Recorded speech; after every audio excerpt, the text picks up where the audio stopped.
景平20年盛夏。三姑娘，不好了不好了，万宁伯父又来提亲了。屋门倏的一下从里面打开。怎么又来了？我不是都同他说清楚了吗？哎呀，谁叫姑娘您比仙女还要好看啊，这满京城的儿郎有几个是不心仪您的？那有什么用呢？沈家眼那个混蛋又不喜欢我，自他及笄以来，提亲之人就没有断过，他心仪的只有沈家眼一人。可要是说起他为何独独心仪他呢，那就不得不提起这陆昭昭啊，是一个妥妥的颜控。琉璃，今日那齐冕可来了？那是自然，这齐世子哪次不是亲自上门的？走吧，咱们去芙蓉院，今日便当着长辈的面将此事说清楚。姑娘，这不合礼数啊。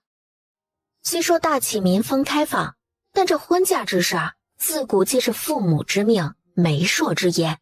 可若是不说清楚，怕是旁人又要在背后议论我是红颜祸水了。这罪名我可是担够了。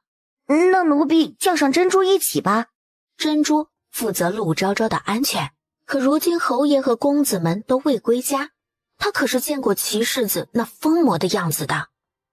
好，侯夫人，若您同意把昭昭嫁给我，我保证5年之内绝不纳妾，此生必定好好待她。看见没？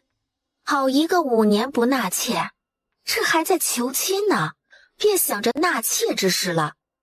不知道的还以为他家有皇位要继承呢。齐世子请回吧，昭昭还小，暂时不考虑定亲的事儿。哎呀，云阳侯夫人，万事好商量，不然我们把三姑娘请过来，问问她的意见可好？万一她愿意呢？我不愿意。给母亲请安。齐世子，我记得我早就同你说清楚了，既然你记性不好，那今日我便当着我母亲的面再同你说一遍。我陆昭昭不喜欢你，更不愿意嫁给你，你听明白了吗？陆昭昭，怪不得别人说你拜高踩低，你不就是嫌我万宁伯府门第低吗？你说的对，我就算拜高踩低，你又拿我怎么样？你万宁伯府哪日成了万宁公府？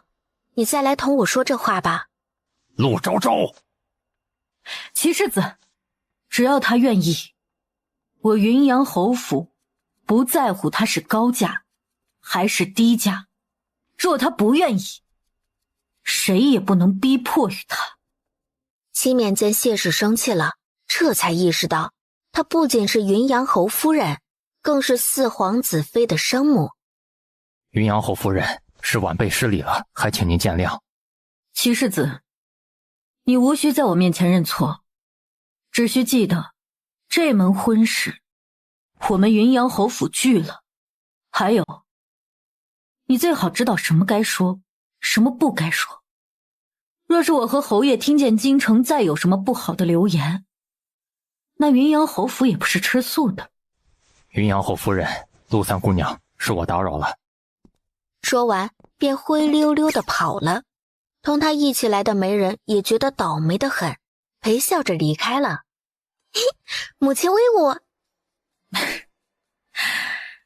你呀，母亲，你都不知道那齐冕有多讨人厌，自己整日不知上进，还要把责任推到我的身上。这样的男子，就算世上只剩下他一人，女儿也是不愿意嫁的。那你便同母亲说说，你喜欢什么样的男子？母亲，我要嫁，便要嫁于这世上最好的儿郎。有出息，不愧是我的女儿。这是在说什么呢？怎么这般热闹啊？父亲，二哥，你们回来啦。你怎么这般高兴？可是又做了什么坏事？二哥，你这可就冤枉我了，我最近乖得很。父亲，二哥，我跟你们说，今日那齐冕又上门了，被我和母亲赶了出去。你们都不知道，他那个脸色有多难看。他还敢来？万宁伯这个老东西自不量力，就他那个草包儿子还妄想求娶我的女儿，他也配？侯爷，今日那齐冕已经被我和昭昭数落了一通，想来啊是有些日子不敢出来了，此事便算了吧。你和万宁伯毕竟同朝为官，还是要给他留些脸面的。想到他的宝贝女儿也没有吃什么亏，于是搂着谢氏讨好地说道：夫人，你说的都对。父亲母亲，我和二哥就不打扰你们恩爱了。这孩子，说吧，又想做什么？二哥，今日他可有提起我？陆昭昭，你可是未出阁的小女娘，能不能矜持点？你不怕别人笑话你啊？有什么好笑话的？母亲说过，喜欢一个人不丢人，若是追不上才丢人呢。二哥，你别打岔，你快告诉我，他究竟有没有提起我啊？没有。这话说的其实并不太对，毕竟今日他连沈家眼的影子都没有见到。好吧，反正过几日便是宁宁的生辰，到时他定会去的。真是女大不中留啊。二哥，有时间还是给我找个二嫂嫂吧，省得你总是看我不顺眼。陆昭昭说完，朝他努努嘴便跑了。小丫头片子，还说要请你哥哥来了。沈家眼，我这般好看，你怎么就能无动于衷呢？哼，姑娘，你嘀咕什么呢？没什么没什么。琉璃笑了笑，没有说话。琉璃，大姐姐是不是有好些日子都没有回家了？是啊，上次大姑娘回府还是侯爷生辰的时候呢。也不知道大姐姐最近过得好不好。8月16，陆昭昭梳妆好后，带上她给嘉宁公主备好的生辰礼就出发了。马车突然就停下了，陆昭昭睡得正香呢，这一晃悠，她迷迷糊糊地睁开眼睛，是到了吗？三姑娘，您无事吧？刘说，我无事，外面怎么了？三姑娘，是沈世子。陆昭昭立马睡意全消，一眼便瞧见那骑在红鬃烈马之上的翩翩少年，面如冠玉，目如朗星，长身玉立，风流倜傥，正是静柔长公主与护国公的独子，护国公世子沈家衍。沈世子，好久不见啊！陆三姑娘这记性怕是不大好吧？前些日子不是还以你兄长之名邀请我用膳的吗？他说的是半个月之前的事情，你自己大意，怎么能怪得着我？刘说，咱们走。这个沈家衍实在是太可恶了，哪有当面就揭人家短的？再怎么说，我也是个娇滴滴的女娘啊，没有半分君子模样。琉璃和珍珠面面相觑，琉璃悄悄竖起了一根手指。沈家衍看着前面的马车，眼底里流露出一丝宠溺。陆昭昭扶了扶发髻上的钗环，起身下了马车，便看见沈家衍朝着他走了过来。陆三姑娘，还请自重。怎么，你长成这副模样，还不许别人看？再说了，我又没扒你衣服，怎么就不自重了？莫名其妙。陆三，你这脸皮当真是厚啊！我脸皮厚不厚，你又没有摸过，你怎么知道？哦，既然你邀请了，那我便来摸摸。珍珠立即挡在了陆昭昭身前。登徒子！陆昭昭羞红着一张俏脸，怒骂着转身进宫了。沈家衍看着她纤细的腰肢，眸色暗了暗。见过公主殿下。昭昭，你来啦，快坐到我身边来，我可想你了。昭昭，你可是生病了，这脸颊怎么有些泛红啊？明明不喜欢他，还调戏他，臭流氓！我没事儿，就是有些热。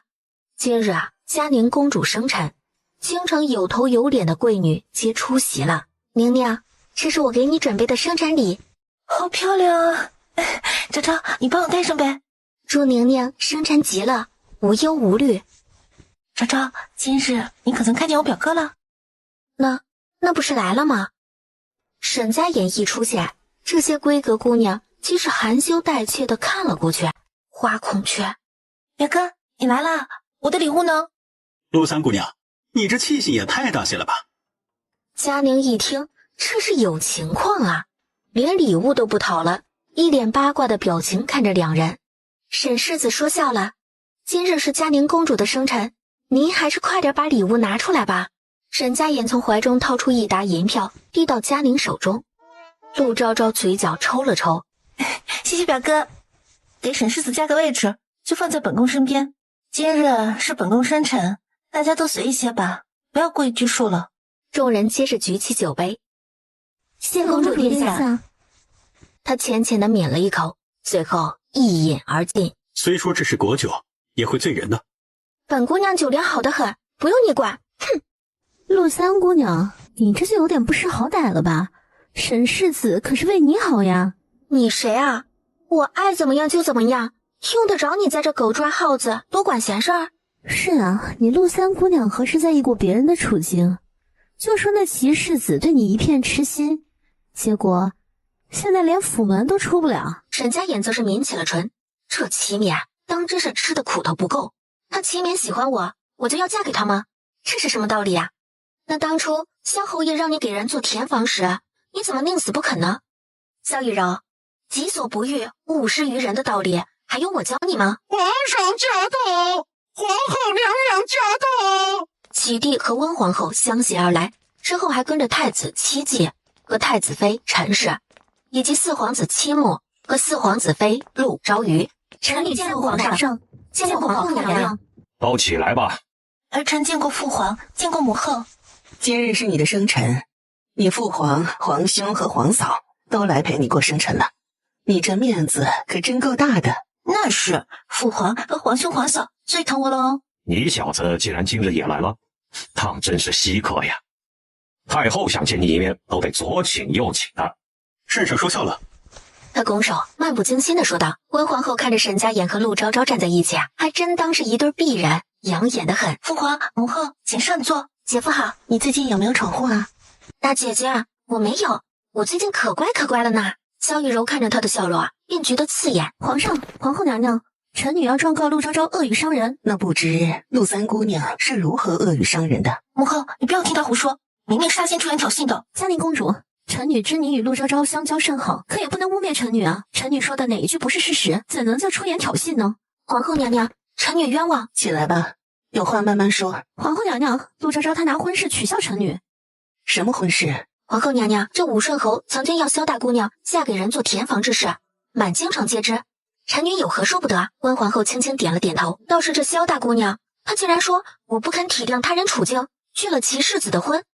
那我倒想问问，这大齐有哪一条法律说过女娘不能拒婚？大齐绝没有这样的律法。武顺侯府大姑娘萧雨柔出言不慎，罚抄女婿100遍，抄不完不许出府。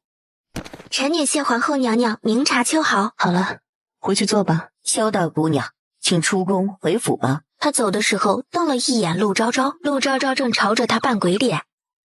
小人得志。昭昭，你少喝些，当心喝醉了。我没事儿。大姐姐，你最近过得可还好？我很好，不用你这个小丫头替我操心，你好好的我就放心啦。启帝日理万机，坐了一会儿，便同温皇后离开了。主殿下，昭昭，你还能走吗？我可以呀，我能行，别扶我，我自己走，我自己走。姑娘，沈家眼快步走了过来。陆昭昭，你别闹了，摔疼了可不许哭。陆昭昭或许是听到了熟悉的声音，眼睛一闭，睡了过去。沈家眼将他打横抱在怀里，嘉宁瞬间主殿下眼睛。嘉宁，我送他回去。留下愣在原地的珍珠和琉璃。陆昭昭被沈家眼稳稳地抱在怀里，他低头看向怀里熟睡的姑娘，低声道：陆昭昭，你乖些。云阳侯府的马车啊，早就候在了宫门口。沈家眼轻手轻脚的将它放在了马车的软榻上。琉璃看着已经翻身上马的沈家眼，俯身道：“今日多谢沈世子，主殿下，沈家眼，王八蛋！刘叔，咱们快些回府吧。”好的，琉璃姑娘。沈家眼看着琉璃和珍珠将陆昭昭扶进了云阳侯府，这才去了大理寺。这是怎么了？姑娘她喝多了酒。谢氏闻言并没有多说什么，赶紧扶着陆昭昭回。什么时候变成一个小酒鬼了呀？夫人，是我们不好，没有照顾好姑娘。好了，你们都起来吧。不过是醉了酒，又不是多大的事儿。谢夫人。今日宴席之上，可有什么事发生？今日武顺侯府的萧大姑娘又提起咱们府拒了万宁伯府的亲事，好在最后皇后娘娘发落了她，让她回府抄女训100遍。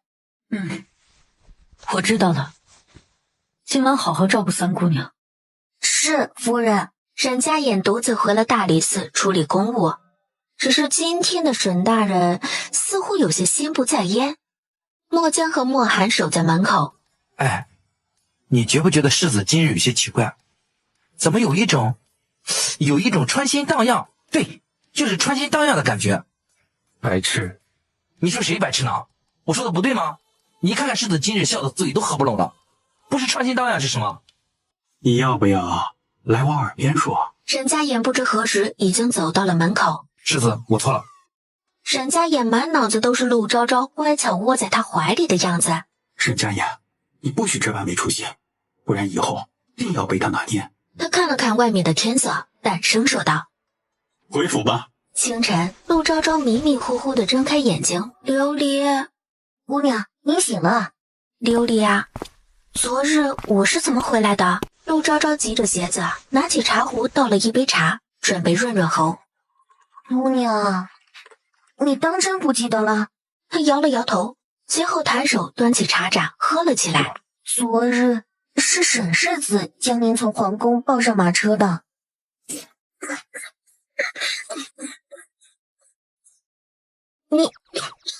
你说什么？姑娘，您还好吧？琉璃，你昨日没有饮酒吧？姑娘，奴婢保证看得真真切切的，没有半句虚言。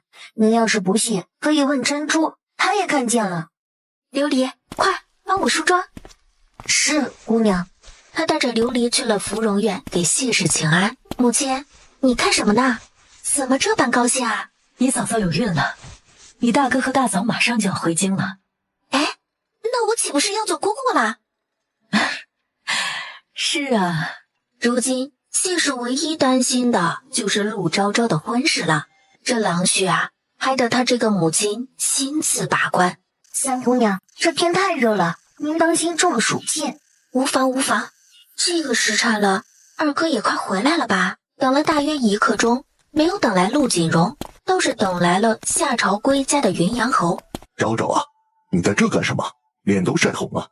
父亲，我在等二哥呢。等你二哥？你若是有事找他的话，就回院子里等啊。等他回来了，派人去叫他一声不就得了？在这晒着中暑了怎么办呀？哎呀，我没事的。父亲啊，快回院吧，我刚从母亲那里出来，母亲刚才还在念叨您呢。云阳侯一听他夫人正在惦念着他，便急匆匆地朝着芙蓉院去了。姑娘，二公子回来了。二哥，你回来啦？你今日累不累啊？陆昭昭，有话直说，你这招都用烂了。二哥，沈家爷哪日休沐啊？后日。没事了吧？没事，我回去了。陆昭昭一把拽住准备离开的陆锦荣，急道：“二哥，你别急着走啊，我还没有说完呢。”他抱着胳膊盯着他：“二哥，你再帮我一个忙呗，你后日帮我把他约出来，好不好啊？”陆昭昭，就非他不可了是吗？那倒也不是，若是有比他更好看的也行。陆锦荣一听，转身就朝着门口走去。“啊，二哥，你去哪儿啊？回大理寺帮我那个不争气的妹妹约人。谢谢二哥，二哥你最好了。姑娘，咱们回去吧。回去，快回去，太热了。大理寺怎么回来了？我妹妹让我约你后日出去。怎么这回不用你的名义了？沈家言，你同我说实话，你到底喜不喜欢昭昭？你猜？你若是不喜欢昭昭，你就直接告诉他，且不要伤了他的心。虽说你是我的上司，更是我兄弟，但你若是伤了我妹妹，我这个做兄长的也不会允许的。我知道了，二哥。被你恶心的起了一身鸡皮疙瘩。走了。他摆摆手，转身走了。到了这一日啊，陆昭昭梳妆后便带着琉璃去了芙蓉院。母亲，我今日想出去逛一逛。那让你二哥陪你去吧，正好他今日休沐。不要，母亲，我不要二哥陪我去。二哥像一个老头子，唠叨得很。那行吧，早去早回。夫人放心，奴婢定会照顾好姑娘的。去吧。陆昭昭欢欢喜喜地走了出去。琉璃，我今日的妆容好看吗？姑娘，您何时不好看过？就算您不施粉黛，也是这京城最好看的姑娘。陆昭昭听后，眉眼弯弯地笑了起来。醉仙楼来往的皆是京城勋贵。陆三姑娘，您来了。赵老板，楼上雅间还有吗？您来了，自然是有的。只是啊，方才沈世子已经来了，此刻正在楼上的雅间，说是等您来了，直接上去便可呀。好，那就多谢赵老板了。陆三姑娘，您楼上请。陆昭昭被引至2楼雅间门口。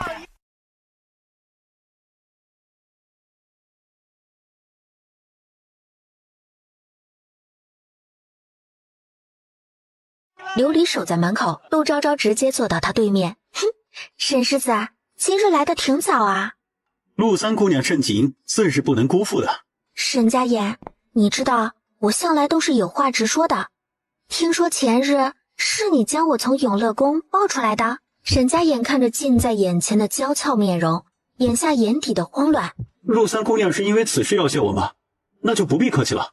他一个冲动，直接伸手扳过沈家眼的脸。沈家眼，你少在这给我装，你都抱过我了，不打算对我负责吗？沈家眼盯着近在眼前的红唇，攥紧了袖子里的拳头，他当真怕自己忍不住亲了上去。陆三姑娘，你打算让我如何负责呢？哼，你在这说什么废话呢？当然是娶我啊，难不成让我娶你吗？看了一眼他，随后说道，我娶你也行。陆三姑娘，你好大的口气啊，居然想娶我。沈家眼，我不想和你说废话，今日我便问你，你是愿意还是不愿意？沈家眼收起了脸上的笑容，起身逼近陆昭昭。陆昭昭一步步后退，直至贴上墙壁。陆昭昭，你喜欢我吗？喜欢啊。你喜欢我什么？他吓得立马捂住唇，瞪大了眼睛。沈家眼看着他的动作，眼里闪过了一丝落寞。他慢慢直起了身子。陆三姑娘，今日我便不陪你吃饭了，不过我刚才已经点好了饭菜，你吃完了再回府吧。说完便开门出了雅间。沈家言，你混蛋！听着他的骂声，他在别人看不见的地方勾起了唇。他知道是自己太过贪心，他想要的不只是他这个人，还有他的心。姑娘，你怎么样了？我没事，不就是一个沈家眼，我就不信了，我还拿不下他。姑娘，那我们现在回府吗？不回，你坐下。既然来了，不吃白不吃，吃饱了再回去。是，姑娘。沈家眼出了醉仙楼后并没有回府，直到亲眼看见他进了云阳侯府的大门才离开。沈家眼回了护国公府，先去了静柔长公主的怡清院。回来了。母亲，坐吧，你年岁也不小了，你父亲像你这般大的时候都同我成亲了。好啊，正好昭昭整日在家闷着，出去透透气也好。陆昭昭扯了扯谢氏的袖子。好，那便说定了，明日让继承来接昭昭。今日不早了，我们便不打扰了。陆三姑娘，我们明日见。陆昭昭强扯着嘴角挤出一抹笑意。母亲，您这是干什么啊？这平常侯夫人突然上门，又带来了薛二公子，你应该知道这是什么意思吧？母亲，这也不是第一次有人上门，为何这次您就非让我来相见呢？明日还去游什么湖？我不想去啊。昭昭，你已经16岁了，虽说年纪尚小，无需着急，可我和你父亲毕竟不能护着你一辈子。母亲自是希望你能找一个如意郎君的。父母之爱子，则为之计深远。这昌平侯府人丁简单，薛继承人品学识也不错，况且他上面有兄长，无需他来继承昌平侯府。若是昭昭能嫁给他，自是一辈子悠闲自在啊。可是母亲，我不喜欢他啊。我是让你出去同他游船散散心，又不是要你嫁给他。况且你如今又没有心仪的男子，多认识一些人有什么不好的？母亲，我去行了吧？另一边，继承，你觉得陆三姑娘怎么样？儿觉得陆三姑娘甚好。那便好。这云阳侯府与我们家门第相当，陆三姑娘的父兄又皆在朝为官，日后对你多有助力。母亲，您知道的，儿不在乎那些虚名。行，母亲明白你的心意了。明日将你妹妹带上，她和陆三姑娘年纪相仿，有她在，你们也不会太尴尬。是，母亲。大理寺，世子，今日昌平侯府的人去了云阳侯府，都有何人？昌平侯夫人和薛二公子。世子，我可还要去守着。去。姑娘，您就起来吧。昨日您已经答应夫人，总不能食言吧？既然昨日已经答应，那今日自是不能食言。琉璃，上妆吧。是，姑娘。昌平侯府的马车已经到了。陆三姑娘，薛二公子。陆妹妹好。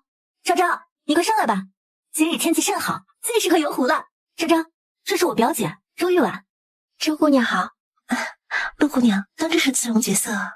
两人相谈甚欢，周玉婉咬着嘴唇低下了头。陆三姑娘，咱们到了。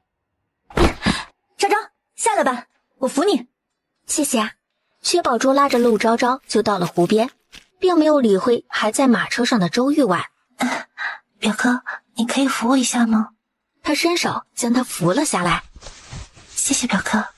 无妨。二哥，你怎么还不过来？哎，来了。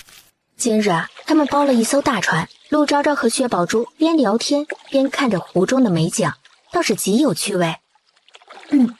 昭昭，你没事吧？没事的。陆姑娘，湖上风大，你披上吧。陆昭昭伸手接过。谢谢薛二公子。昭昭，不要这么客气，以后大家就都是朋友了。自然是朋友。听闻陆姑娘琴棋书画样样精通，不知可否弹一曲，让我见识见识。表姐，你够了，今日是来游湖的，不是叫你来弹琴的。再说，就你那点琴技，在昭昭面前怕是不够看的。表妹，你误会我了。我没有误会你，你就是这么想的。还有，今日你到底为何要跟来？你心里有数，别逼我当众说出来。宝珠，玉婉再怎么说也是你的表姐，你不该这么说她的。宝珠，今日天色也不早了，不然我们回去吧。薛继承隐隐有些失落，可他觉得来日方长，不必急在一时。昭昭啊，今日玩得开心吗？挺开心的。薛姑娘是个很有意思的人，我们挺合得来的。那你与薛二公子可还聊得来？母亲，我真的不喜欢薛公子，您就别撮合我们俩了，好不好？夫人，既然昭昭不喜欢，就算了。满京城这么多儿郎，咱们慢慢挑。陆昭昭用完膳，便回了海棠院。陆昭昭早早的睡下了，沈家眼却睡不着了。陆昭昭，宣政殿，众卿若无事起奏，便退朝吧。臣有本起奏。允奏。臣要揭发云阳侯行贪赃枉法之事。此话一出，大殿之上哗然一片。圣上绝无此事，臣冤枉。老匹夫！万宁伯，你有何证据？臣这里有一封书信，是云阳侯写给王有德的，还请圣上过目。王有德曾任正六品京府通判，于半月前葬身火海。呈上来。刘公公上前接过书信，躬身双手奉上。齐地看了一眼，掷到桌案上。万宁伯，仅凭一封书信，你就说此事是云阳侯所为，是不是太过草率？圣上，此书信是臣无意间得到的，臣自是不敢欺瞒圣上啊。万宁伯，贪污之事向来由大理寺过问，何时轮到你插手了？沈大人此言差矣，我身为大齐的臣子，发现有人违反律法，自然有责任告知圣上。圣上，臣与王有德绝无半分关系。万宁伯所收的书信，臣一概不知，请皇上明察。此事便交由大理寺审理。云阳侯暂时收监大理寺。臣谢圣上隆恩。退朝。齐地刚退下，就有侍卫来押解云阳侯。沈家衍朝着侍卫摆了摆手，委屈陆侯爷了，此事我自会查清。多谢沈大人。说完便抬腿朝殿外走去。沈大人，还请您秉公执法，不要辜负圣上的信任。万宁伯，本官劝你还是自求多福吧。万宁伯看着沈家衍的背影，暗暗的咬牙。这万宁伯会不会是因为齐家求娶不成，才怀恨在心的？我看有可能。这云阳侯可不像会做这种事的人啊。是啊，是啊。沈家衍亲自带人去了云阳侯府。云阳侯夫人，惊扰了。沈大人，不知发生了何事？今日早朝之上，万宁伯状告云阳侯与前些日子朝廷所丢失的银款有关。云阳侯此时已经在大理寺了。此事绝无可能，还请大理寺早日还侯爷清白。那是自然，大理寺绝不会冤枉一个好人，还请侯夫人放心。还请沈大人自便。谢侯夫人。沈家衍摆了摆手，官差开始四处搜查。母亲，怎么了？没事，昭昭不怕，有母亲在。沈家衍看着他脸颊上沾染的墨迹，走到他面前，擦擦脸，一把扯过帕子，狠狠地擦了擦手指，将弄脏的帕子甩回他手里。禀大人，找到了。侯夫人，告辞了。转身带着人离府了。母亲，究竟怎么了？今日万宁伯在朝堂上说你父亲与前些日子朝廷丢失的银款有关。他胡说，这是污蔑。刚才那信我看了，虽说与你父亲的字极其相似，但绝不可能是你父亲所写。可这信竟莫名其妙地出现在书房，定是家里出了内鬼。母亲说的有道理，这人我们必须尽早抓住。母亲，你说这万宁伯可是因为咱们拒了婚事才怀恨在心？昭昭，此事与你无关，此人心思狭隘，怕是早就对你父亲怀恨在心了。圣上将此事交给了大理寺，定然会还你父亲清白的。但愿如此。昭昭，你同母亲说实话，你与那沈世子……母亲，我喜欢他。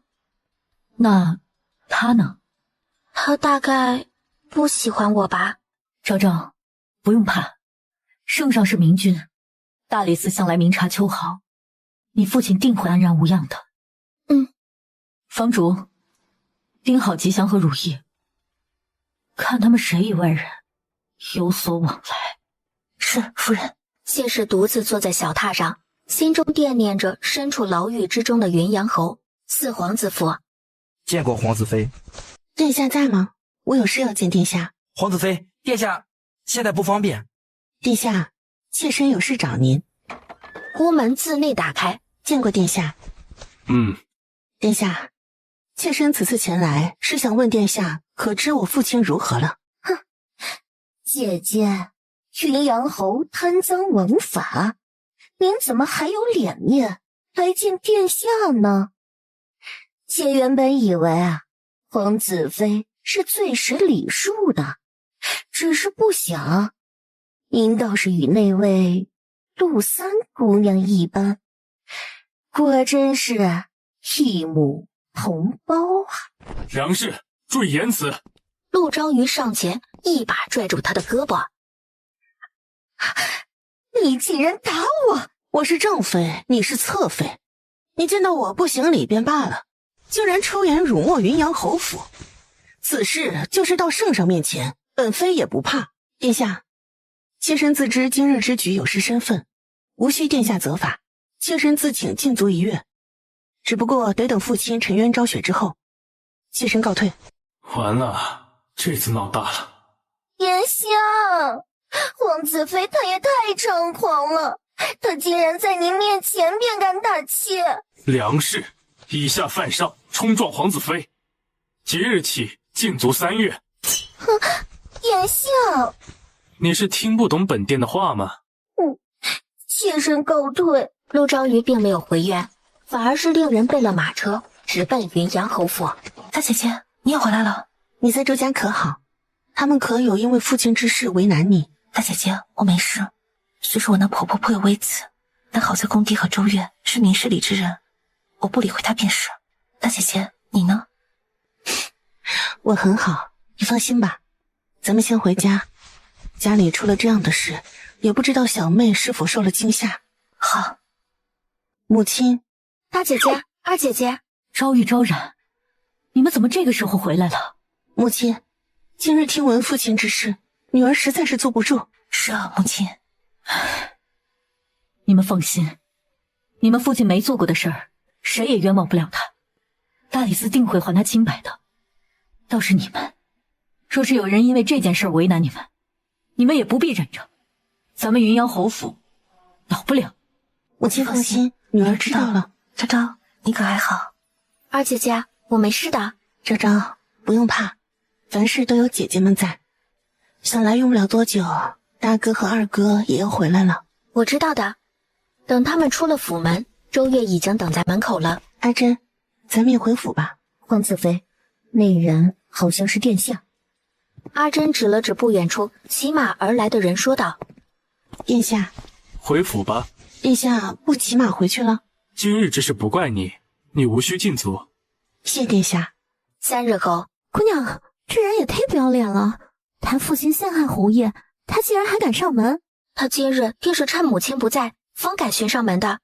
既如此，我倒是要看看他想做什么。都到这个时候了，还当自己是人人奉承的陆三姑娘呢？我从未让人奉承过。若是你觉得奉承过我，那定是因为你自觉身份低贱。陆昭昭，你父亲贪赃枉法，你这个云阳侯府嫡女也做到头了。要不然你求求我，我便纳了你，如何？你敢砸我？齐冕，你家若是没有镜子，便撒泡尿，好好照照自己那副尊容。你不过是区区伯府世子，竟敢说要我给你做妾，你多大的脸啊！还有，我父亲清清白白，连圣上都没有定他的罪，你凭什么说他贪赃枉法？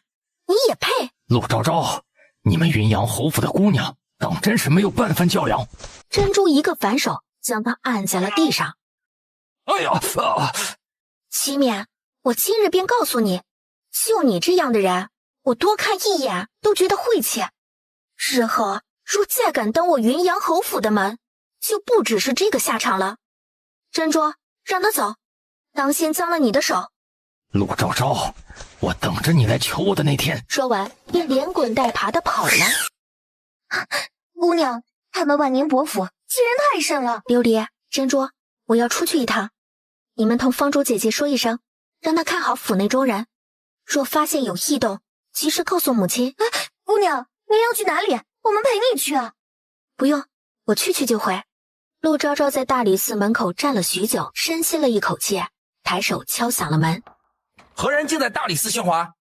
我想找沈大人，因他今日戴着帷帽，所以并未看清他的容貌。沈大人公务繁忙，岂是你说见就能见到？赶紧走！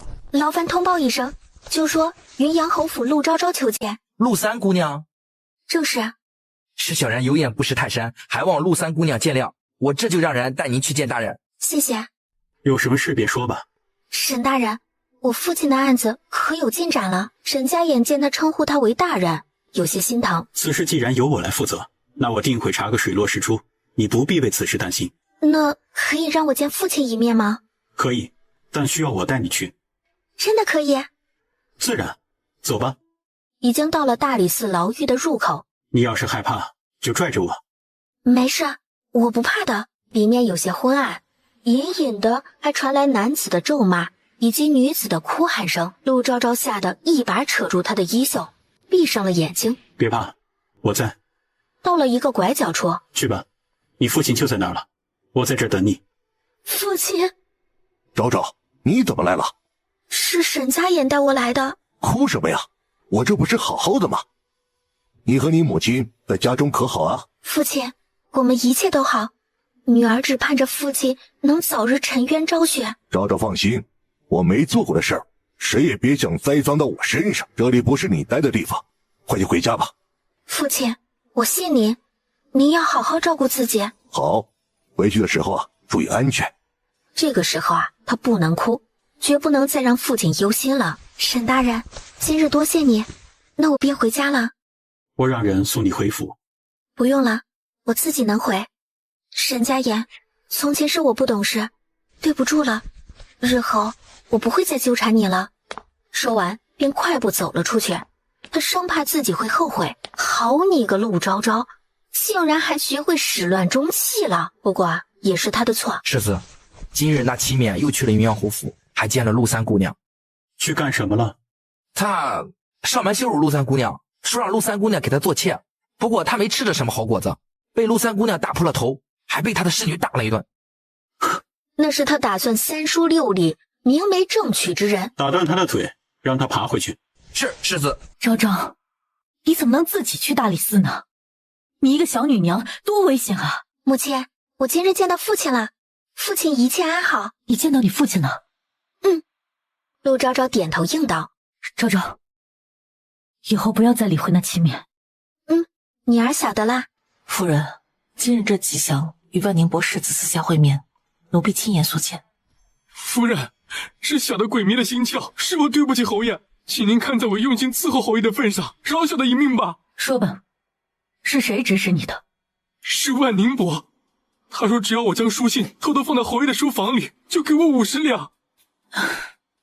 吉祥，你在侯爷身边也有5年了，这5年来，他从不曾打骂过你，还教你读书习字，他从未想过施恩携报，而你却恩将仇报。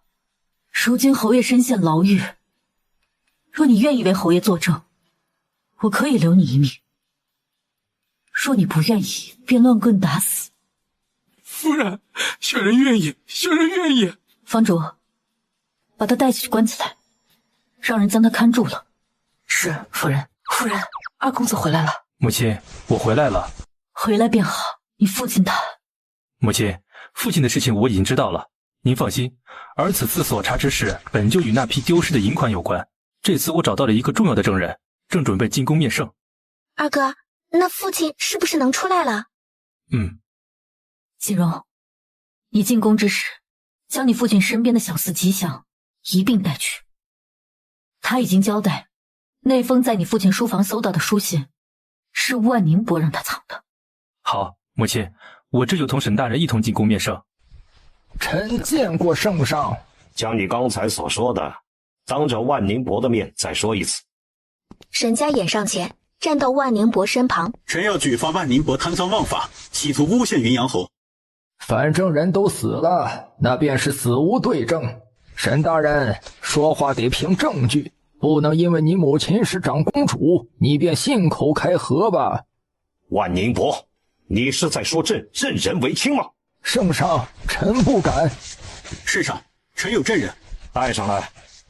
侍卫带上来一个人，此人衣衫狼狈，面容脏乱。你不是死了吗？大概是我命不该绝，让伯爷您失望了吧。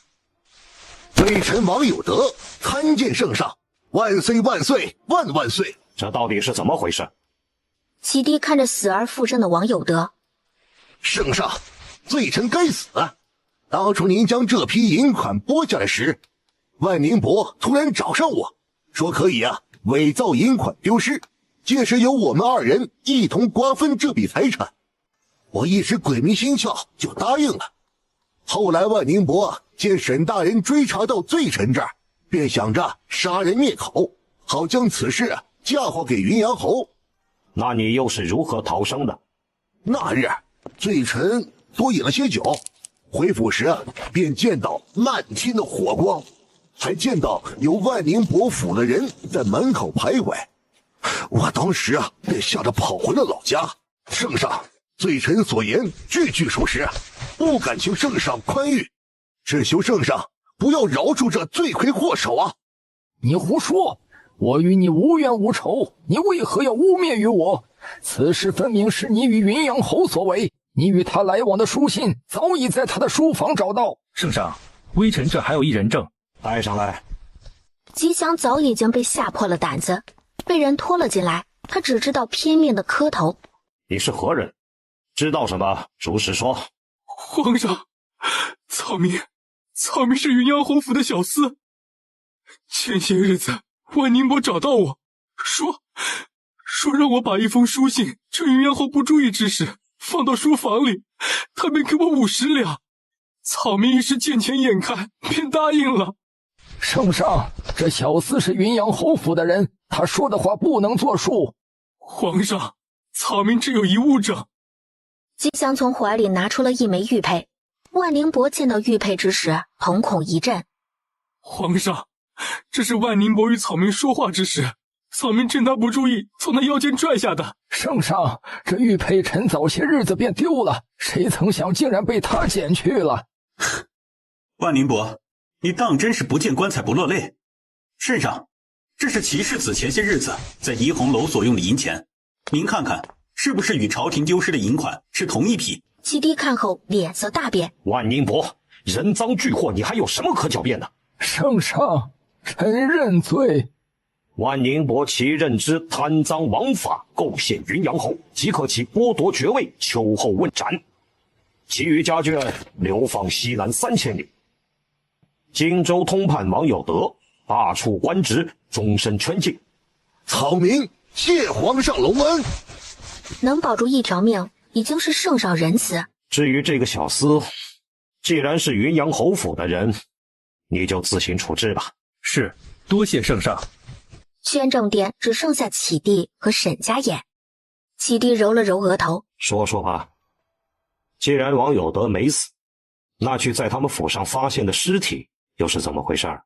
当初验尸之时，便发现那人的年纪与王有德对不上，后经查问，发现府内有一小厮失踪，此人与被烧死之人身长形态年纪极度相符，臣怕打草惊蛇，这才瞒而未报。也不知道你随了谁，年纪不大，心眼却多得很。臣只是想为大齐鞠躬尽瘁，死而后已罢了。鞠躬可以，尽瘁就免了，不然太后和你母亲那里，朕没法交代。你回去好好将云阳侯送回家，此次委屈他了。臣遵旨。风向瞬息万变，万宁伯府彻底没落，云阳侯沉冤昭雪。谢姐姐，这云阳侯能沉冤昭雪，当真是大喜呀！我家侯爷特意叮嘱我，一定要来恭贺的。这锦上添花易，雪中送炭难。平昌侯夫人的这番心意，我领了。谢姐姐这样说，是生我的气了。我那些日子的确是身子不适，不是故意不见姐姐的。再说，我家侯爷从来都不同我说朝堂之事，我当真是不知啊。侯夫人多虑了，朝堂之事自有男子去处理，与我们不相干的。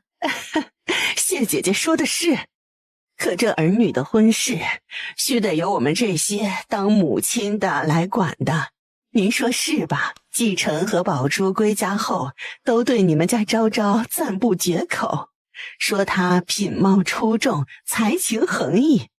只是不知昭昭对我家继承是否有意呀？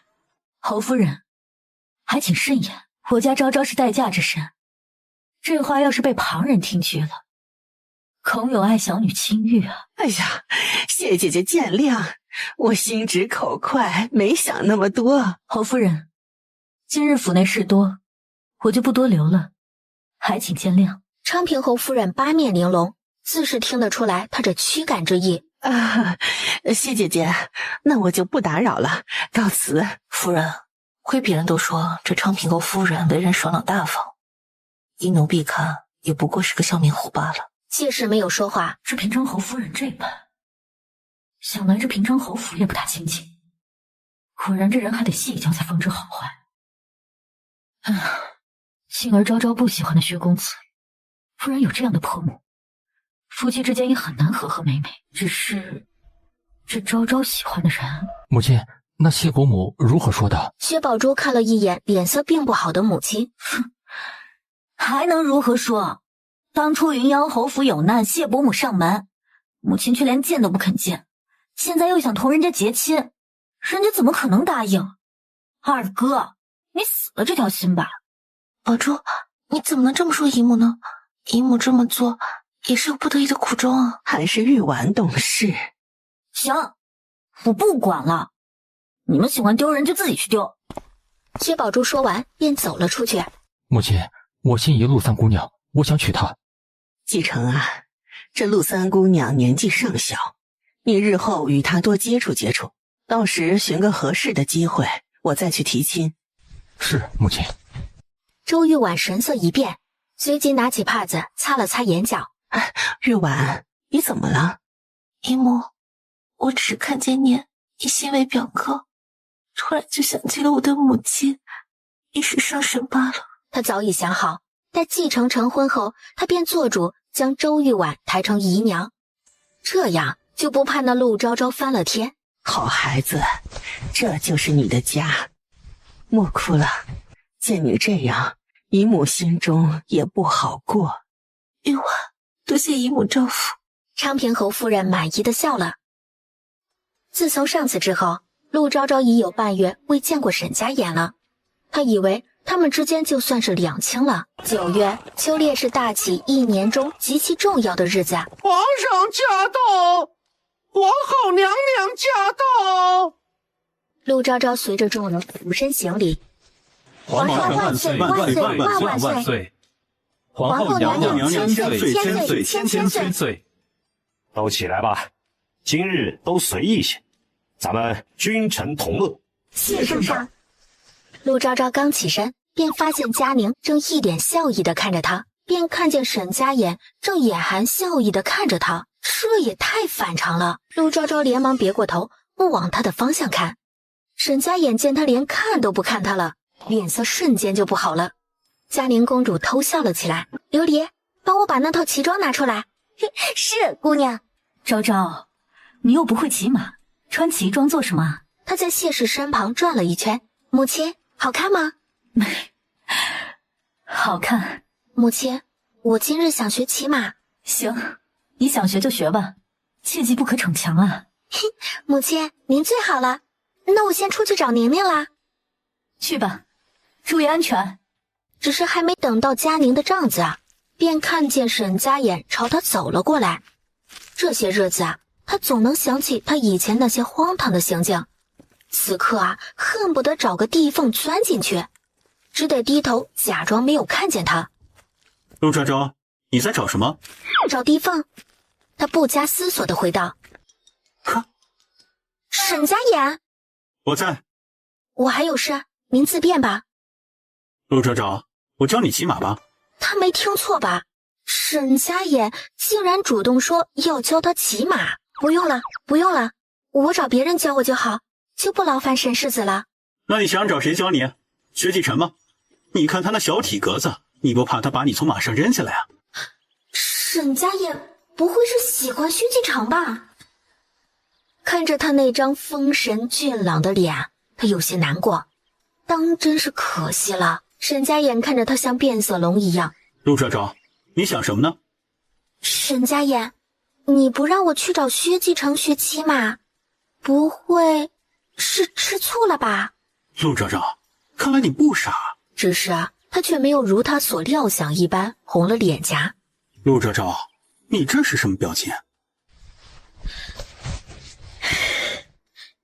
沈家言，你放心，这件事我绝对不会说出去的。在他还没有反应过来的时候，陆昭昭就朝着佳宁的营帐跑去。昭昭，你怎么了？陆昭昭没有说话，抬头看了一眼佳宁身后的宫女。你们都下去吧。是，小姐。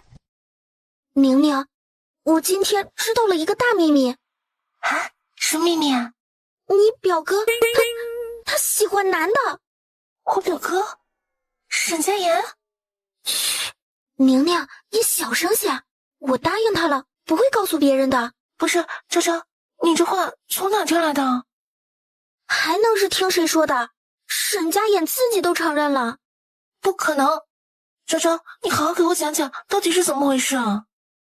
陆昭昭就将刚才发生的事一五一十的讲给他听。他真的不知道陆昭昭的脑瓜子是怎么长的。这回你信了吧？我信个大头鬼啊！佳宁，你想不想学骑马？昭昭，你可饶了我吧，我哪里学得了骑马啊？不过我倒是可以陪你去哦。好吧，那我去找找我二哥，让他教教我。我这身旗装总不能白穿。那咱们走吧。果然不是冤家不聚头。见过公主殿下。陆三姑娘今年还要缠着沈世子教你骑马吗？只是不知沈世子愿不愿意啊？谁说我不愿意的？我乐意之至。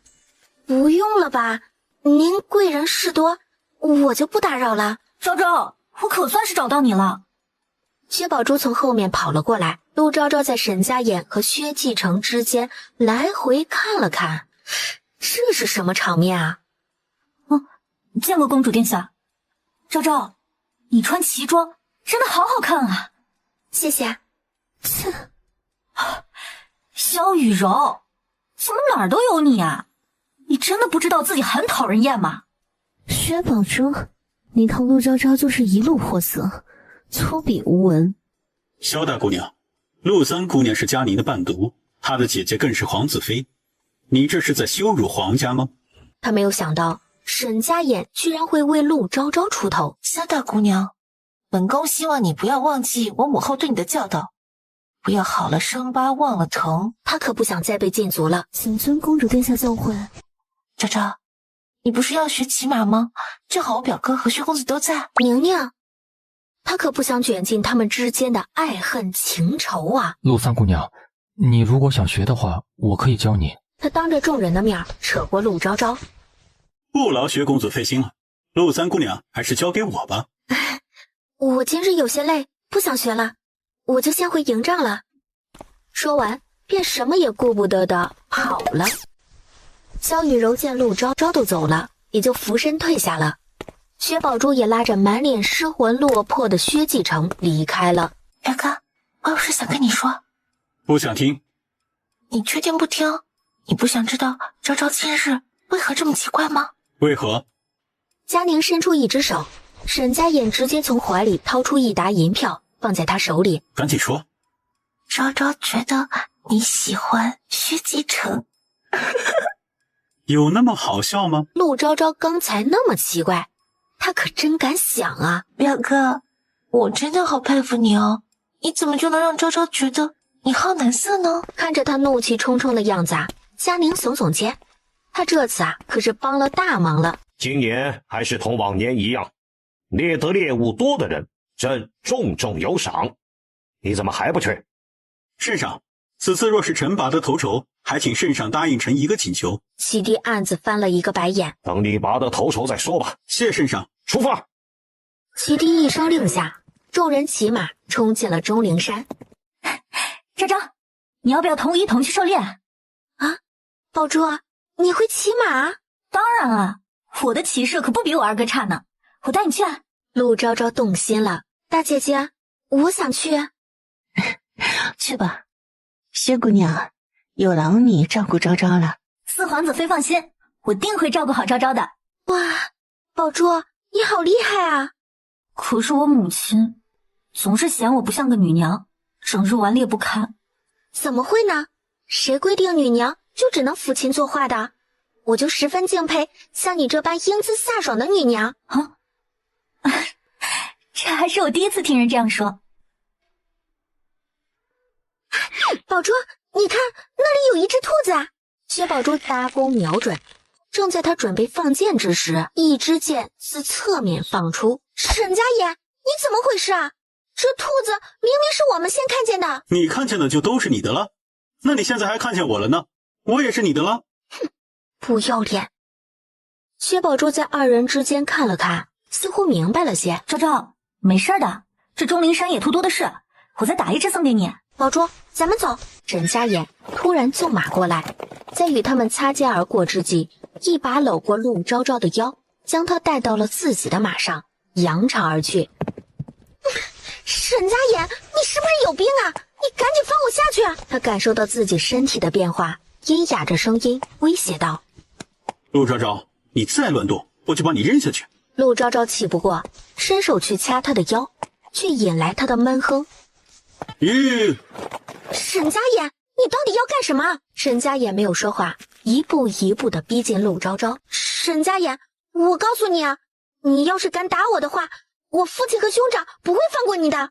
陆昭昭，你现在知道害怕了？你胡说八道的时候怎么不知道害怕？我什么时候？便想到他和宁宁说的事儿，他自知理亏，那件事是我不对，但我保证，我只告诉宁宁了，以后我绝对不会再提起这件事儿，我发誓。陆昭昭，今日你要是不给我说清楚，我就把你丢在这里喂狼。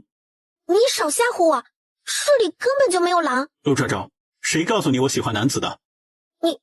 你自己说的啊。陆昭昭，我真想知道你这脑袋里都装了些什么污糟东西。陆昭昭，我不喜欢男子，更不喜欢那个小白脸，我喜欢的人是你。沈家言，你是不是说胡话了？沈家言俯身在他额头上轻柔地印下一吻。他本想等他再长大一些，等他真正明白何为喜欢，可此时啊，他等不了了。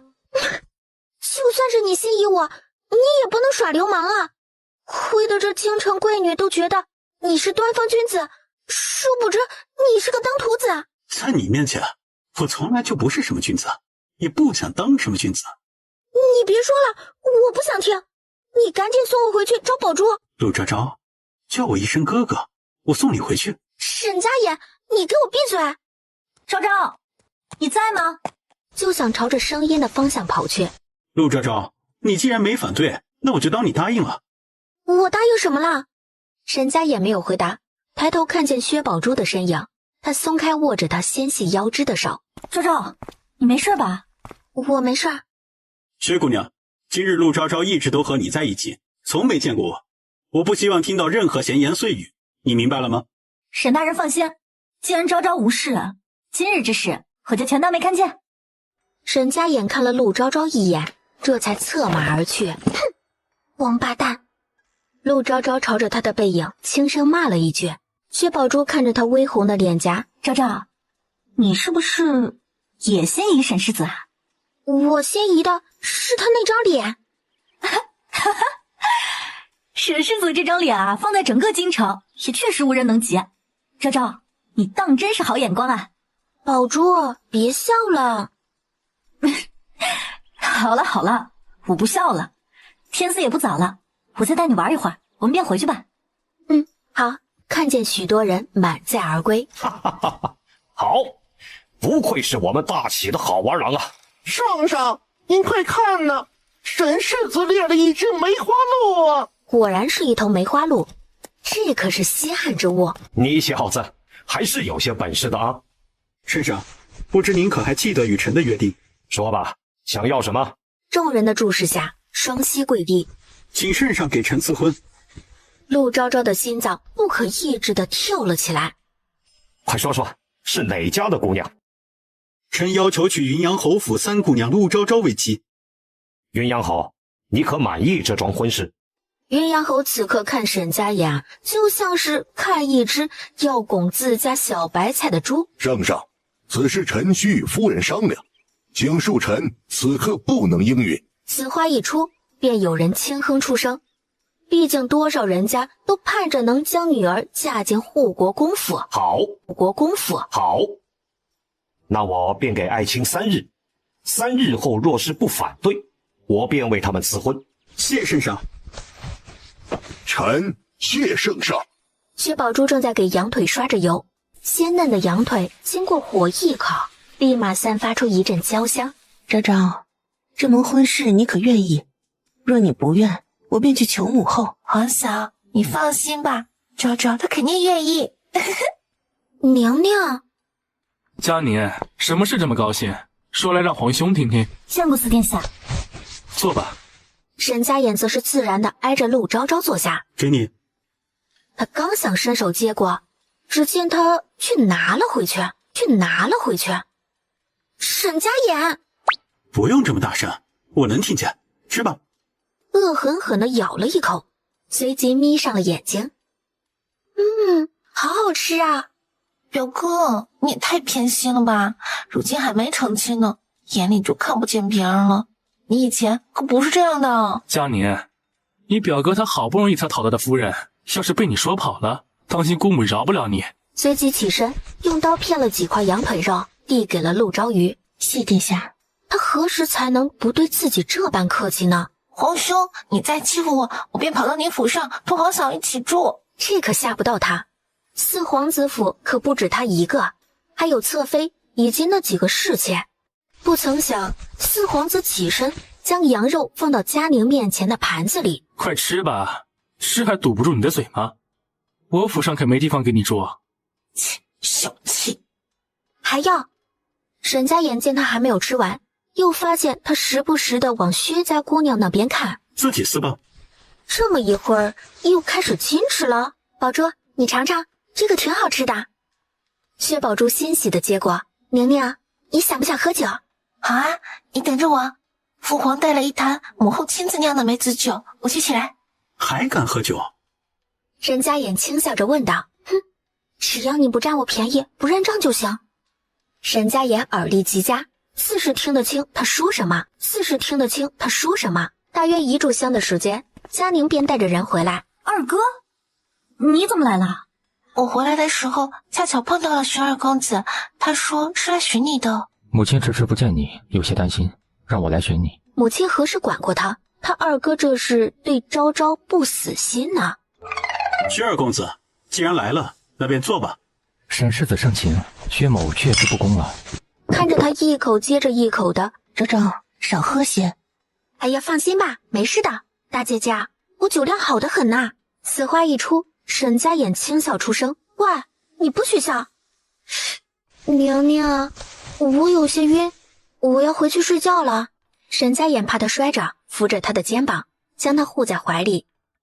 沈大人，你与陆三姑娘毕竟还没有定亲，此举有失君子风范。哼，薛二公子，有这时间来管我和我未来夫人的事儿，还不如好好上进，免得整日只知道知乎者也的，人都迂腐了。这薛继承也参加过科考，那文章写的倒也算是辞藻华丽，只是毫无建树罢了。昭昭还好吧？有没有哪里不舒服？大姐姐，我困，想睡觉。家眼，那就麻烦你同我一起送昭昭回去吧。表嫂不必客气。殿下，妾身先送昭昭回去。我陪你一起去。好不容易二人能有单独相处的机会，他自是要追着媳妇儿的。妾室看着沈家眼扶着女儿回来的时候，先是一愣，待看清二人身后的陆昭瑜和四皇子时才放心。岳母，伯母，那晚辈便先回去了，改日定同我母亲一同登门拜访。好。母亲，昭昭虽然喝了些酒，但应该没什么大事。知道了，放心吧。天色不早了，早些回去休息吧。陆昭瑜朝着陆氏俯身行礼后，才随着四皇子一同离开。谢氏看着大女儿的背影，有些心疼。她这个女儿什么都好，只是太顾忌规矩体统，总是不能随性。边疆突起战事，陆仲怀只得随老云阳侯上了战场。那时谢氏只得掌管家中事务，他们兄妹俩便只能交给他婆母照顾。谢氏叹了口气抬手自然地帮他宽衣。四皇子伸手握住他有些发凉的手。我自己来，你先上榻歇息吧。陆昭瑜轻声应道，然后便规规矩矩地躺好，闭上了眼睛。阿宇，咱们说说话呗。殿下想说什么？你同昭昭的脾气倒是完全不像。昭昭是家中幼女，上有父亲母亲宠着，下有我们这些兄姐护着，自是想做什么便做什么。不过昭昭虽是孩子心性，但她至真至善，是不会做出格之事的。阿宇，你是我的皇子妃，应该过得随性些，不该过于拘束自己的。殿下，我是皇子妃，可咱们府上还有侧妃，我自是要做好表率。殿下，叫夫君。他直接俯身堵住他的唇。贾琏搁置一旁，好凄凉。独守萧瑟寒窗。奉天承运，皇帝诏曰：云阳侯府三姑娘陆昭昭，书至名门，柔家淑慎，品貌出众，养成皇太后子玉，特赐婚于护国公世子沈家衍，择吉日成婚，经此。陆三姑娘接旨吧。臣女谢圣上隆恩。陆侯爷，这可是圣上亲自赐婚，满京城也就这独一份了。沈世子人品贵重，前途无量，三姑娘好福气啊！还请公公进屋喝盏茶。云阳侯盛情，咱家便却之不恭了。侯爷，这是怎么了？这可是皇上亲自赐婚，你可是有何不满？当真是便宜这个臭小子了。父亲，昭昭还小，圣上如今只是赐婚，并没有定婚期，这什么时候成亲，还不是您与母亲说了算吗？锦柔说的对啊，夫人，我们就再拖他个2-3年。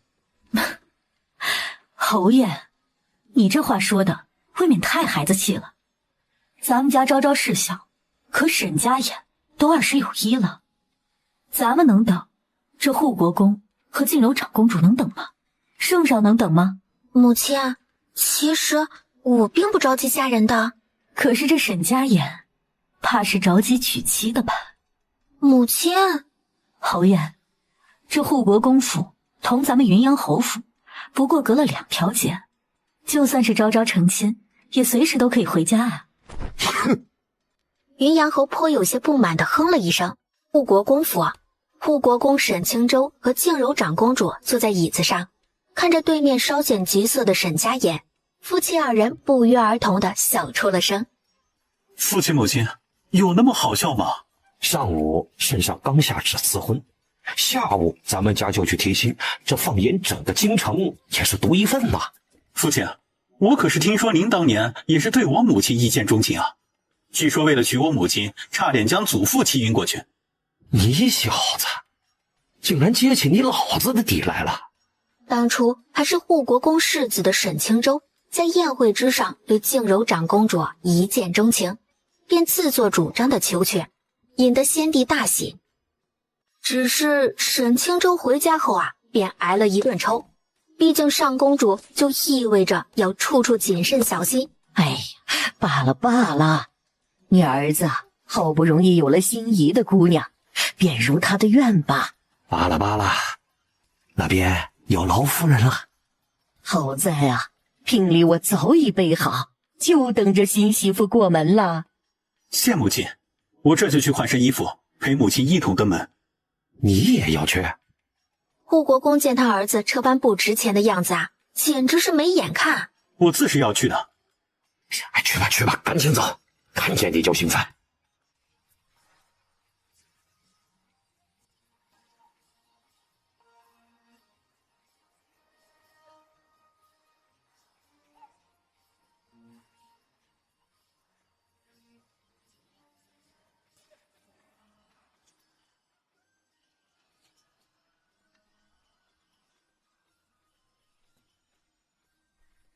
哎，这是哪家的公子要娶妻啊？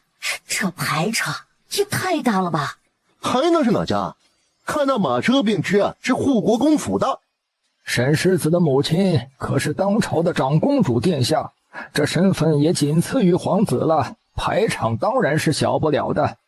只是不知道是哪家的姑娘这般好福气，都不论别的，单论容貌，怕是满京城的儿郎都比不得沈世子哟。臣妇见过长公主殿下。哎呦，侯夫人，快快请起，今日我只是作为嘉恒的母亲，来向贵妇求亲的。伯母，沈家眼拱手行礼，殿下，请进府小婿。看着一箱又一箱的聘礼陆陆续续的送进了云阳侯府，静柔长公主随谢氏去了芙蓉院。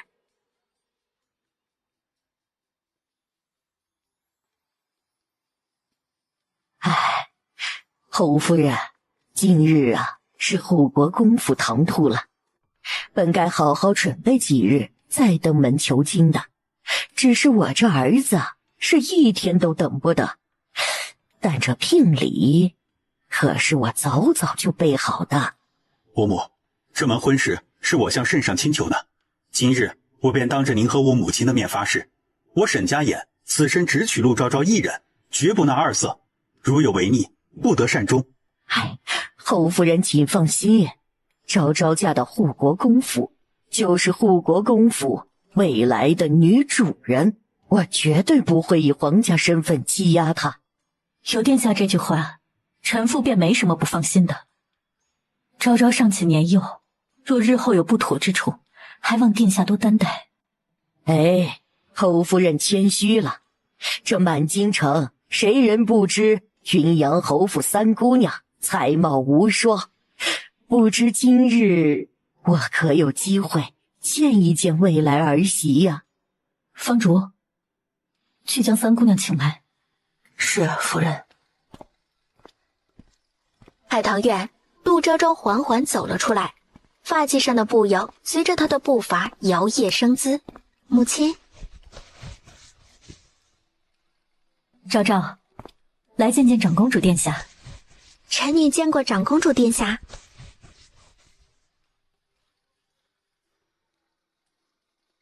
这小子啊，当真是好眼光啊！这便是昭昭啊，当真是乖巧。沈家眼便坐在他身旁，他转头偷偷打量他，却与他四目相对。在长辈面前，他自是得维持乖巧的形象，立马转过头。侯夫人，我打算让青天剑算了一个好日子，您有什么意见吗？臣妇并没有什么意见，只是今年略显仓促，府上并没有什么准备啊。侯夫人放心，我会叮嘱青天剑将婚期定在明年的。臣妇谢过殿下。万事皆商量稳妥，静柔长公主和沈家眼便起身告辞了。别看了，媳妇儿跑不了。房主，让人将这些聘礼好好收进库房，这套头面也收好。是夫人。最终，二人的婚期定在了明年的3月。继承不过就是一个女子，值得你这般伤心吗？母亲，当初云阳侯落难之时，您为何不肯伸出援助之手？权势在您心中便当真如此重要吗？继承，你这是在质问你的母亲吗？为了一个女子，你竟然敢说出如此大逆不孝之言！姨母，二表哥只是一时伤心罢了，毕竟那陆三姑娘容貌甚好，少有女子能与之媲美。表妹慎言，此事与陆三姑娘无关。薛继承说完便转身出去了。继承，陆三姑娘。薛公子，你怎么在这？陆三姑娘，我有话想同你说。薛二公子，有话直说便是。陆三姑娘，我喜欢你。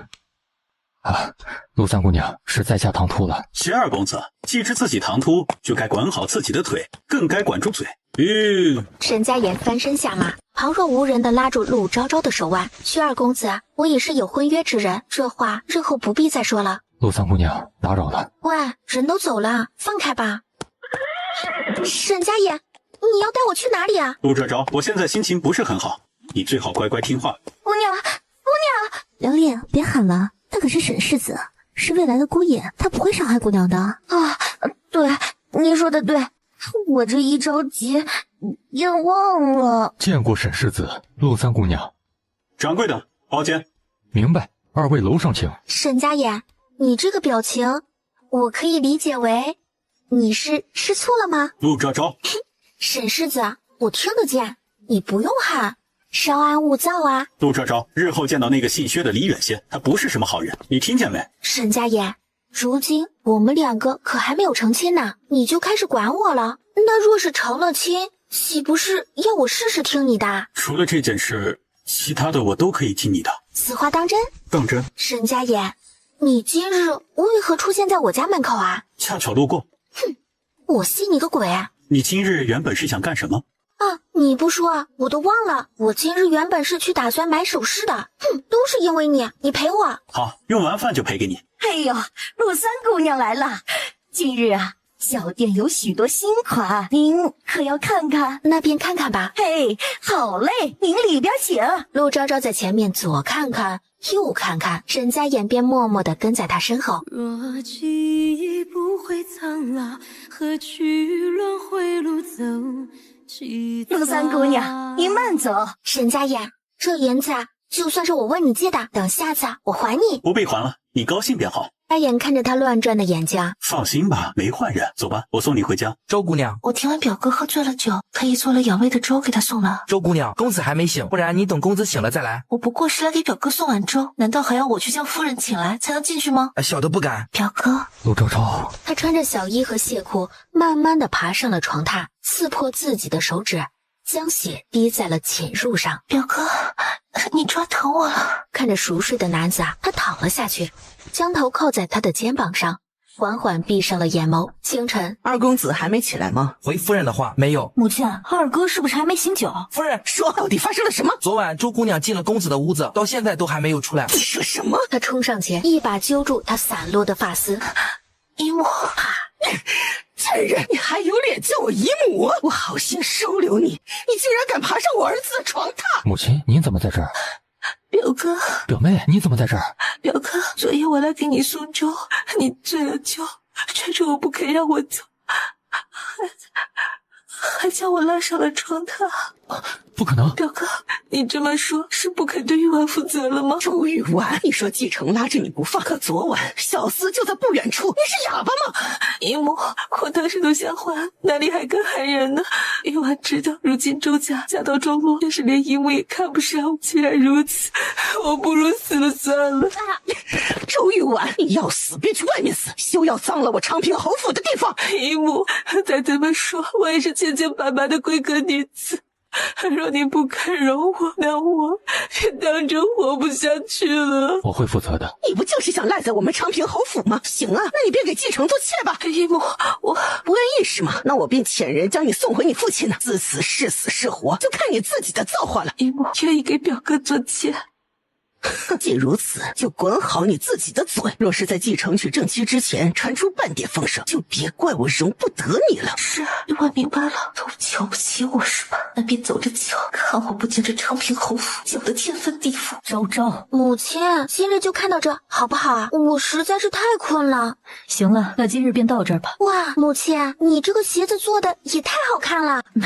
你嫂嫂如今啊，有近4个月的身孕了。前几日刚收到你大哥的来信，说已经启程返京了，想来这几日就该到了。那真是太好了。说起来，我也有大半年未曾见过大哥和嫂嫂了。这次回来的不止你大哥和嫂嫂，还有你二叔他们一家。二叔？是啊，你二叔前些日子被圣上召回京，便同你大哥他们一同回来，如今也快到了。哦，见过母亲。哎呦，这便是昭昭吧？瞧瞧这模样，当真是好啊！昭昭，见过你二婶。见过二婶。哎，好孩子，快起来吧，都是自家人。这是你堂姐招旨。堂姐好。昭昭妹妹好。大嫂，那我们便先回去了，待仲永回府后，我们呀再来拜访。弟妹今日刚回京，想来府中事务繁多，我便不多留了。嫂嫂，我好想你啊！我也很想你，想不起来可好？你如今只看得见你嫂嫂，都看不见大哥了吗？啊！亏得我大老远的还给你带了礼物，真是个没良心。怎么会呢？我可是日日都惦记着大哥的，大哥可不要冤枉了我。是吗？我还以为有了郎婿便不记得大哥了呢。大哥，夫君，你就莫再打趣昭昭了，快将礼物拿出来吧。陆景华见媳妇儿都发话了，从怀里拿出一只精美的匣子。昭昭，可还喜欢？喜欢，喜欢。谢谢嫂嫂，谢谢大哥。大哥最好啦，嫂嫂，我瞧着你似乎清瘦了一些，可是我这小侄儿太能闹腾了。他是个能闹腾的。静爷，子欣辛苦你了，日后你便在府中安心养胎吧。有什么想吃的，就同厨房说，叫他们都紧着你。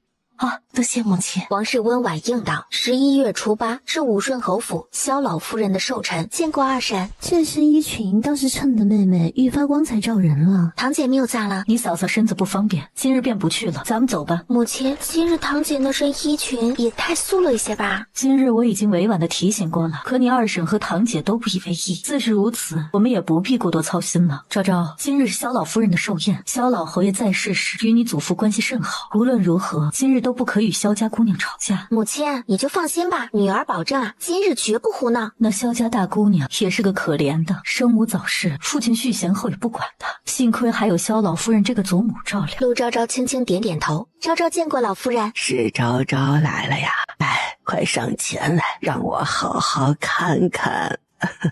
凶巴巴的瞪了他一眼，朝着他嫣然一笑。这下轮到萧雨柔猛了。云阳侯府陆葛氏，见过老夫人。是陆家二房的夫人呐，快入座吧。谢老夫人。雨柔，离开席还有一段时间呢，带着昭昭出去玩会儿吧，不要闷坏了。走吧。葛氏伸手推了推陆昭之，他朝着萧老夫人扶了扶身，也跟着出去了。陆昭昭，你真的是好本事啊，竟然引得沈世子当众向圣上求婚。萧雨柔，我这可以理解为你在夸赞我吗？陆昭昭，你好生不要脸。要脸做什么？要脸能勾引到沈世子吗？萧雨柔瞪大了眼睛。萧雨柔，你说咱们俩又没有什么深仇大恨，你做什么非同我过不去呢？关键你又说不过我，还是说你也喜欢沈家言，所以你妒忌我？陆昭昭，你不要胡说八道，我没有。没有的话，以后啊就不要同我作对了，不然我就同别人说你想抢我未来的狼血。陆昭昭，你以为我愿意搭理你？看见你就烦。那正好啊，我也不喜欢你。昭昭，你在这里啊，当真叫我好找。堂姐，有什么事吗？不是，只是里面都是长辈在聊天，我在里面总归是不合适的，所以才想着出来寻你。陆姑娘，这会你倒知道不合时宜了。今日可是我祖母的寿宴，你穿这身素衣的时候，怎么不知道会不合时宜呢？萧姑娘，我与母亲初回京城，尚不知京城风俗，平日里我便不喜张扬，你又何必咄咄逼人呢？你这么喜欢穿素，跑我家来做什么？为何不绞了头发上山做姑子去了？你实在是太过分了！你若是再敢在我家寻晦气，坏了我祖母的寿宴，我便叫人将你赶出去。堂姐，你别哭了，今日是萧老夫人的寿宴，若是被二婶知道，也会训斥你的。昭昭，你怎么能冒着个外人一起说我呢？我们可是一家子姐妹啊！当真是想破口大骂，哭吧哭吧，谁有你能哭啊？长公主殿下到。老身见过长公主殿下。嗨，老夫人，快请起，今日本宫带圣上和皇后来向您老祝寿，盼您那鸿福齐天。老身叩谢圣上皇后娘娘。他从未见过这般英俊潇洒的儿郎。哎呦，昭昭也在啊，正好你们小夫妻俩说说话。陆昭昭闹了个大红脸，沈家眼够了，你吃这么点能吃饱？你能不能别说话了？谢氏和静柔长公主相视一笑。昭昭殿下，叫什么殿下呀？你便唤我姨母吧。是姨母。侯夫人不必下来了，让嘉恒送昭昭回去可还好？那母亲便先回去了，你让沈世子送你回府吧。家言将昭昭好生送回家。知道了。自然地扶着他上了马车。沈家言，我今日这妆容好看吗？他看着他白皙透粉的脸，湿漉漉的眼眸，还有那饱满的红唇，垂下眼睑，轻轻地了一声。沈家言，你怎么不敢看我啊？欺身上前，一手握住他纤细的腰肢，一手捧住他的脸，朝着那心心念念的红唇吻了下去。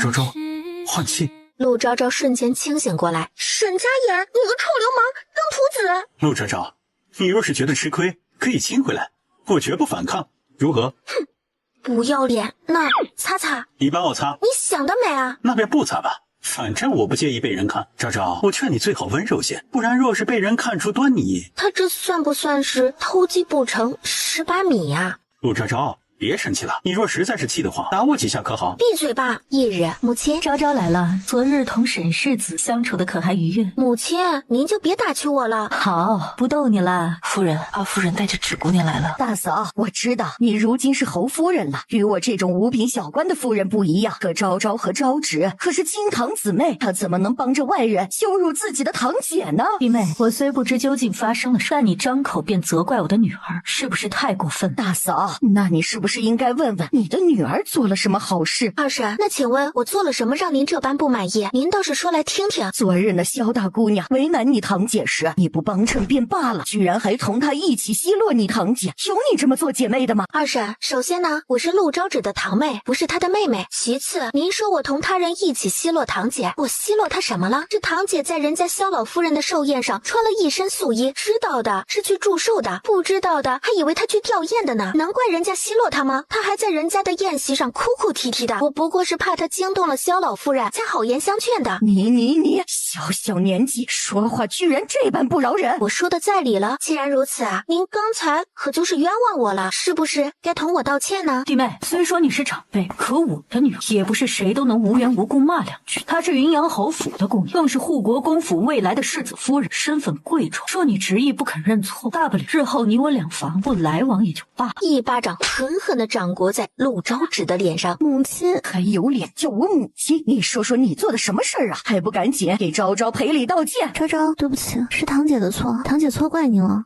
堂姐，这道歉我感受不到半分诚意，所以便不领了。大嫂，都是小孩子之间打闹罢了，可万不能伤了咱们之间的情分呐。那是自然，只是弟妹下次不要再这般冲动。大嫂说的是，今日是我冲动了，您可千万别跟我一般见识啊！弟妹还有事吗？若是无事，便请回吧。昭昭不日即将成婚，我还有许多东西需要准备，便不留你了。大嫂，那样了，那择日我便帮你邀请这些夫人一聚。那我们便先回去了。母亲，二婶为何让你邀请那些夫人啊？想来不过是为了结识那些夫人，好给你堂姐择个贵婿。11月20是陆昭昭的生辰，谢氏正在小厨房里亲自下厨，做她最喜欢的红烧狮子头。嫂嫂，你和大哥都这么好看，我的小侄儿一定好看的不得了。好不好看都不要紧，只要他品行端正、健康快乐便好。嫂嫂说的对，等小侄儿出生，她都出嫁了。昭昭，你是云阳侯府的姑娘，这儿永远都是你的家，父亲、母亲、哥哥、嫂嫂永远都是你的后盾，所以不要难过。能嫁给自己喜欢的人是值得开心的事。她总觉得自己上辈子一定做了很多好事儿。昭昭，我听母亲说今日是你的生辰，这是我特意给你选的生辰礼，希望你不要嫌弃。多谢堂姐了。二婶请坐吧，我母亲在小厨房呢，一会儿便回来了。静怡，你这肚子如今都想怀了呀？这肚子看起来圆圆的，倒像个女孩。男孩女孩都好。也是，静怡同锦华成婚4年才有身孕，锦华都没纳妾，可见你在锦华心中的地位。生男生女自是不打紧的。二婶，您莫不是忘了陆家家训？既然您忘了，我提醒您一下，凡是陆家子孙，男子不得纳妾，女子不得为妾。陆昭昭，你的礼物来了。是父亲他们回来了，你怎么来了？堂堂大理寺卿，死皮赖脸非要跟过来，也不知道你怎么这么闲。阿弟，来这便是客。伯母，打扰了。沈世子来了，正好尝尝我的手艺。多谢伯母。陆昭昭，生辰极乐。谢谢啊。家您在宫里出不来，但托我给你带了生辰礼，我让人给你送到院子里了。弟妹也来了，一同用膳吧。他刚想开口说离开，谢谢大伯母。昭昭，这是母亲亲手做的，你尝尝好不好吃？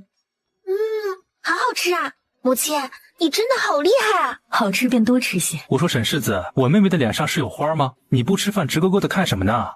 二哥，行，我不说话了，行吧？忘气奴。陆昭昭，你什么时候胆子变得这么小了？从前要扒我衣服的架势呢？我那时候还小，不懂事。是挺小的。那这话说的哪里有不对劲？你还有事吗？没事，赶紧回去啊。陆昭昭，岁岁平安喜乐。堂姐在这里做什么？我瞧着你许久都没有回来，有些放心不下，故而出来看看。堂姐，我回去了，你自便吧。侯爷还是这般务实啊。说好吧。知我者，明令也。姑娘，快瞧瞧，沈世子送的是什么？姑娘好漂亮呀！等下次见面，问问他就知道了。离陆昭昭出嫁的日子越来越近了。沈家言，你在我家门口干什么？等你呀，今日沈大人怎么这么得空啊？本来是没空的，不过把你二哥扣下，我不就有空了？反正他又没有媳妇。沈家言，我发现啊，你越发不要脸了。去不去看灯会了？当然去啊！陆昭昭东看看西看看，沈家言便寸步不离的守在他身边。昭昭，昭昭，好久不见，你更好看嘞！还是保住你有眼光。昭昭，你怎么能这么可爱啊？便发现沈家言冷冷的盯着他的手。陆三姑娘，薛二公子，昭昭，我们一起可好？可以啊。沈世子，陆三姑娘是这个世上难得的好姑娘，还望你日后不要辜负了她。薛公子，你当真知道何为喜欢吗？还是你打着喜欢的旗号在肖想旁人的夫人？沈世子，你这是何意？就算如今是你抱得美人归，你也不该嘲讽我的一片心意。你说错了，陆昭昭是我求来的。你干嘛？给你。沈家言，你不要以为一串糖葫芦便能打发我，下次你再敢扯我头发，我便打你。昭昭，你怎么在这儿？堂姐，沈世子也在啊。昭昭，这两位是啊，这是昌平侯府的大姑娘薛宝珠和二公子薛继承。薛大姑娘，薛二公子。昭昭，你今日怎么同沈世子一起出来了？你们尚未成婚，若是被人看见了，说三道四可怎么好呀？我与陆昭昭是圣上赐婚，是我与我母亲亲自上门求亲，云阳侯府才应允的亲事，谁敢说三道四便是抗旨。我就是好心提醒一下。堂姐，收起你的好心，也收起你的眼泪。你若是想告状，大可以带着二婶再来一趟云阳侯府。陆昭芷最终掩着面哭哭啼啼的走了。说，昭昭，那我们也先回去了。好。沈家言，我想放孔明灯。走吧。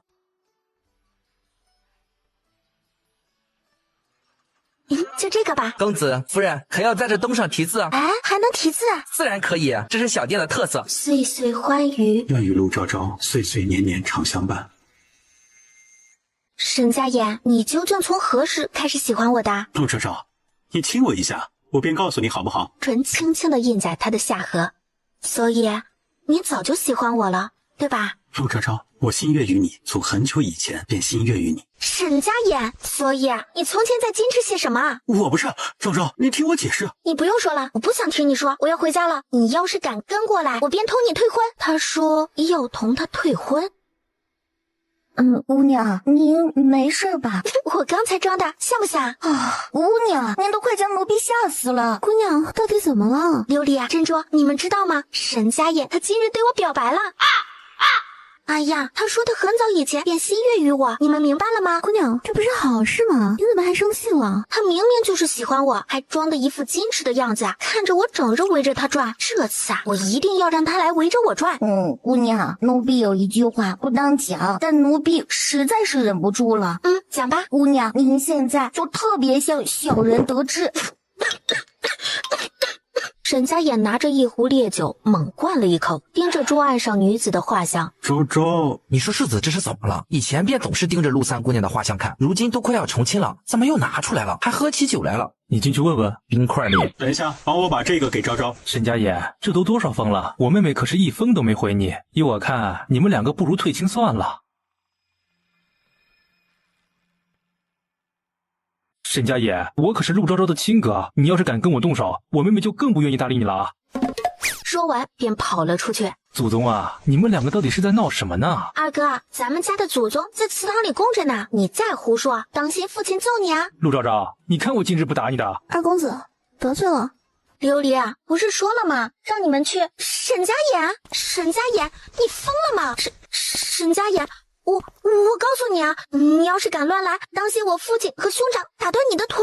陆昭昭，你怎么能这么狠心啊？沈家言，你喝醉了，赶紧哪来的回哪去啊！我不走，我走了你便要去嫁给旁人的是不是啊？雪在肉色天姿国色，你与心热，我已烧作一盆火，一团火。流连芳泽，魂梦似墨，真情假意求不得，看不破。陆昭昭，你是我的，你只能嫁给我。沈家言，你醒醒，让你整日不理睬我，如今还不是在我手里了？不许碰我。那陆昭昭可以碰吗？昭昭，只有昭昭可以。珍珠，琉璃，姑娘，怎么了？珍珠，你去趟松柏院，让我二哥过来一趟。怎么了？这大半夜的，什么事这么急？沈家言，你竟然敢深夜闯我妹妹的闺房！沈家野，你给我起来！二哥，你干嘛？他就是喝多了。我看他就是借着酒意故意的。二哥，你把他带回你院子吧。若是有人问起，就说你们谈公事来着。要不是你们俩就要成婚了，我肯定打断他的腿。二哥，你快带他回去吧，我也要歇息了。明日他要是醒了，你就同他说我不生气了，可别在半夜往我院子里跑了，吓死人了。翌日清晨，哟，沈大人醒了呀！他起身就要冲出去。沈家野，你还敢去我妹妹的院子是不是？你不要以为你是我的上司，我便不敢同你动手。此事是我不对，我去给昭昭赔礼道歉。行了，昭昭说了，她不生你的气了。这眼瞧着就要大婚了，也不知道你们俩这是闹什么呢？他当真是这么说的？行了，赶紧去大理寺吧。成婚前一日，母亲您来了。一转眼，我的昭昭都要成婚了。母亲还记得你刚出生时的样子呢。母亲，昭昭，成婚以后要同沈世子好好相处。静柔长公主是个明理之人，想必日后定不会为难你的。母亲放心，女儿知道的，定不会丢了咱们云阳侯府的脸面。昭昭，这本书你收好，自己好好看看啊。这个瓷瓶里是化瘀消肿的良药。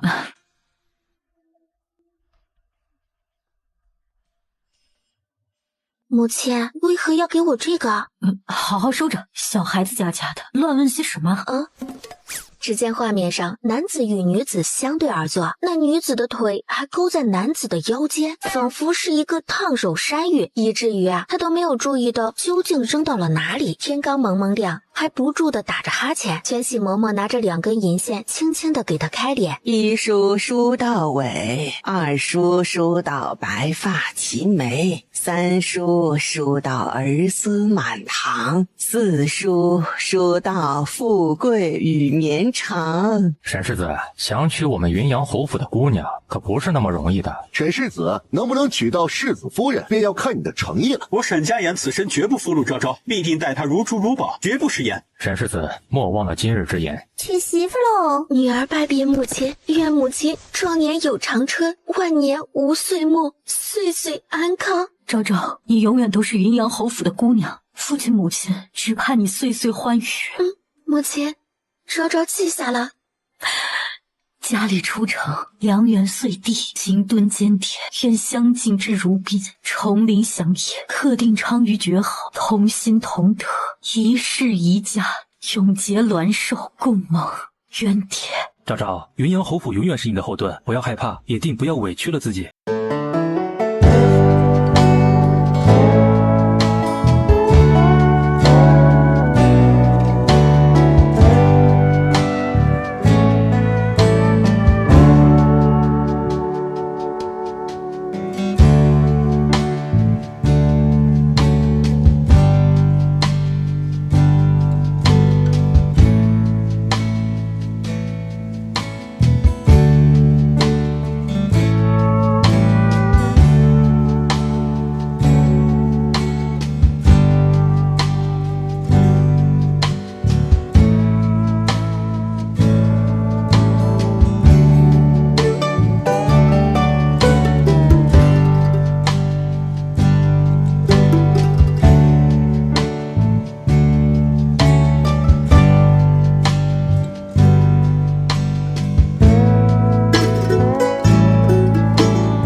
媳妇儿说悄悄话了，晚上有的是时间说啊。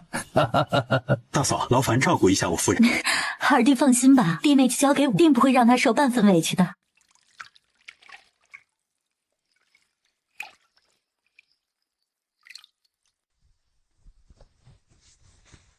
沈家野，你是不是又喝醉了？没有，你先去床榻上吧，不要着凉。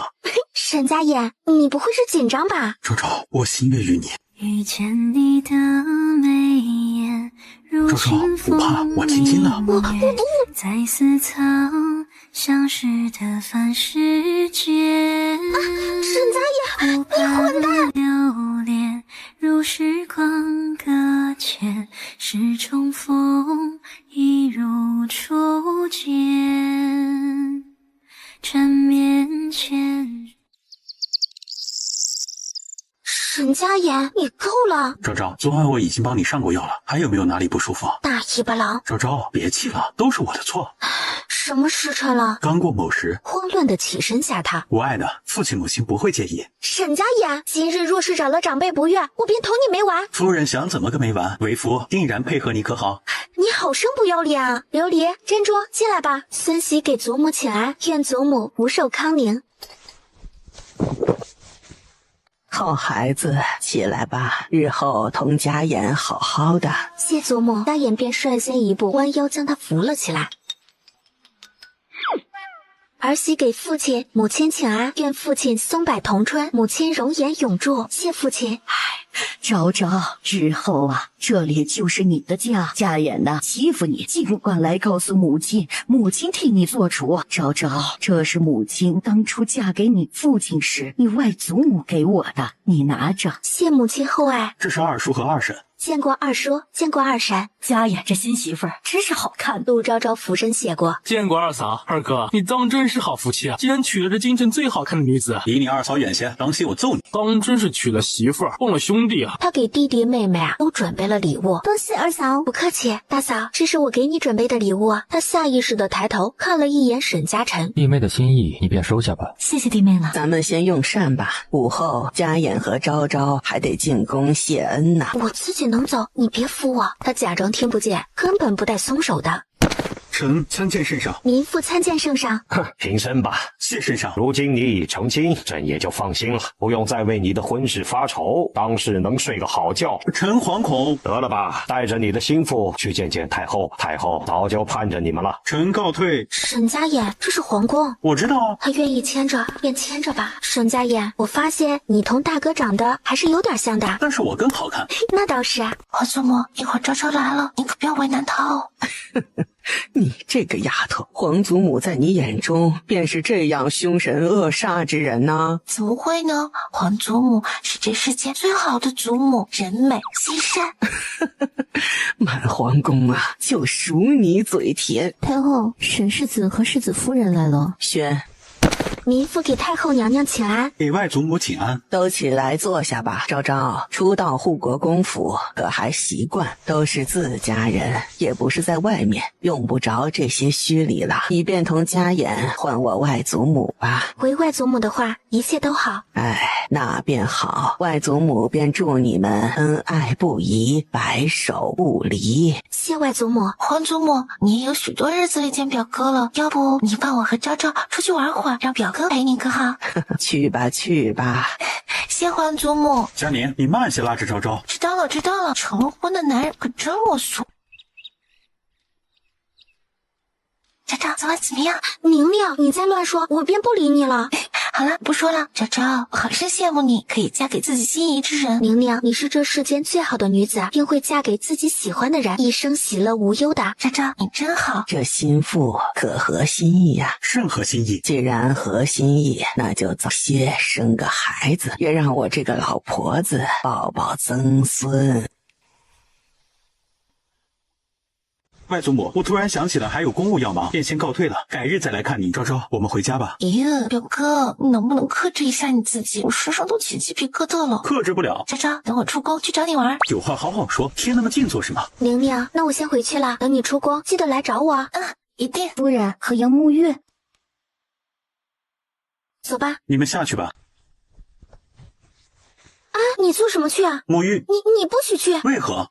你要沐浴就重新备水，不许用我用过的。突然弯腰亲在他额头上，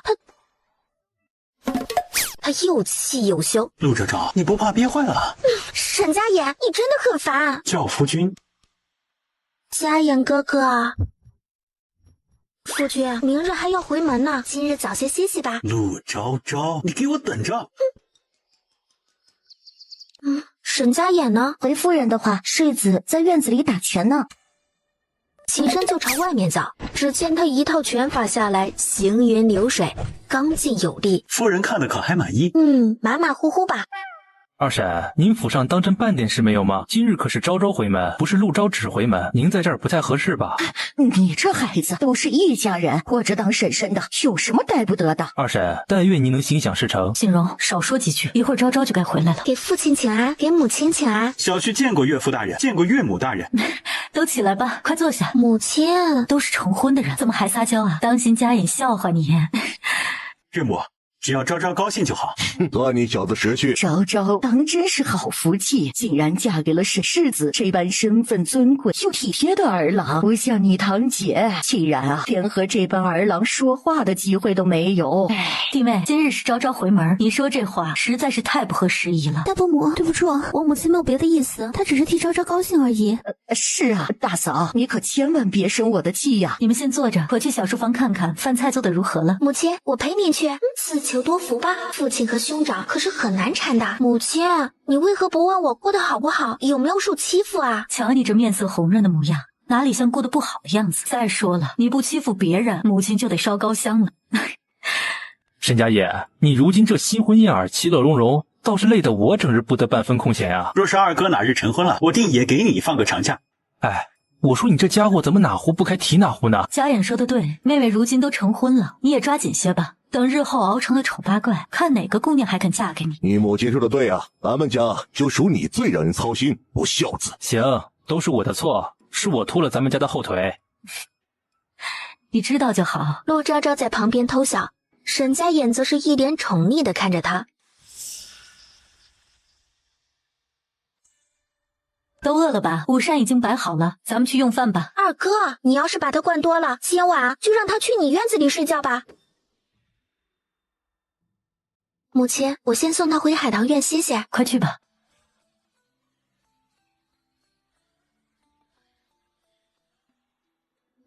沈家眼，你真的臭死了！好香！沈家眼，你真的很不要脸。嫂嫂，才2日未见，我怎么觉得你这肚子仿佛又大了一些？可不，他如今调皮得很，整日提我。倒是你在护国公府可还习惯？长公主殿下可还和善？我一切都好，婆母待我也甚是和善。昭昭，你如今也算嫁得高门了，若是有合适的儿郎，可莫要忘了你堂姐呀。那不知在二婶眼中，什么样的儿郎才算是适合堂姐呢？学识品貌须得出众，家世也不能太低。弟妹，今日是昭昭回门，你先回去吧，我也有些体己话要同我女儿说。大嫂，那我便先走了。堂姐，莫忘了陆家家训，女子不得为妾。昭昭，你说笑了。昭昭，不用理会你二婶的话，日后他们二房的事我们都不会掺和了。是，母亲，女儿知道了。你怎么这般没用？陆昭昭都能嫁给护国公府的世子，你怎么就没这个本事呢？母亲，你要我嫁入高门，是当真为了我着想，还是为了给陆景年铺路？陆昭直，既然你这么觉得，那你的亲事便自己做主，你想嫁谁便嫁谁。母亲，若我也想嫁给沈家眼呢？你疯了吗？是，我是疯了。沈家眼，你如今已经是有妇之夫了，守好妇道，不要整日沾花惹草。陆昭昭，你如今冤枉人的本事倒是愈发厉害了。哼，现在肉随天所过的。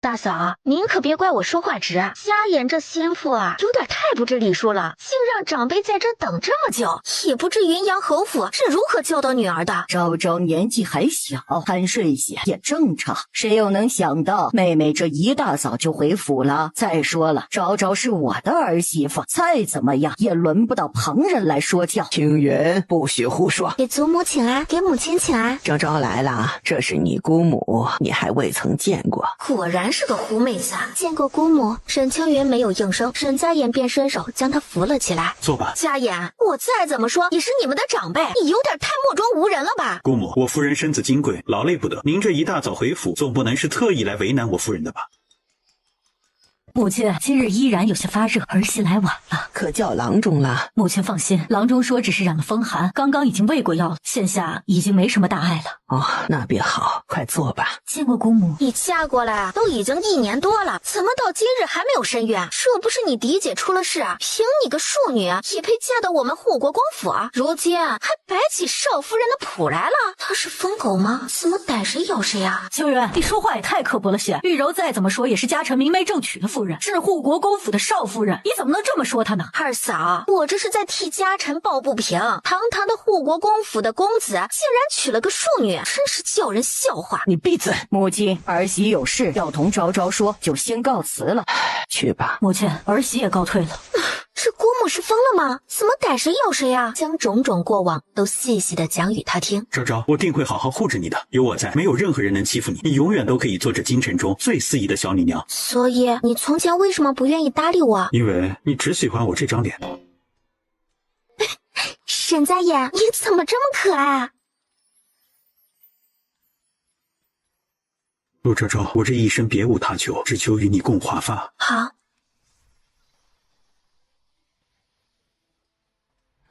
说吧，这次回来又是因为什么呀？母亲，我可是您的亲生女儿，您怎么能这么不待见我呢？就算我曾经做错了事儿，可那时我毕竟年幼啊。青云啊，你如今也是做母亲的人了，日后不论行事还是说话，都需要注意些。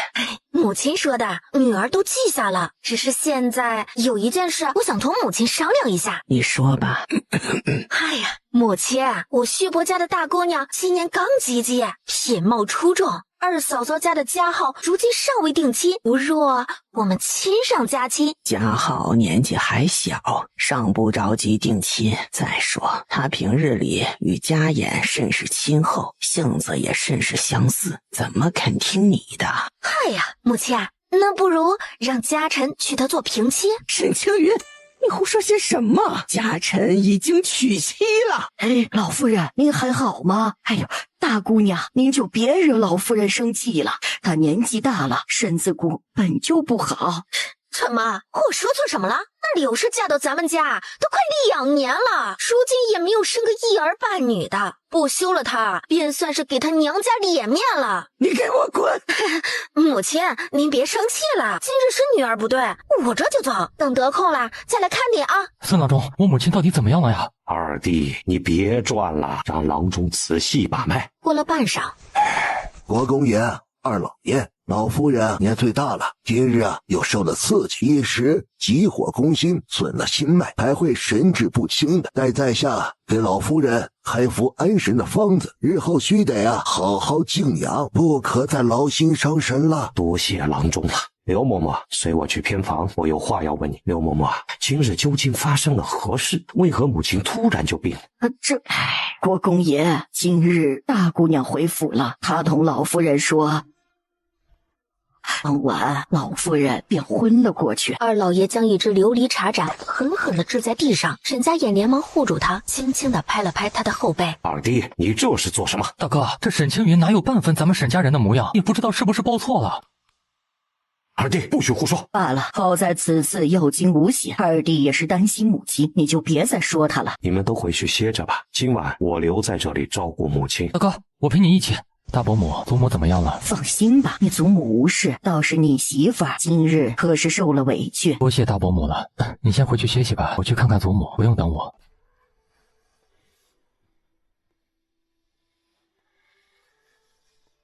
大嫂，你陪我一起回去可好？好。世子，你送母亲回怡清院吧，我与大嫂一同回去。我先送你回去吧，天太晚了。行了，这府里到处都是人，你媳妇儿丢不了，赶紧送老娘回去。母亲，注意身份。注意什么身份？在外我是长公主，需要顾及皇家的颜面；在家，我就是你老娘，赶紧走。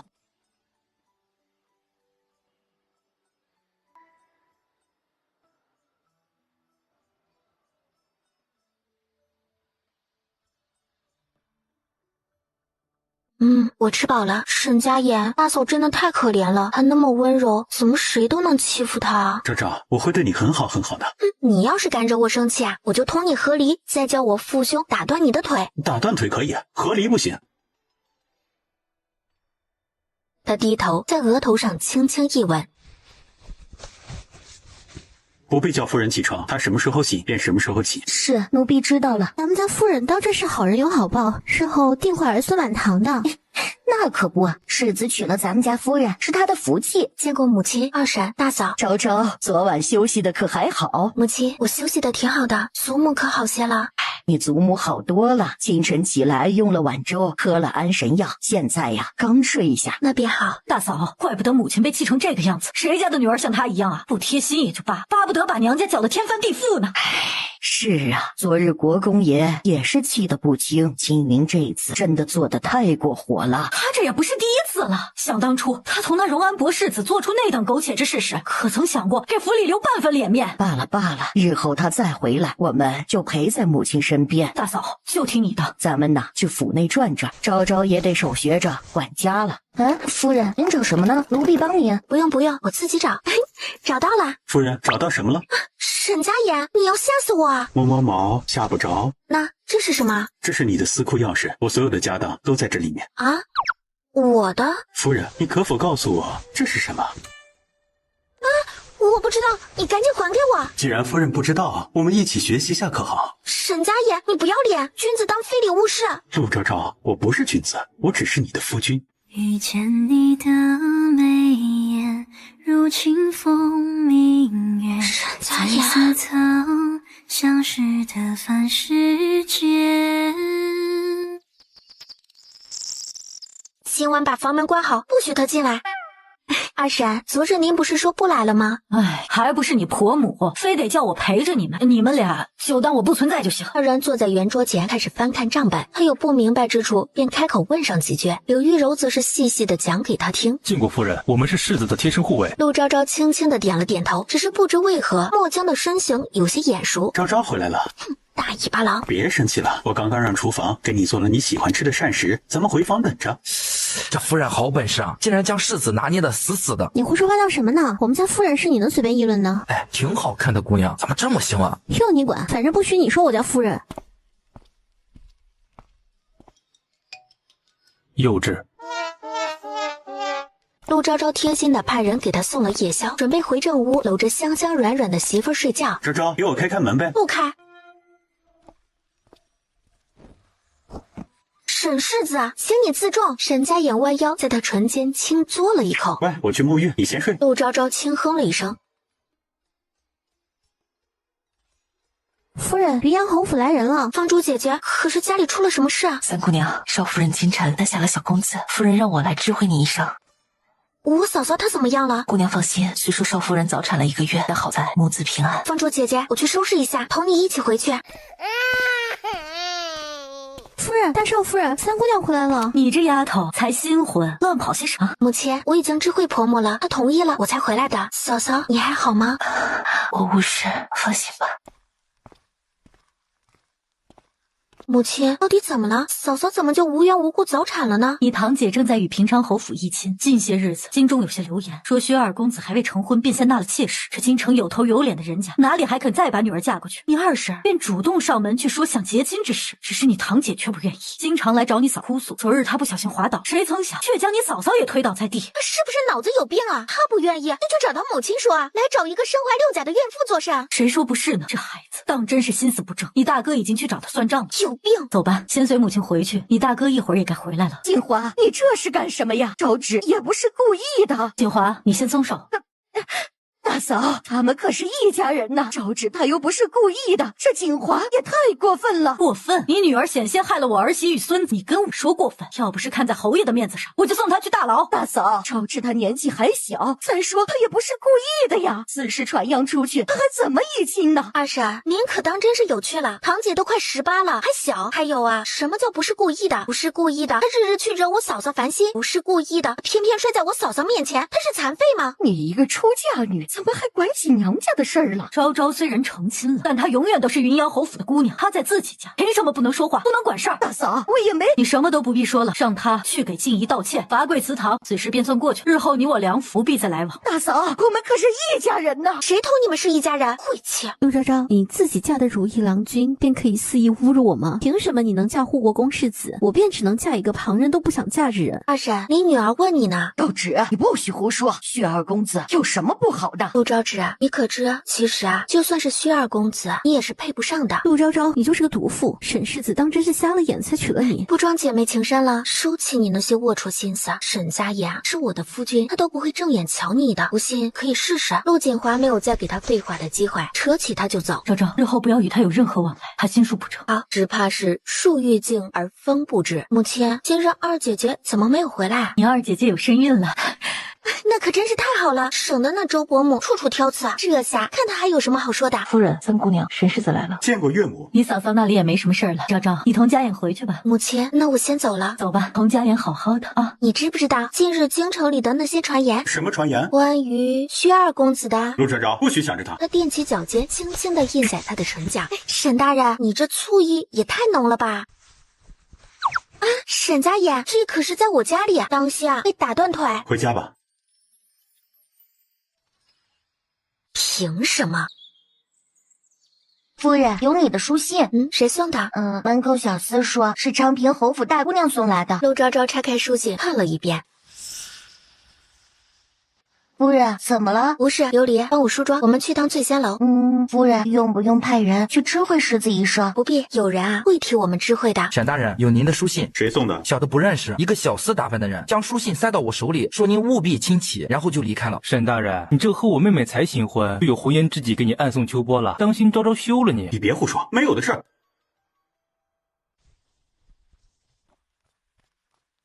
沈家衍，你干什么去？成了婚怎么还变得神神叨叨的？我去！陆三姑娘，你怎么来了？薛二公子，你看看，这可是宝珠的字迹。这绝对不是宝珠的字迹。陆三姑娘，不知这封信是谁交给你的？那就要问问，今日薛二公子原本是要和谁在此相见的了？陆三姑娘，对不住，又给你添麻烦了。不必如此，今日这事还说不定是谁给谁添麻烦呢。待会儿还望薛二公子仗义直言。陆三姑娘放心，我必定如实说。沈世子待你可好？他定是待你极好的。他对我很好。薛二公子不必为那些流言所困扰，若是当真做错了，尽力弥补便是。如若没有，那便不必诋毁。陆三姑娘说的是。堂兄，沈世子，你们也来吃饭呀？你在这儿做什么？今日本来同薛二公子约好在这里相见的，早起时身子有些不适，故而来迟了许久。昭昭，你已经同沈世子成婚了，你竟然与沈二公子在此私会，你对得起沈世子吗？我可是你的亲堂姐，你这么做又对得起我吗？你没事吧？沈世子，她就是个沈姓杨花的女人。陆昭芷，你闭嘴！堂兄，虽说你是陆昭昭的亲兄长，可我也是你的堂妹啊，你总不能帮亲不帮理吧？堂妹算什么东西？沈世子，你我可都是受害者呀！我信我夫人。到陆昭芷身前，抬手便是一巴掌。你若是敢动他一下，我便要你整个陆家倒霉。沈世子，今日明明是他与我未来的夫君私会，怎么还成了我的错了？陆姑娘，请慎言，我与你不过是听从父母之命相看，既没有三书六，又没有婚约在身，可以说是毫无关系。况且今日我与陆三姑娘也不是私会。堂姐，演够了吗？我听不懂你在说什么。写字。我不写，我凭什么写？明明就是他陆昭昭的错。末将带上今日那个官差去陆府查，务必把今日那个送信的小厮找到。是，世子。沈世子，我与陆三姑娘之间清清白白，绝无半分蝇营狗苟之事。沈家衍，今日表现不错，奖励你的。这才算奖励。沈家衍，你今日就没有一刻怀疑过我吗？从未。为什么？因为我长得比他好看，你眼睛又不瞎，都有我了，怎么还能看得上他？自恋。放肆！他竟敢如此做！昭昭别怕，今日父亲定为你做主。昭昭，有父亲母亲在，谁都不能欺负你。那个孽障呢？岳父，我让人将他押起来了，已经有人去陆府搜查，并不会让昭昭平白受这个委屈。锦荣，派人去将你二叔二婶请来。大哥，究竟发生何事了？问问你的好女儿究竟做了什么好事吧。大哥，这是什么意思呀？招直，这到底是怎么回事？怎么弄成这副样子啊？二叔、二婶，堂姐大概是说不出口的，我替她说吧。今日堂姐以薛大姑娘的名义诓骗我去见薛二公子，又让小厮给我夫君送信，让他去捉奸，这可真是好计谋啊！父亲母亲，我没有，是陆昭昭他冤枉我。末将带证人。世子，这就是送信的小厮，这是在陆昭纸房中找到的字帖。荣勇，人证物证俱在，你女儿做出如此恶毒之事，还有什么可狡辩的？大哥，小孩子不懂事，做错了事儿，咱们奥迪是一家人，让昭之给昭昭道歉认错，这事儿就算过去了，行吗？不行，陆大人，我夫人年纪更小，她受了这般委屈，一句道歉便想抵消，你们是瞧不起我们护国公府，还是瞧不起我母亲呢？孽障！你竟然敢做出如此胆大妄为之事，你不配再当陆家的女儿。即日起，你便滚回平州乡下去。哎呀，老爷不可啊！昭之她可是我们的亲生女儿啊，你不能不管她呀。可是你是要保这个不争气的女儿，还是要紧黏这个儿子？你自己决断吧。母亲，你也要舍弃女儿了吗？你心中当真只有陆景年吗？那你当初为什么要生下我？陆昭昭，你是故意的，对不对？你早就知道了是不是？若要人不知，除非己莫为。你自己心术不正也就罢了，偏偏还愚不可及。既然没有那个脑子，就不要想着去做坏事。既然做了，那这就是你应得的下场。沈家衍，你听见了吗？他就是一个毒妇。本官是朝廷命官，护国公世子，你有什么资格直呼我的名字？今日之事，我夫人没有任何过错，只让你离开京城已经是便宜你。若是他今日要杀你，我就递刀。陆仲永，把你的女儿带走，日后你就当没我这个大哥。把这个丢人现眼的东西带回去，今日就将他送走。昭之，跟母亲回去吧。陆昭昭，是我输了。说完便跌跌撞撞的走了。啊，夫人，既然您早就知道这是个陷阱，为什么还要去啊？野火烧不尽，春风吹又生。既然他有心害我，纵使这一次躲过了，那下一次呢？不如斩草除根，只要他远离京城，日后不再来寻我的晦气就好。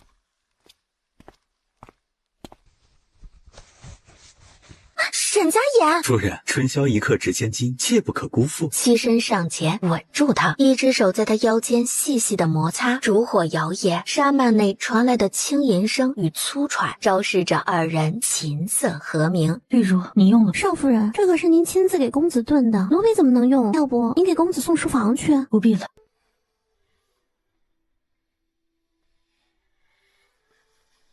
给祖母请安。好，坐下吧。今日这宝墨堂真是热闹呀！看见你们这些孩子，我觉得精神头都好了许多。嫂嫂，昨夜可是没有休息好。没事，就是睡得晚了些。昭昭啊，玉柔啊，快尝尝小厨房新做的点心，合不合胃口？轻咬了一口，好吃哎，比外面糕点坊做的还要好吃。好吃啊，你多吃些。玉柔啊，怎么了？祖母，没事，大概是早起吃坏了东西。阿嫂，你不会是有喜了吧？快去请郎中。是，老奴这就去。恭喜老夫人，恭喜大少夫人，你有2个月的身孕。此话当真？老夫人放心，只是大少夫人近来应该是有些情绪不佳呀。郎中，孩子没事吧？大少夫人莫急，待我开几副安胎药，您按时喝起来啊，没有大事了。刘嬷嬷给赏钱。谢老夫人。大嫂，恭喜啦！谢谢。玉柔啊，日后若是有什么委屈，便同祖母说，切不可憋在心里啊。是，多谢祖母。太好了，我要当小姑姑了，以后我就不是家里最小的了。夫人，这还有2个正本没看呢，您再给看看。琉璃啊，你就饶了你家夫人吧。早知道嫁给沈家衍这么辛苦，当初打死我也不敢招惹他了。自作孽不可活啊！夫人，你这是后悔了？沈家衍，不若你把我休了吧，这世子夫人也太难当了。后悔也晚了，现在不想干了。陆昭昭，你这可算是抛夫弃子。哪有妻子啊？抛夫就更不行。沈家衍，这些账本看得我头疼、手疼、脖子疼，哪都不舒服。我来看。不用，这账本啊，我自己能看。你若是无事，带我出去看戏吧。好，后日我休沐，带你出去玩可好？好啊。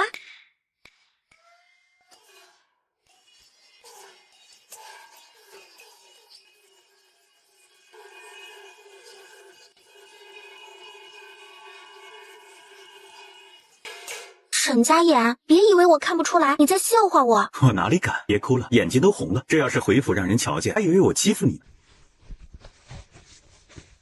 走吧，带你去买首饰。表哥，好巧啊！呀，这才新婚呢，就哄着郎君不务正业。姑母，你不会说话可以把嘴闭上，这不是荣安伯府，轮不到你来做主。沈家言，我可是你亲姑母，你就是这么跟自己长辈说话的吗？姑母，是你一见我就冷嘲热讽的，如今怎么还倒打一耙了？若真要论长辈，那当今圣上、皇后娘娘、太后娘娘皆是我们的长辈，你是要同他们平起平坐吗？哼，你不要以为你嫁到护国公府就飞上枝头变凤凰了，咱们走着瞧。表哥、表嫂，实在对不住了。月莹，还不赶紧过来！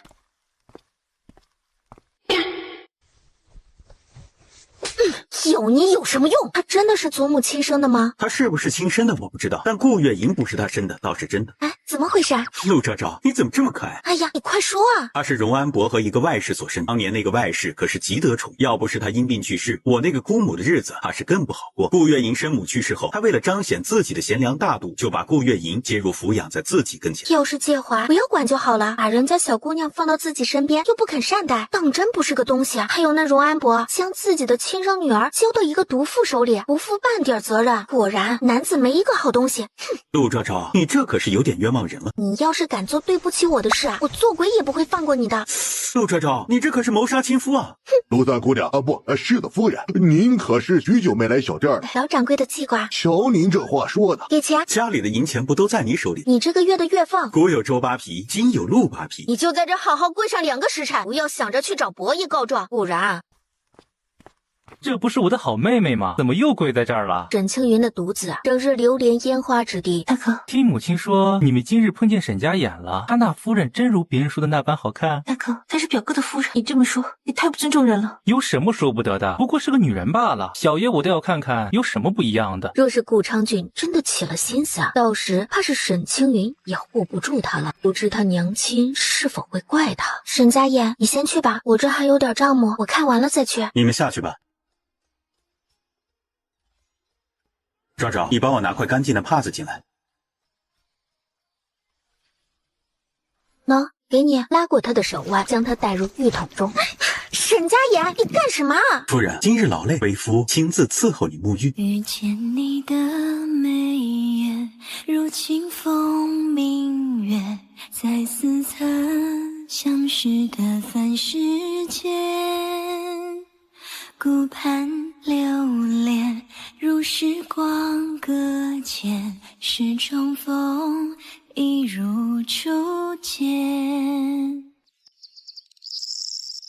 琉璃，新城没有人来过吧？夫人，除了您和世子，就没人进来过，肯定是世子把您劳累了，才帮您算好了。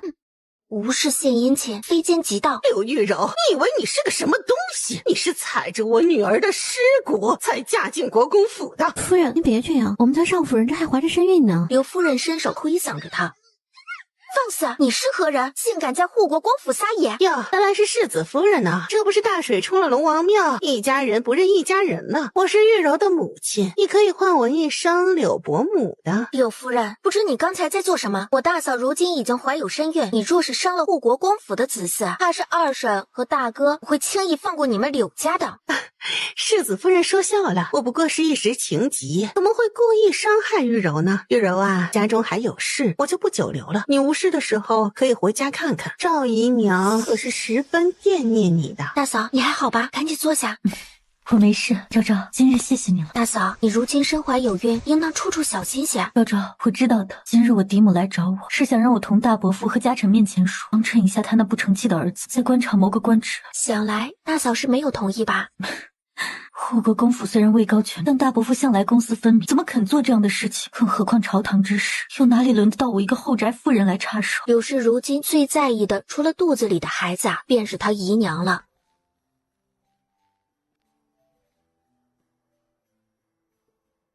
猜猜我是谁？当然是我那既好看又温柔的夫人了。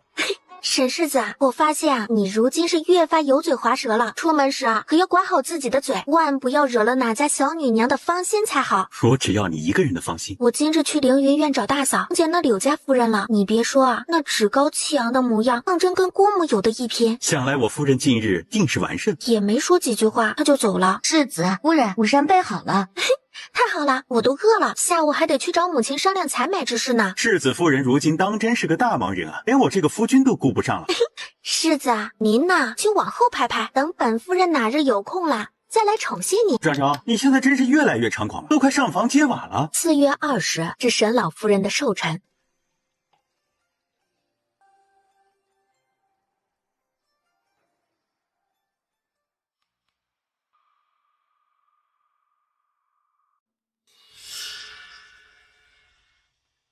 表哥，管好你的眼睛，你要是管不好，我不介意帮你挖出来。顾俊昌被吓得连连称是。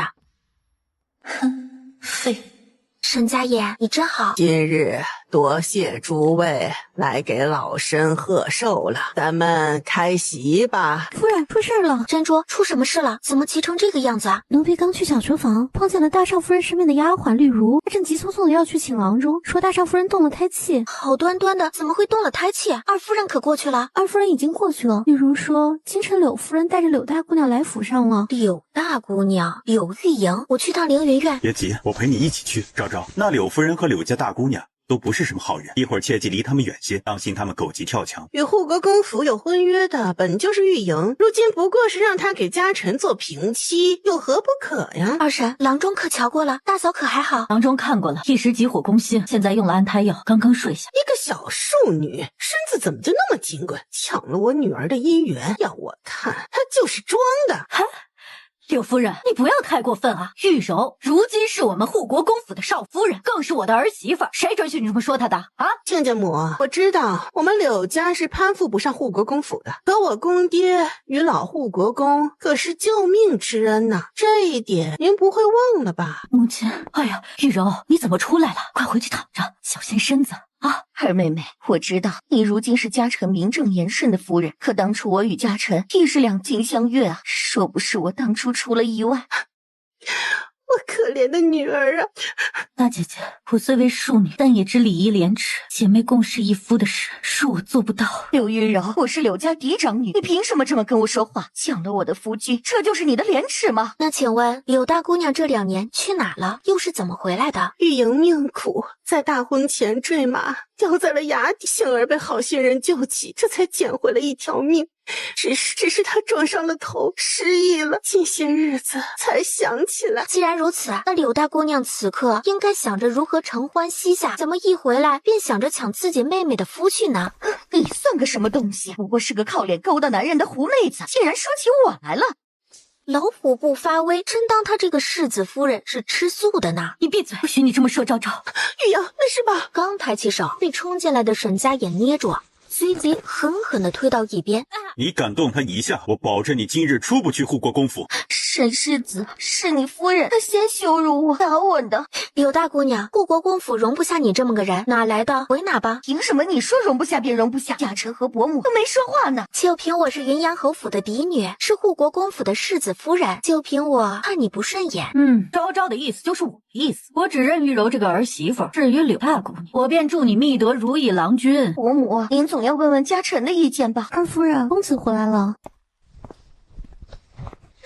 家臣，刘大姑娘，你先起来。家臣，你给我过来。亲家母，正好家臣回来了，不如我们问问他的意见。什么？家臣，你看啊，本来同你有婚约的便是玉莹，如今她既然回来了，不如你便娶她做平妻吧，这样她和玉柔也好相互照应。岳母，我与柳大姑娘曾经虽有婚约，但我与玉柔如今已结成夫妻，断不可如此行事。家臣，所以你也不管我了是吗？满京城谁人不知我曾是你的未婚妻，如今你另娶旁人，让我还要什么脸面活下去啊？大哥，你放心，这柳大姑娘才不会想不开呢。她若是有这般骨气，今日就不会上门了。你们护国公府又不止家臣这一个儿郎，她不肯娶，不是还有沈世子，再不济还有个沈三公子啊！什么阿猫阿狗，也想入我护国公府的门，也不问问本宫答不答应。臣女见过长公主殿下。柳夫人，刚才听你的意思是要让本宫的儿子娶你的女儿。殿下，臣妇不敢，臣妇只是一时口误。大伯母，此事因玉柔而起，那便由我来解决吧。沈家臣，我们和离吧。我不同意。哎呀，孩子，母亲知道你受委屈了，如今你还怀着身孕，万万不能伤身子啊！母亲，玉柔会感念您对我的好，可我与公子这2年来同床异梦，我虽不知他心中惦念的人究竟是谁，但想来并不是我。在这，既然二妹妹愿意退位让贤，那我们……我不同意，也不同意和离。柳夫人，柳大姑娘，不管他们夫妻俩如何，今日本宫便告诉你们，只要护国公府一日未分家，柳玉莹休想踏入我护国公府半步。本宫知道玉柔的姨娘在你手底下讨生活，但你若是敢动她，那柳大人的前途也就到此为止了。你听明白了吗？臣妇明白，臣妇明白了。沈家言，今日你若是说不清楚，就去书房睡。昭昭，我同那柳玉莹绝无半分关系。沈家言，我都没有说交代什么呢，你就自己招了。你还敢说你同那个柳玉莹什么都没有？从前对我爱搭不理的，却勾搭别家姑娘，是不是啊？夫人，你要是想打我，可以直接说，不用找借口的。昭昭，你信我，我心中从始至终只有你一人。沈家言，你酸死了！你们小两口当真是好兴致啊！姐夫，起来吧，都是自家人，无需多礼。想来姐夫和婶世子还有事啊，我去命人备些茶点。殿下请坐吧。我姨妹这性子还是同在家中是一样的，想来你这日子也不好过啊。那的确是比不得四殿下妻妾成群，坐享其人之福。只是不知表嫂可让你进朕屋啊？哼，沈家言，你小子知不知道什么叫打人不打脸？我不过一日没去上朝，怎么就找到这儿来？我可是听说你那位姑母难缠得很，说是父皇下旨抄家，怕是你们护国公府的麻烦就来了。只要他不来作妖，护国公府还不缺他那口饭。不要来招惹他媳妇儿不高兴，别怪他不讲情面。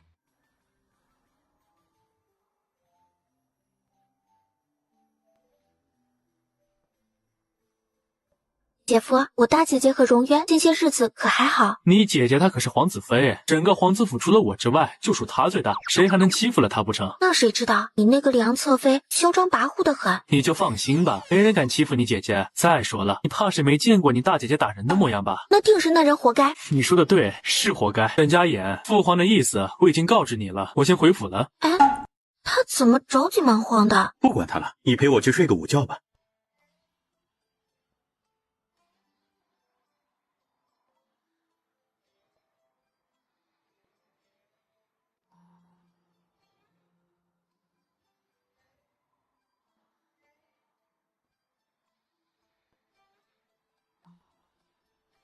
玉柔，还有哪里不舒服吗？多谢公子关心，孩子无事。玉柔，我问的是你，你有没有哪里不舒服？我重要吗？公子眼中何时有过我？公子，是我食言了，您别同我一般见识。将来您公事繁忙，也不会留在主屋。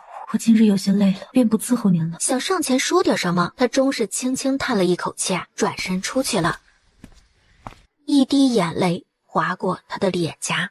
传圣上口谕：荣安伯贪赃枉法，证据确凿，即日起褫夺爵位，罚没全部家产，收押大理寺狱。景远，你我夫妻一体，你可不能不管我呀！伯爷，我只是一个后宅的妇人，我救不了你。好啊，沈景远，你竟然也这般落井下石！你以为你同我撇清关系，你就能有什么好下场吗？伯爷，纵使我当不了这伯夫人了，可我还是护国公府的嫡长女，是我母亲唯一的女儿。你当初同我暗通款曲，珠胎暗结之时，怎么不记得自己是护国公府的嫡长女呢？你闭嘴！带走。父亲。月阳，对不起。表哥，这些都得充公吗？你耳朵是不好使吗？还是说你想同你父亲一起进牢狱？大爷，昌俊再怎么说啊，也是你表弟，你怎么能这么吓唬他呢？姑母，是不是吓唬你们可以试试？圣上说了，阻挠公务之人，一律视为同党。还有我提醒您一下，您若是此刻还不去收拾您嫁妆，那便悉数充公。沈青云听后啊，顾不得其他，连忙快步回了自己的院子。你个有娘生没娘养的野种，如今你父亲也被你刻进牢狱了，从今往后啊，再也没有人护着你了，活该将你卖去怡红院才好。母亲，我求求你不要叫我卖去怡红院，日后你叫我做什么我就做什么。顾月莹，日后若是你敢惹我不高兴，有你的苦头吃。是，女儿绝不敢忤逆母亲。家言，这些都是我的嫁妆，让你的护卫啊给我拉到护国公府去。姑母，您是出嫁女，为何要回护国公府？我是你的姑母，是护国公府的嫡长女，如今夫家出了事，回娘家有何不可？若是换做别人，当然是没什么不可以。可是您别忘了，我祖母如今还时时缠绵病榻，到底是因为谁？您还有什么脸面回护国公府？那是我与你祖母之间的事，轮不到你这个晚辈来插手。您说的对，确实轮不到我这晚辈管。既然如此，这20几个箱子，你就让你的儿子来帮你搬到护国公府吧。好你个沈家言，仗着你母亲是长公主，就欺辱长辈，咱们走着瞧。周家园，这小厨房的手艺不错啊。琉璃啊，珍珠，你们也尝尝。这论起会吃啊，我家夫人当属第一。论琴棋书画，我们家夫人若是称第二，怕是也没人敢称第一吧。你们两个小丫头啊，嘴是越来越甜了。夫人教导有方。夫人，什么事这么高兴啊？啊，小厨房做的，你尝尝，真甜。听说你今日带人抄了荣安伯府。呀，咱们沈世子还当真是铁面无私啊。那要看是对谁，若是换成了你，便是柔情似水，夫唱妇随。便低头在他脸颊上偷了个香，引来陆昭昭的轻呼声。顾月影呢？姑母可有将他带到府上？应该是带来了。将来明日姑母便要在府内四处闲逛，他若是说了什么不中听的话，不用惯着他，由我和母亲给你撑腰。没事儿，他要是动嘴的话，我一个能顶3个；要是想动手的话，珍珠1打3也是没问题的。况且啊，我瞧着那顾月影似乎不像是什么大奸大恶之人。沈佳言点了点头，只要陆昭昭不吃亏就行。昨日那局棋还没下完呢，正好今日有空，咱们下完。好啊，你今日若是输了，日后不管什么事儿都要听我的。床榻之事也得听你的，自然。那你要是输了呢？不可能。陆昭昭，今日你要是输了，晚上你就在上。此时屋外静谧，屋内却传来女子破碎的娇喘声。陆昭昭愿赌服输啊！你不要脸！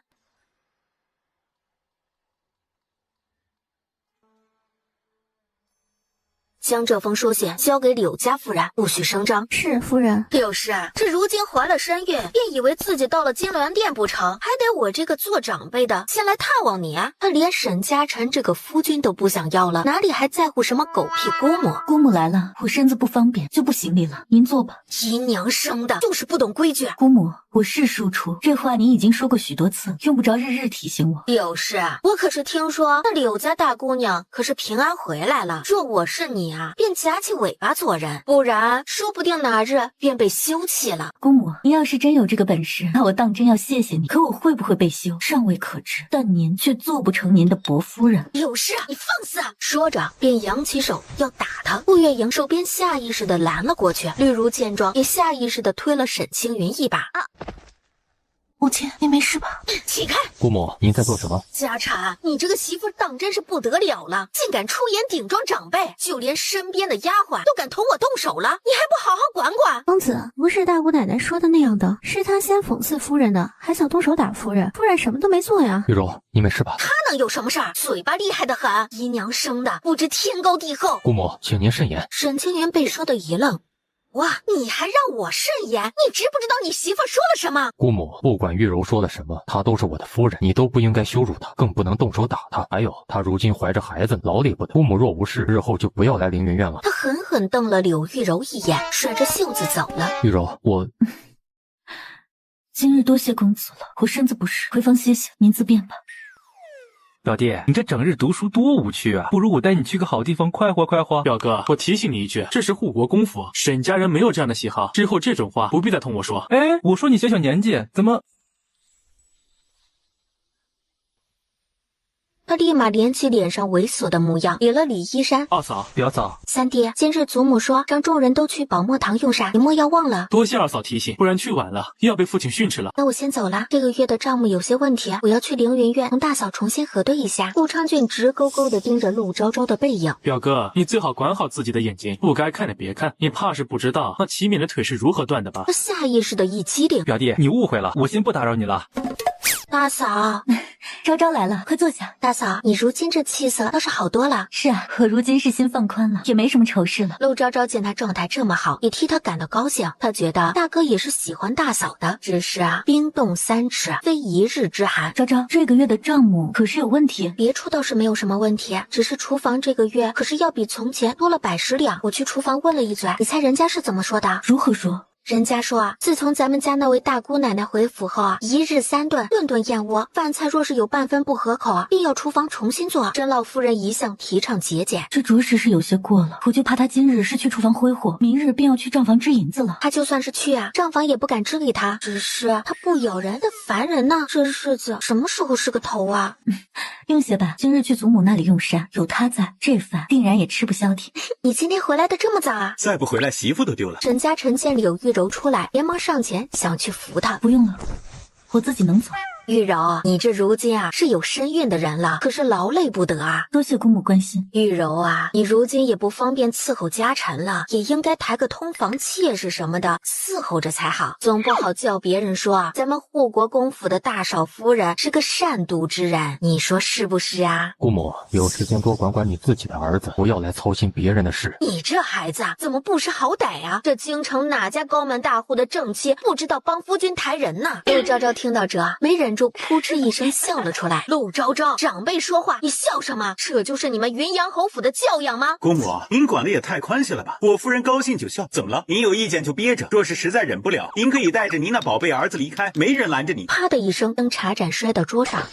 姑母，您当心些，玉柔有孕在身，莫要惊到她。说什么呢？这么热闹！大嫂，母亲，姑母教导我说，我如今有身孕了，要主动给公子抬人伺候，不然就是擅妒。哼，青云，护国公府没有这样的规矩，还有这个也不是你这个当姑母该说的。二嫂，我好心好意的，你怎么不领情呢？我这还不是为了咱们沈家的子嗣着想。狗拿耗子多管闲事。二嫂，你怎么骂人呢？母亲，可是身体不适啊。不是，只是昨夜未歇息好，如今呢，听不得人聒噪。沈青云连忙住嘴，坐在一旁暗暗的生气。说吧，这是怎么了？你不是向来最为端方持重的，怎么演成这副样子了？端起琉璃送来的酒，一饮而尽。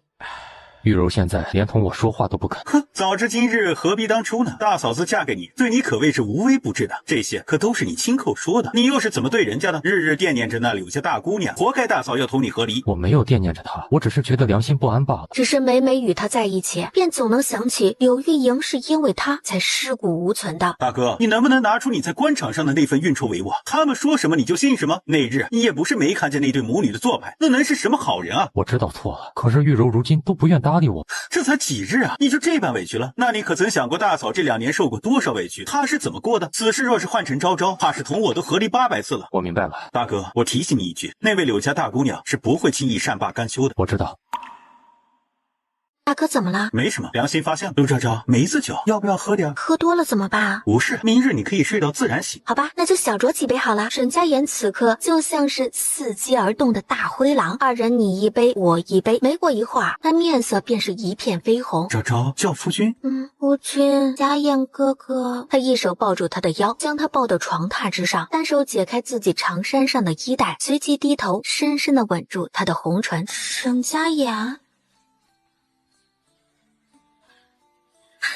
沈家言，陆昭昭，我在。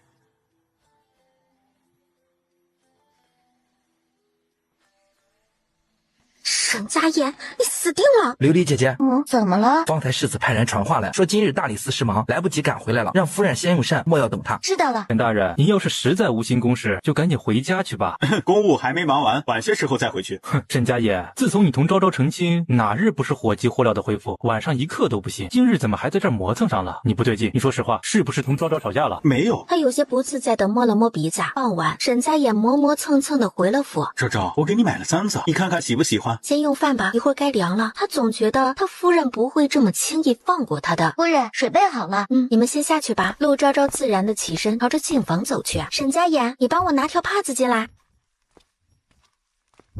沈家言，要一起吗？捧住他的脸颊，低头深深的吻了下去。就在一切都要水到渠成之时，沈家言，我来月事了。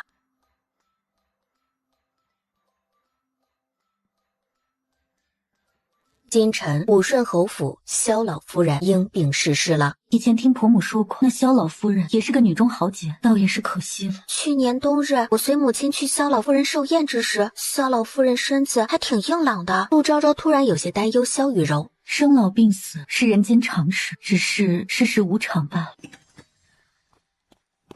有什么事慢慢说，当心冲撞了大少夫人和世子夫人。夫人，柳家来人说您姨娘病重了。什么？昭昭，可要回趟柳家。大嫂，我陪你一起。母亲，您说这办法能行吗？放心，你沈伯母都说了，只要你能留在护国公府，她就会想办法帮你的。就算那静柔长公主再一手遮天，可婚事终究是父母之命，媒妁之言。母亲，若是被人知道了，我这2年……玉莹，你切记，这2年什么都没发生过，你只是被好心人救了。家臣这孩子心善，等到生米煮成熟饭那日，容不得他不认。母亲，我知道了。夫人，二姑娘回来了，让她进来吧。夫人，护国公府的世子夫人也来了。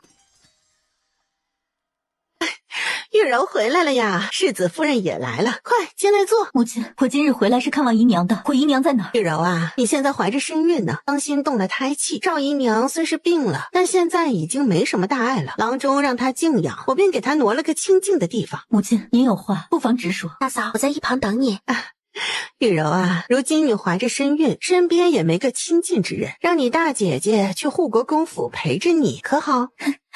我若是不肯同意呢？玉柔，赵姨娘这身子向来不好，你也是知道的。这人食五谷杂粮，哪有不生病的？你说是不是？母亲，您说的对，我怀着身孕，身边确实离不了人。既然大姐姐好心想要去照顾我，女儿便却之不恭了。玉柔啊，你这么想就对了。旁人再亲，还能亲得过你亲姐姐吗？只是母亲，你也知道，我如今最惦念的就是我姨娘了。若是我姨娘出了什么事儿，我也就没什么顾忌了。你放心吧，我定会照顾好你姨娘的。我姨娘在哪儿？我现在要去看她。周周，她让我带柳玉莹回府。我就知道，她定然是没安什么好心。大嫂，这敌人与其放在暗处，不如放在明处。我也是这么想的。既然他非揪着我不放，那我便遂了他的意。只是不知他能不能如意。玉柔，你怎么回来了？姨娘，您身子怎么样了？我没事，不过是前些日子染了风寒，现下已经无碍了。玉柔，你怎么突然回来了？姨娘，您可愿离开刘府，同我和孩子一起生活？赵姨娘心中一惊。玉柔，你同家臣怎么了？为何会生出这种念头？姨娘，前些日子大夫人带着长姐去了护国公府，她想让沈家臣娶柳玉莹做聘妻。你说什么？今日也是大夫人派人去护国公府，说您病重了，诓我回来的，不过是为了找机会让柳玉莹进护国公府。玉柔，此事断不能答应。你如今好不容易有了身孕，家臣又是个不可多得的好郎婿，怎么能拱手让人呢？姨娘，我知道论其身份是我高攀了他，可我也不想这一辈子都小心翼翼的活着。与其如此，倒不如一个人自由自在的。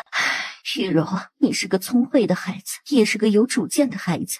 这些年是姨娘拖累了你，事后你便按照自己的心意活着。无论你做出什么样的决定，姨娘都会支持你，陪着你。我只是希望你能给家臣一个机会，也给自己一个机会。姨娘，谢谢你。大嫂，大哥来了。二弟妹，玉茹呢？屋里呢。陆昭昭，你这胆子真是越来越大，什么地方你都敢自己来。他们还敢同我们斗不成？再说了，我可是带着珍珠来的。见过岳母。玉柔，照顾好自己啊。姨娘，我回去了，您照顾好自己的身子，哪里不舒服一定要派人告诉我。好，快回去吧。放手吧，我自己能走。沈家臣觉得心脏仿佛被一只大手攥住，密密麻麻的疼。二妹妹，你这怀着身孕，难免思念家人。母亲特意叮嘱我好好陪着你，顺便照顾好家臣。我记得母亲说的是让你入府照顾我啊。再说，你应该唤她一句妹夫的。二妹妹说的对，是我说错话了。大姐姐，你如今待字闺中，若是传扬出去，怕是与你名声不好。妹夫，我如今还提什么名声不名声的？二妹妹现在怀着身孕呢，你就让我去照顾她吧，也让我做长姐的尽一份心意啊。这不比你看的画板子好看？那确实是啊，是我同意他入府的。沈家臣张了张嘴，最终什么也没有说。妹夫，可否劳烦你扶我一把？男女授受不亲，车上有脚凳，大姐姐你自便吧。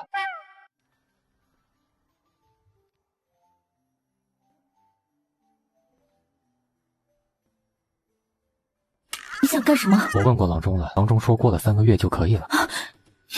你给我滚！玉柔，你别生气啊，我什么也不做，咱们睡觉吧。啊！刘玉柔拿起一旁的枕头，就朝着他身上招呼着。玉柔，你别生气，我出去。生气的将他的枕头狠狠地掷在地上，当真是风水轮流转，想想就解气。见过祖母，见过老夫人。玉柔，起来坐吧。你如今身子不方便，这些虚礼就不用了。祖母，无碍的。快给柳大姑娘搬个椅子，这可是咱们家大少夫人的嫡亲姐姐，怎么一点眼色都没有？谢老夫人，谢姑母。母亲，您瞧这柳家大姑娘多知书达理呀，与咱们家的家臣啊多般配呀，可惜呀造化弄人呐。青云，过去的事就不要再提了。玉柔啊，你别介意，姑母就是觉得有些惋惜罢了，心直口快了些，没有恶意的。不是姑母，你也不止一次心直口快了。青云，既然你这么喜欢柳大姑娘，不如让她给你做儿媳妇好了。这都说女大三抱金砖，只是不知道这柳大姑娘愿不愿意呀。哎呀，顾昌俊闻言倒是眼睛一亮。二嫂啊，你说笑了，昌俊还小呢，现在还谈不上议亲之事啊。青云，老夫人，您就别生气了，千错万错都是玉莹的错，你就不要再怪姑母了。柳大姑娘，少在这里哭哭啼啼、装腔作势，护国公府可不行这一套。过2日应该去慈安寺祈福了，家中的事务辛苦你了。母亲放心，柳玉柔，你应该知道我此次入府是为了什么吧？长姐，我真的很想问问，你为何不顾颜面，也要嫁给沈家辰呢？这天下的儿郎又不止他一个，他本就是我的夫君，我心悦于他有何错？再说我同你是亲姐妹，事后你我平起平坐，相互照应，有何不可？长姐，只要沈家辰同意，我即刻同他和离。沈家辰黑着脸站在门口。家辰，你别生气，二妹妹啊，就是心直口快。我出去。他连个眼神都没有分给他，若是沈家辰一生气对他动了手，孩子没了该多好。玉柔，出去吧。玉柔，你非要如此吗？我若说是呢？他渐渐红了眼眶。玉柔，我求你别离开我，好不好？何必呢？一别两宽，各生欢喜不好吗？玉柔，对不起，我知道以前是我不好，我只求你再给我一次机会，好不好？他哭了。刘玉柔，是忘了那些曾经难熬的黑夜了。沈家辰，我累了，想歇息了。玉柔，日后我绝不会再辜负你。不该再相信你父亲一次吗？是二妹妹出什么事儿了吗？刘大姑娘，我不管你究竟为何跟着玉柔回府，但我今日告诉你，我此生只有柳玉柔这一个夫人，莫说是平妻，便是妾室也不会有。家辰，曾经我与你的那些过往，绝不作数了吗？什么过往？我与你不过是父母之命罢了，谈何情谊？你胡说！这府里谁人不知，你虽娶了柳玉柔，对她却并不上心。你敢说你心里没有我？玉柔这2年究竟是受了多少非议，心中的痛意更深。刘大姑娘，你可知道你失踪后，柳夫人是如何同我说的？她说你是在为我祈福的路上才失踪的。这些年我心中是惦念着你，但那是愧意，无关其他。况且你当日究竟为何失踪？这2年又去了哪里？只有你自己清楚。我言尽于此，你好自为之。你在婚前去找过家业，我早就知道。你可知我为何不在意？因为我不喜欢你。你心中之人是谁，都与我无关。好的很，去怡兰院给顾公子，莫让旁人瞧见。大姑娘，是不妥吧？去。是，大姑娘。半夜，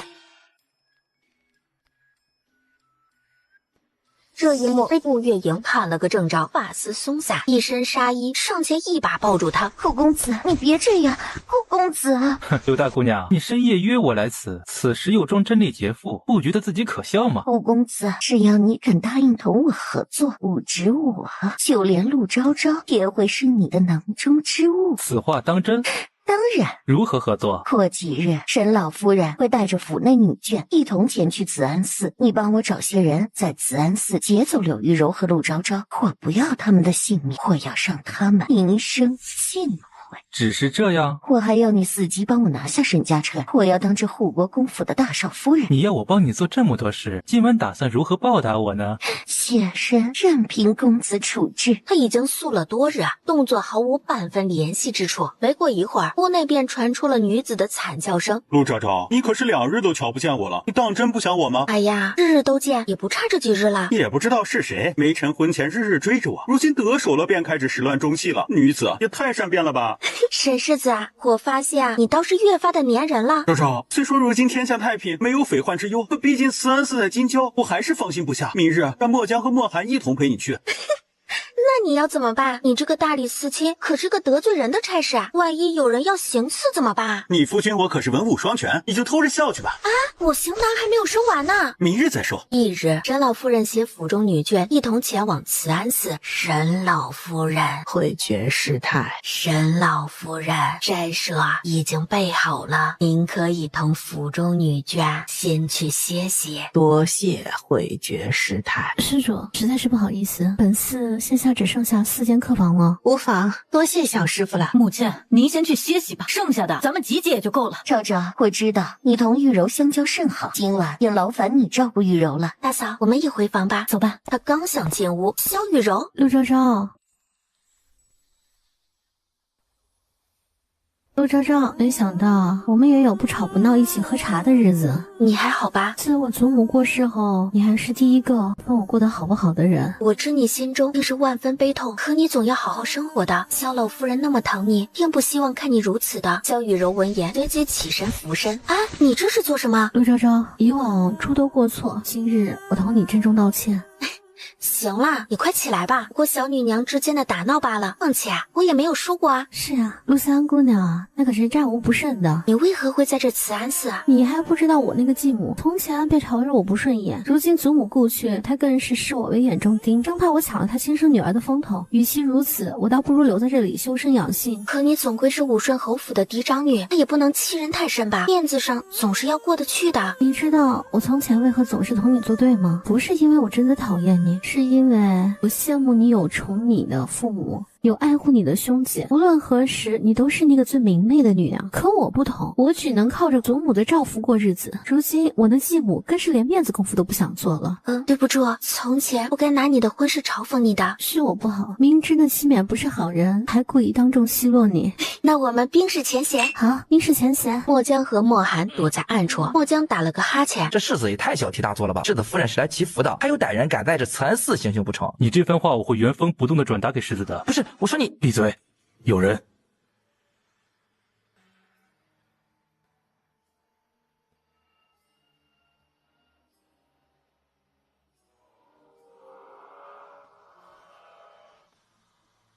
别出去！沈家眼给我留了侍卫，有他们在，应该没事的。我们出去啊，也只能添乱。过了大约1刻钟，门外的响动渐渐平息。夫人，无事了。大嫂，你没事吧？我没事，昭昭没吓到吧？我没事，放心吧。墨寒，刚才是怎么回事？可看清楚来人了？回夫人的话，属下不知是何人，但想来应该是冲着您和大少夫人来的。此事我会立刻禀报世子，他们跑不了。玉柔、昭昭，你们没事吧？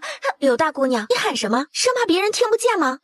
昭昭，你别误会，我就是听见有动静，担心你们才过来的啊。柳大姑娘，那我倒是错怪你了。玉柔、昭昭，你们怎么样了？母亲放心，我和昭昭无事。这究竟是怎么回事？什么人如此胆大包天？回老夫人的话，是几名贼人，务必将这几人找到。是。老夫人，此次是我连累了你，不出意外的话，这几个人是冲着我们来的。陆昭昭，看来你这日子也不太平啊！深宅大院，处处都是陷阱，你可小心应对着，莫着了旁人的道。只是今日之事，也有不少人看见，不知传到京城又会酿出什么样的风言风语。大嫂，今日之事你怎么看？今日之事绝不是巧合，柳玉莹绝对脱不了关系。柳玉莹这些日子从未离开过护国公府，所以此事绝不是她一人所为。大嫂，明日回府后让人盯紧她，我觉得她绝不会就此善罢甘休的。我们总要将这些心怀鬼胎之人全部捉到，否则也是日日不得安生。你说的对。翌日一早，传来沈家眼说话的声音，他朝着门外试探的唤了一句：“昭昭，我在。”昭昭，醒了，他们来了。沈家眼紧紧的抱住他。昭昭不怕。过了好一会儿，才意识到沈家晨还在旁边。大哥，沈家晨轻轻点头应下。昭家院，陆昭昭将事情的来龙去脉以及他们的种种猜想告诉了沈家眼。他这是嫌命太长了，我这就让人将他抓到大理寺，看他招不招。不行，大嫂之所以同意他入府，就是因为挂心他姨娘。就算那柳夫人顾忌着母亲，不敢伤人性命，可暗地里搓磨还是能的。就算是圣人，也不能去管臣子的家事吧。不若等我们抓到那几个贼人之时，让他百口莫辩，到时那柳夫人怕是顾不上别的了。昭昭，日后无论去哪里，我都陪着你，我会让墨江去盯住他的，不会再给他任何可乘之机。为何是墨江？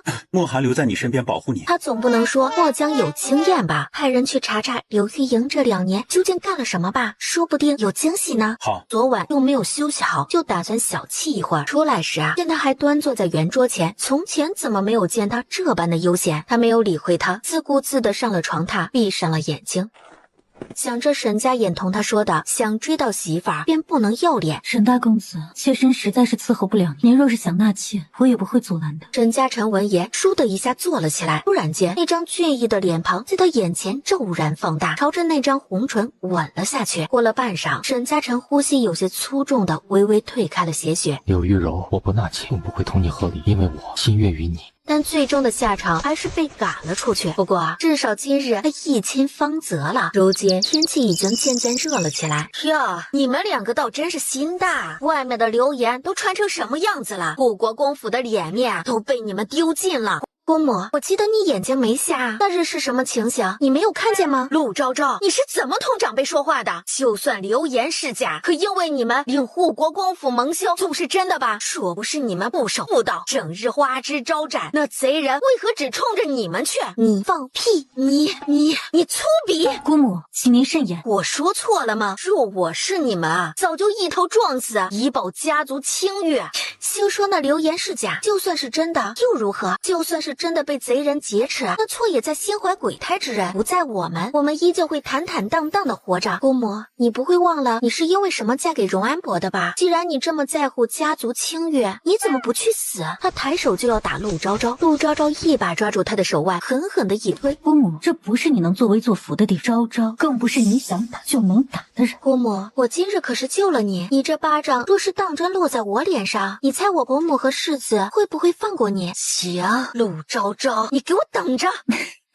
今晚这姑母怕是又睡不着了。活该！大嫂，你知道柳玉莹这2年去哪了吗？不是说她失忆被人所救吗？我是不信的。陆昭昭低声说了几句，柳玉柔神色一变，她怎么也想不到柳玉莹竟然入夜。墨江趴在柳玉莹的屋顶，武昌俊只见他径直进了柳玉莹的屋子，墨江轻轻掀起屋顶的一片瓦，轻车熟路的去抱柳玉莹。顾公子，武昌俊猴急的去撕扯他的衣服啊！顾公子，陆昭昭，你还想不想要？当然想要。喏，这个是安睡伞，明日我将陆昭昭约出来，哄她喝下，然后她便是你的了。沈家眼若是知道了怎么办？有贼心没贼胆。陆昭昭若是失身给你，你觉得他敢将此事告诉沈家眼吗？之后还不是任你处置？好，就按你说的办。看着床榻上纠缠的二人，男盗女娼，蛇蝎心肠。昭昭，你又耍赖是不是？我没有，我本来就是要下在这的，你快点。自从上次下棋输给他后啊，他一得空便拉着他下棋，久而久之，他学会耍赖了。世子夫人，墨江回来了。见过夫人。可是有什么发现？墨江抬头去看沈家眼的脸色。今日表公子去了柳大姑娘房中。顾昌俊，正是，他们行苟且之事。世子还有一事，属下不敢说。说，顾昌俊他觊觎夫人。墨江把事情一五一十的说了出来。沈家眼再无往日那份闲散，只见他面容发黑，径直起身就要出去。啊，你干什么去啊？昭昭，没事，你在这等我，我一会儿就回来。他朝着墨江使了个眼色。墨江不去了，我知道你是为了我，可你若是此时杀了他，祖母会接受不了的。他本来身体就不好，不然我们就抓他们个现行如何？到时候任他们如何狡辩都没有用。昭昭，对不住。也说不定能一举两得呢。翌日，见沈家眼不在院中，天助我也！昭昭，以前说我不好，今日我是特地来赔罪的。柳大姑娘，大可不必。你若是真心认错呢，不如赶紧出府归家。你说的对，我已经想好了，明日我便回家了。这些日子我有叨扰，所以我想请你吃盏茶。行啊，只是不知柳大姑娘要约我去哪？不如我们去假山后面的凉亭吧，那风景也好。行啊，走吧。柳玉莹朝着红绫使了个眼色。世子夫人，请喝茶。陆昭昭眼含笑意的抬手接过。二位姐姐，请喝茶。昭昭，你怎么了？柳玉莹，今日我便告诉你一句话。什么？不作死就不会死。柳玉莹闻言瞪大了眼睛。珍珠一把将红绫按住，一把剑自后方放在了柳玉莹的脖子上。昭昭，你这是什么意思啊？柳大姑娘，这里面有什么？你不会不知道吧？柳玉莹，好戏才刚刚开始啊！今日你们一个也跑不了。柳玉柔，你别忘了，你也是柳家的女儿。今日我若是出了事，你也不会有好下场的。柳玉莹，你觉得父亲在前途声誉和你之间会选谁？父亲当然会选我，我可是柳家嫡长女，岂是你这个小贱人可以比的？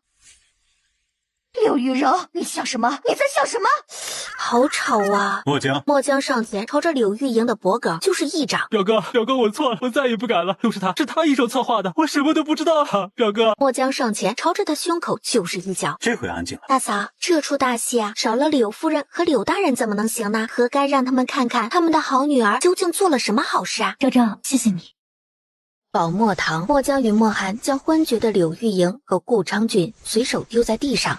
家言，这是怎么了？祖母，您别着急，等会儿人来全了，尊儿有事相告。大约一炷香的时间，府内众人便全都赶了过来。昌俊，他扑倒在他身前，你们对我儿子做了什么？你应该先问问你的儿子做了什么，问问他今日还有没有命离开这。母亲，这究竟是怎么了？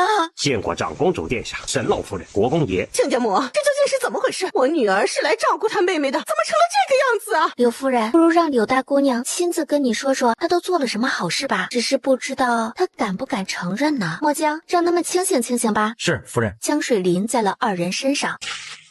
我的儿，陆昭昭，你这个蛇蝎心肠的贱人！墨江，墨江抬手就将另一桶水径直淋在了沈青云的身上。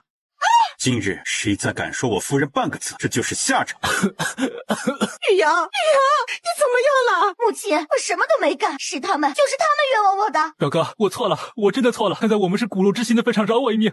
是他教唆我的。胡说什么？都闭嘴！家言，你来说。祖母，这两人在护国公府行苟且之事，并试图给昭昭下药。静柔长公主听后面色一暗，我没有。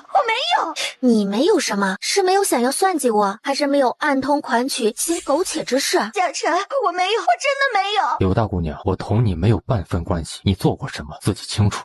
你有什么证据？我有证据。人群中突然传出一道弱弱的声音：“老夫人，这是柳大姑娘写给大哥的书信。”刘嬷嬷上前接过书信，递给沈老夫人。沈青云怒气冲冲的上前，抬手就是恶狠狠的一巴掌：“顾月莹，你个小贱人，你就同你那短命的娘亲一样！母亲啊，这不过就是郎有情，妾有意罢了。若不然，让昌俊纳了他便是了，也不算得什么大事啊。昌俊还小，他就是想同他表嫂开个玩笑罢了，没有恶意的。”月莹，你先起来。谢老夫人。陆昭昭看着他那红肿的面颊，转身低头对着琉璃说了一句：“月莹可是我们柳家的嫡长女，怎么能与人为妾呢？”柳夫人，我这么说啊，已经给足你和柳大人的面子，不然这种事情若是传出去，你们柳家还有什么颜面可言？沈老夫人捂着胸口闷咳了一声，她都知道。沈青云，你闭嘴！母亲，昌俊可是您的亲外孙啊，不过就是小孩自家玩闹罢了，就不必上纲上线了吧？祖母，此安氏一事也是他们策划的，请您为孙媳做主。请您为孙媳做主。陆昭昭、柳玉柔，你们不要血口喷人，此事与我儿子有什么关系啊？家眼缓缓上前，走到顾昌俊面前。顾昌俊，那几个贼人大理寺已经抓住了，你是认还是不认？若不认，就去大理寺走一趟。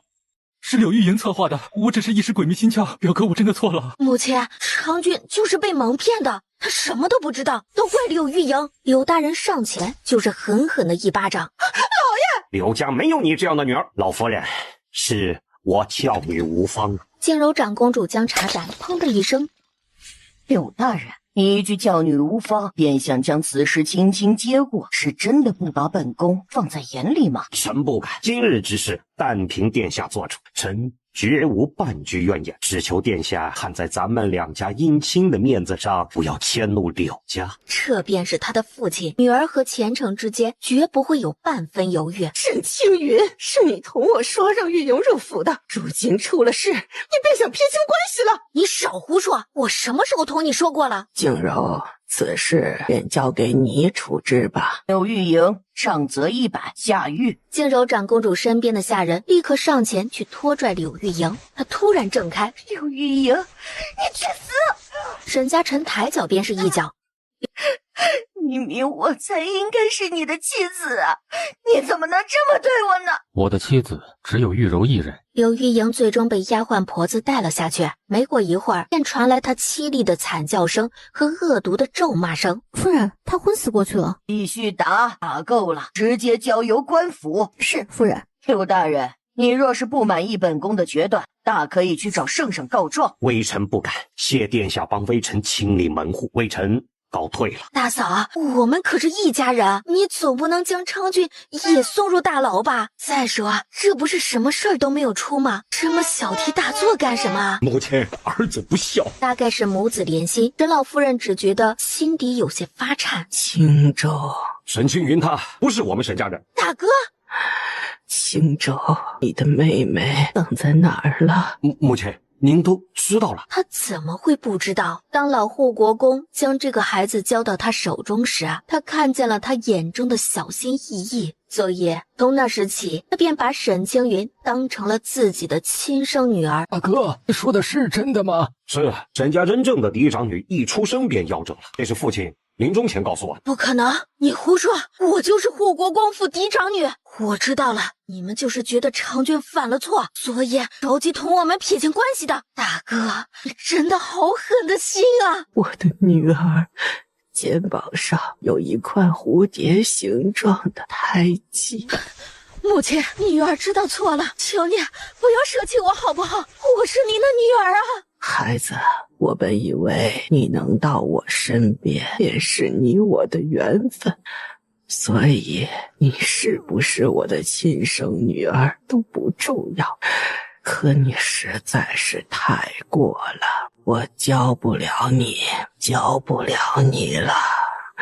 青云，你我的母女缘分到今日为止了，日后好自为之吧。母亲，那我是谁？我究竟是谁啊？你可还记得，从前父亲每年都会带你去祭拜一个人，但后来你嫌弃路途远不肯再去，他便是你的亲生母亲。他是谁？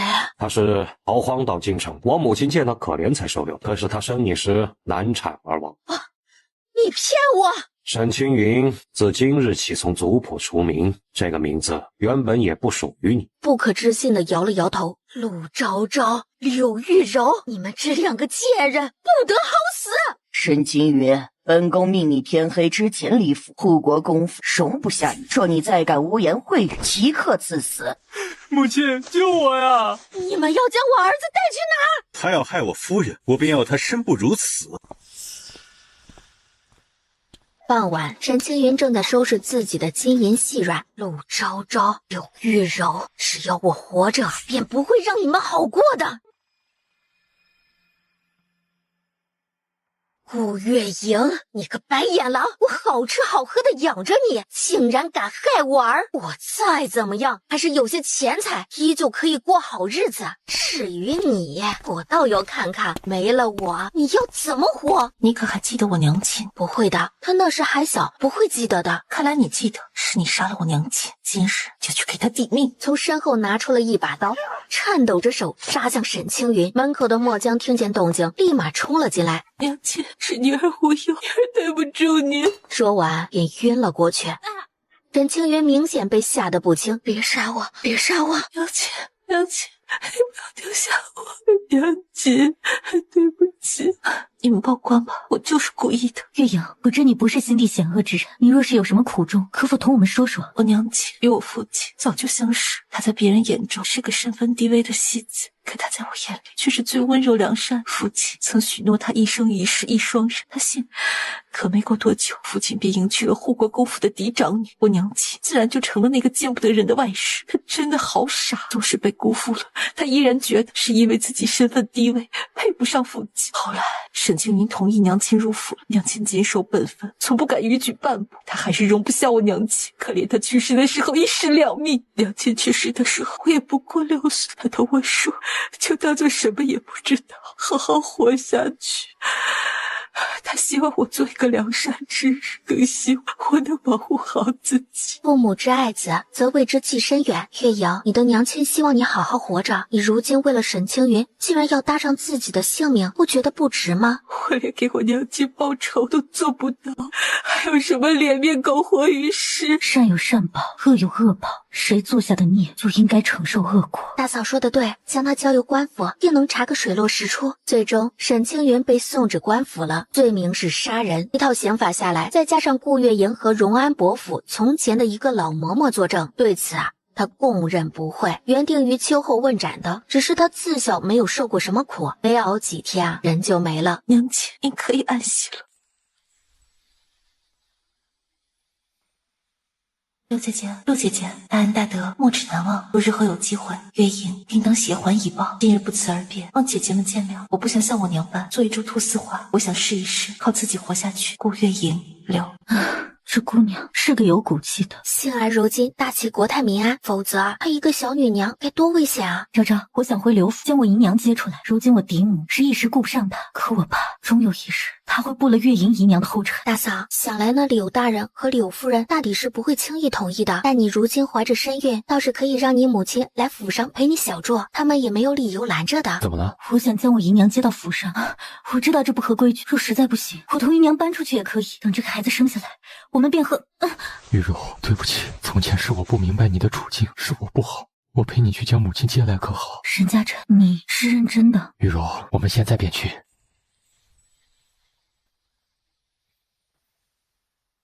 玉柔到正院的时候，屋内传来了柳氏的咒骂声。都是你的女儿做的好事，若不然，我的玉莹怎么会受这般苦？给我往死里打！不许动我姨娘！沈嘉诚眼疾手快，上前将丫鬟给踢开。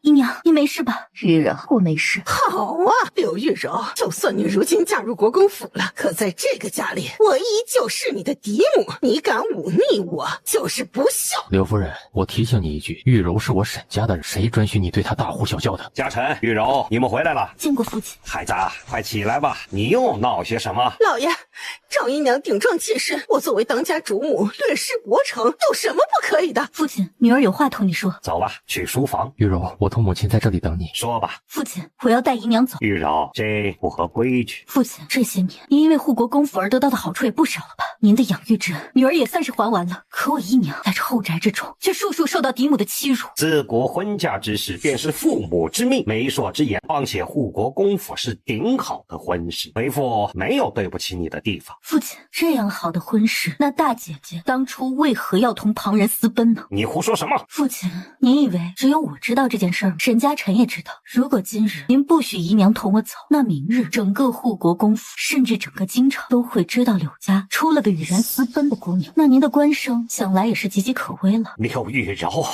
你是疯了不成？你也是柳家的女儿，若此事传扬出去，你在护国公府还如何立足？我不在乎，父亲，我不在乎。荣华富贵从来就不是我所求，若不能护姨娘周全，我便枉为人女，更没有脸面安安稳稳的当我的大少夫人。所以你这是在威胁你父亲吗？父亲，您若还想要护国公府这门姻亲，那便让我带姨娘离开。好，你好得很。女儿多谢父亲成全。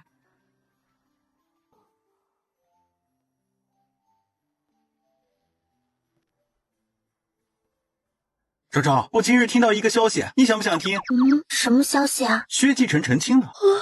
那是好事啊，不知是哪家的姑娘？萧家大姑娘萧雨柔啊，怎么会这么快就定亲了？难道是因为前些日子那些流言？陆昭昭，哎呀，这谁家的醋坛子翻了？怎么这么酸呢？轻轻捏住他的下巴，吧唧一声，沈大人吃醋的样子啊，当真是令本夫人爱不释手啊！你说是不是因为慈安寺的事儿连累了萧雨柔，所以武顺侯才急匆匆的给他定亲？陆昭昭，方才你便心不在焉，原来是搁这儿惦记着信薛的，是不是？沈世子啊，你这是在无理取闹！我惦记的明明是萧雨柔，与薛二公子有何关系啊？夫妻一体，他们已经定亲了。所以呢？果然得到了就不珍惜了。沈家言起身下榻，朝着门口走去。你若是现在出去了，我可不会给你留门啊！对，窗户也不给你留哦。他悻悻地摸了摸鼻子，转身回了床榻。不用别人，沈世子自己啊就把自己哄好了。翌日，姑娘，萧大姑娘的信。昭昭，见字如面，近来可好？我知你定已得知我定亲之事，望你莫要挂心。这门婚事我是愿意的。我虽貌不及你，才疏于你，可我气势却不输你。这京城除你之外，怕也少有人是我的对手，所以不要忧心我。慢慢的，他眼眶有些微热。夫人，您要找什么呀？奴婢帮您吧。过几日便是皇后娘娘的千秋节了，到时候我定是要随母亲一同入宫的，总是要寻一件像样的礼物才好啊！将这幅画包好。夫人，你这是在查看自己有多少家产吗？沈世子啊，早知道你这么有钱，当初啊我就该早些嫁给你才是。陆昭昭，我以前怎么没发现你还是个小财迷啊？你不知道的还多着呢。他抬手在他腰间轻轻戳了戳，沈家眼弯腰，低头去亲他的额头，听到身后传来琉璃和珍珠的笑声。喂，你能不能注意点？回屋吧，小厨房都将膳食备好了。用完了膳，你觉得皇后娘娘会喜欢吗？还不错。上次见大姐姐和娘娘还是在你我刚成婚的时候呢，如今都3个多月了，成婚了，什么都好，只是不能时时同家人朋友待在一起。近些日子大理寺也没什么事，你若是想佳宁，我便陪你入宫；若是想大姐姐，我便陪你去四皇子府；要是想回家了，我陪你回荥阳侯府。这可是你说的，不许骗人。为夫何时骗过你？床榻上不算。不要脸。遇见你的眉眼，如清风明月，在似曾相识的凡世间。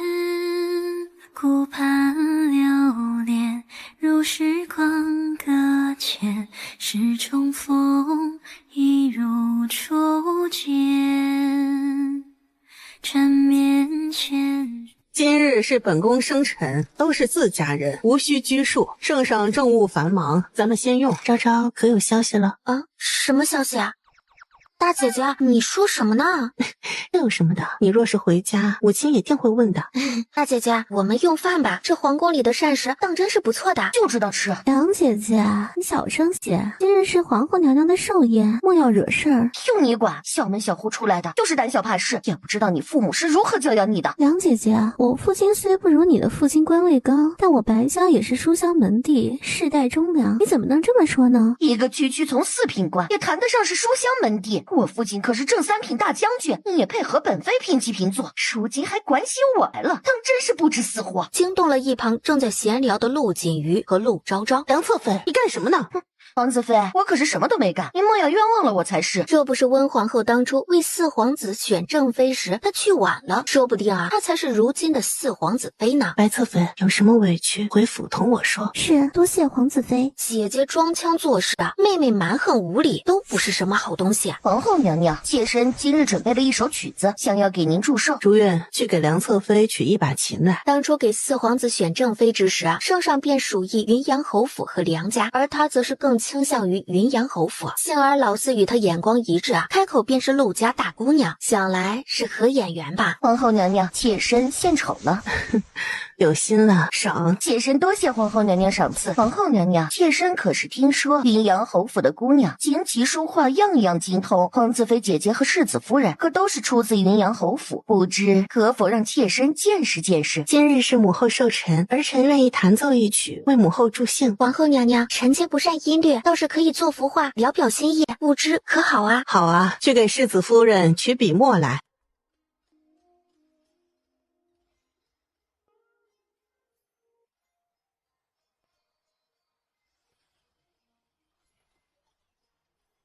好琴好画当重赏。我家夫人真厉害，见过圣上。都平身吧。昭昭真厉害。陆昭昭勾唇轻笑。今日是皇后的生辰，众位都随意些便好。这云阳侯当真是教女有方啊。老四、家言，你们两个当真是好福气啊。父皇说的是，那得多谢圣上成全。刚才圣上可是说了要重赏我夫人的。你小子还真是随了你母亲啊，半点亏都不肯吃。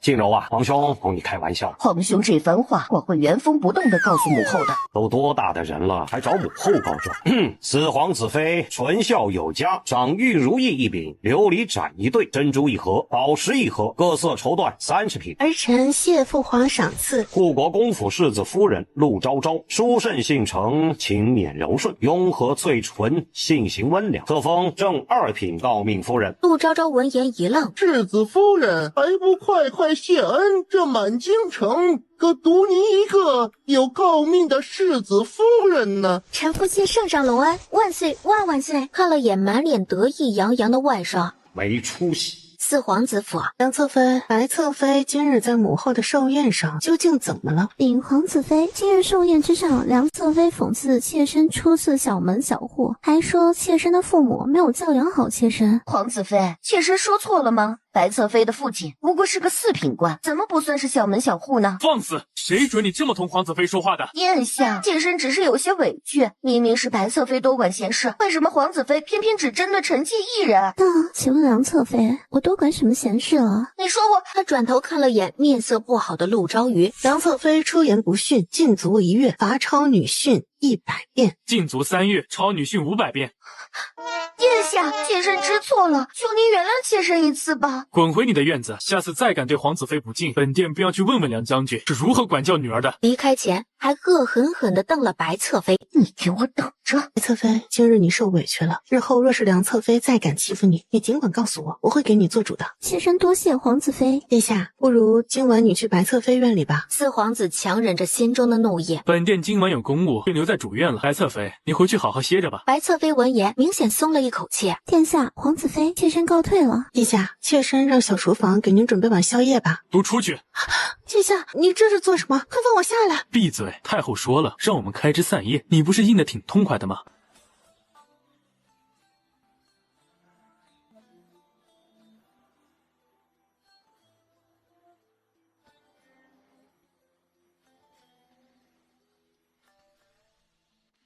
白侧妃回了自己的院子后，坐在桌前悠闲的饮茶。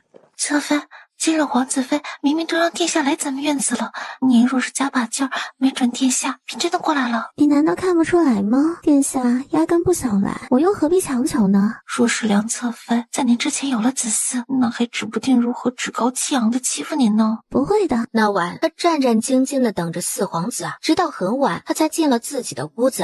你自己去歇息吧。便转身去了旁边的偏房，那是他第一次踏进自己的院子，也是最后一次踏进自己的院子。大姐姐，婉云她可是你的亲外甥女啊，咱们呀，这也算是亲上加亲呢。二妹妹，这种事毕竟还是要孩子们两厢情愿的。你我虽是做母亲的，也不能如此轻易决断吧。大姐姐，我知道，如今大姐夫官居二品，与我们家呀有天壤之别，但玉柔的父亲还不是个四品官，他还是庶出呢，你不是也没嫌弃？可见大姐姐心胸豁然，不是在意这些外物之人。二妹妹，咱们现在说的是婉音的事，你不要扯到玉柔身上。哎呦，大姐姐，你别生气呀，是妹妹不好，妹妹说错话了。婉音，婚姻大事岂能儿戏？你也是这般想的吗？为了给大哥铺路，婉音单凭姨母和母亲做主。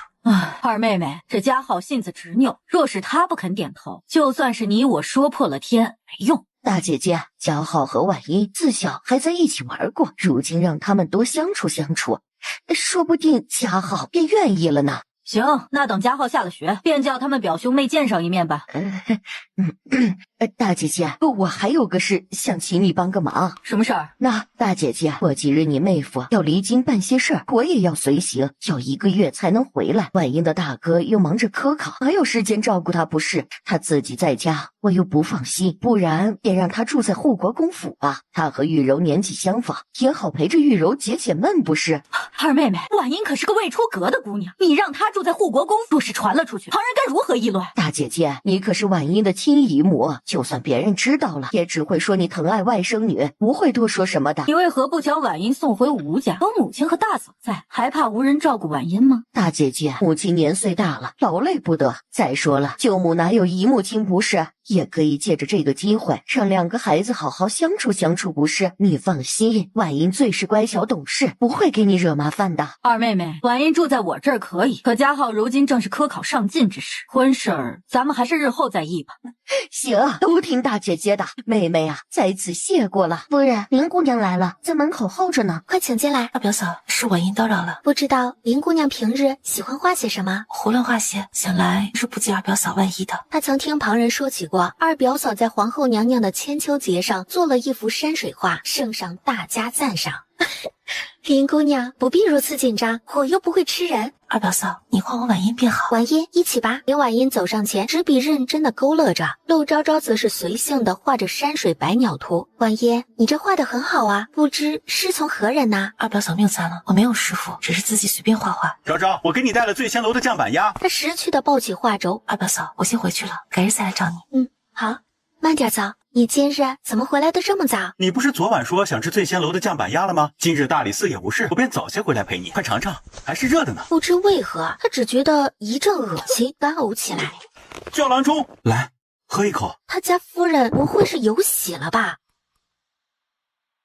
大约1炷香的时间。世子夫人，这个月的月事可是还没来啊？是，已经迟了10天左右了。恭喜世子，世子夫人有喜了。虽时日尚浅，但8九不离10就是了。沈家眼面上一愣，随即转头看向陆昭昭，又看向他那平坦的小腹，再抬头时，脸上已是喜意。郎中，可有什么办法可以缓解他的难受？世子，怀孕的妇人害喜呕吐是常事，好在世子夫人身子健康，想来用不了多久就会好的。给赏钱。多谢世子夫人。昭昭，我们有自己的孩子了。其实啊，他每次都会特别小心，他总觉得陆昭昭还小，想再等2年的。你怎么回来了？沈家言上前扶住陆昭昭。昭昭，我跟你说件事，你别着急好吗？什么事？今日二姐夫没来上早朝，听旁人说是那周夫人和二姐姐吵了起来，一时不慎推了二姐姐。如今大哥二哥和岳父岳母已经去尚书府了。陆昭昭心中顿时咯噔一下，我要去尚书府。好，我陪你去。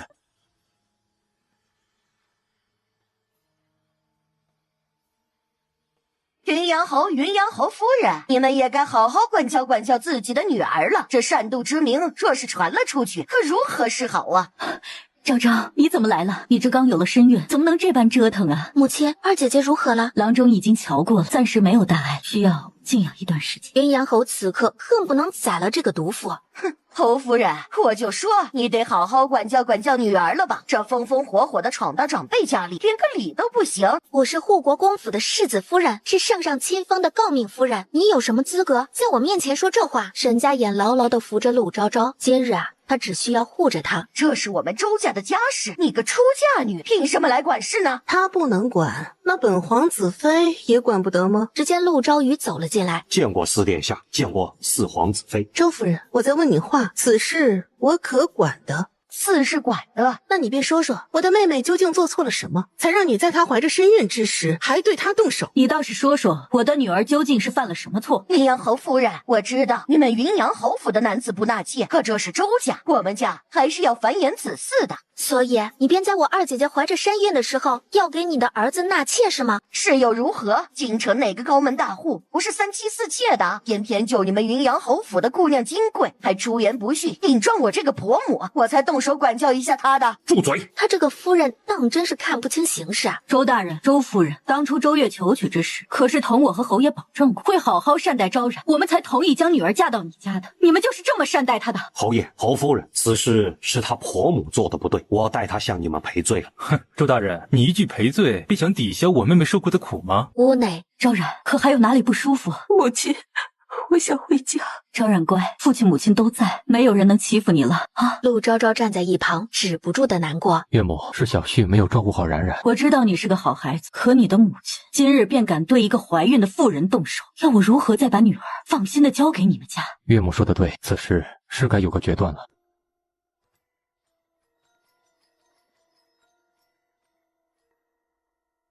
月儿，你那个媳妇啊，就是矫情，我不过轻轻推了她一下，能有什么大事，还至于如此的兴师动众啊？父亲，儿子要同冉冉吩咐别住，望您成全。你个逆子，为了一个妇人，竟然要吩咐！母亲，冉冉平日里对您多有恭敬，不曾顶撞忤逆半分。可您呢？您对她有半分疼爱吗？你懂是吧？陆昭然平日里便性子泼辣，涉事不管束一下，日后他在府内岂不是要压在我头上了？他是性子直血，可他纯良之至，是您对他有偏见。月儿，为父同意了，日后过好自己的日子吧。儿子多谢父亲成全。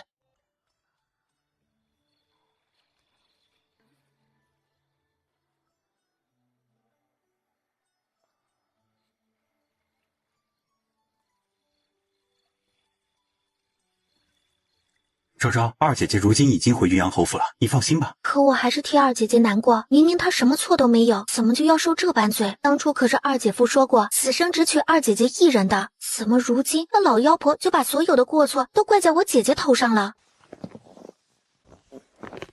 沈家燕，如今我有孕了，你不会也想纳妾吧？这可真是城门失火，殃及池鱼啊！昭昭，我待你的心意日月可见啊，不待你这么冤枉人的啊！你要是心中实在有气，打我一顿出出气吧。哼，我懒得理你，我困了，你抱我去睡觉。别人娶的是媳妇儿，他娶的是个小祖宗，还是他亲自求来的。你今日又不去大理寺了？不去了，大理寺有二哥在，我还是在家陪着你吧。沈家也拿着扇子给他轻轻的扇着风。母亲如今也不许我出府，还有8个月呢，这日子可怎么熬啊？再过1个月，等你做稳了胎，我便带你出去。哎，此话当真？自是当真。他将手中包好的橘子喂到他嘴边，陆昭昭张嘴接过，想到今日早上琉璃同他说小吴氏又来了府上，也不知道又要闹哪出。见过母亲。万姨，你和家浩的事可有进展了？没有，三表哥如今在准备科考，我不好去打扰他。抬手给了他一耳光。林婉嫣捂着面颊，有些不敢置信。哼，哭？你还有脸哭？这么点事儿都办不好，也不知道养你有什么用？不知想到了什么，小吴氏抬眼问道：“那位世子夫人是不是有身孕了？”是。哼，万姨，我回府的时候听家里的小厮说，有一个年轻后生总是在咱们家门口徘徊，你说他是在等谁呢？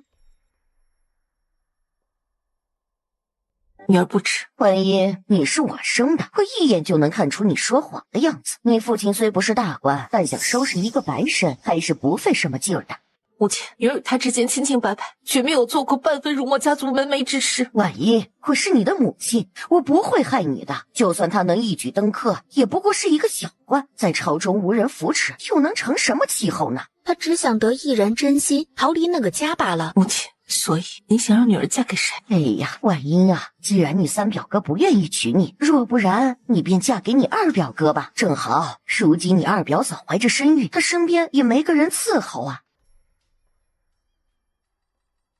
母亲，您觉得世子如何愿意纳我入府？您莫不是忘了当初是世子亲自向圣上求的赐婚圣旨？可见他同世子夫人情比金坚。哼，什么情比金坚，那都是骗人的鬼话。再说了，你是死的吗？只要生米煮成熟饭，容不得他不认。母亲，我知道您心疼大哥，难道我就不是您的女儿吗？您对我就没有一丝血脉亲情吗？看着眼前10月怀胎的女儿，心中闪过了一丝动容。婉仪，你父亲如今不过是个五品官，就算日后你嫁了人，也不过是个小门小户罢了，如何能比得过国公府的富贵呢？母亲，您为寒门妻，不为高门妾啊！林婉仪，你是我的女儿，更是林家的女儿，自古婚姻都是父母之命，媒妁之言，我要你嫁谁，你便得嫁谁，否则我便让人去打断那个穷书生的腿。据说他还有一个寡母，届时10年寒窗毁于一旦，皆是因为你。不要，母亲，此事与他没有半分关系。婉仪，是答应还是不答应？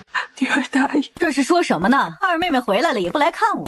哎呀，婉嫣怎么哭了？姨母，没事的。哎呀，这孩子不过是许久没见我了，这一见我就哭了，当真是个小孩子呀。大姐姐，近些日子我得陪着他大哥读书，实在是无暇照顾婉仪，你再帮我看管几日可好？你爱干嘛干嘛去，也不知道你一天都在想些什么。好好的孩子也不待见。大姐姐教训的是，等他大哥科考完，我即刻就来接婉仪。大姐姐，那我便先回去了。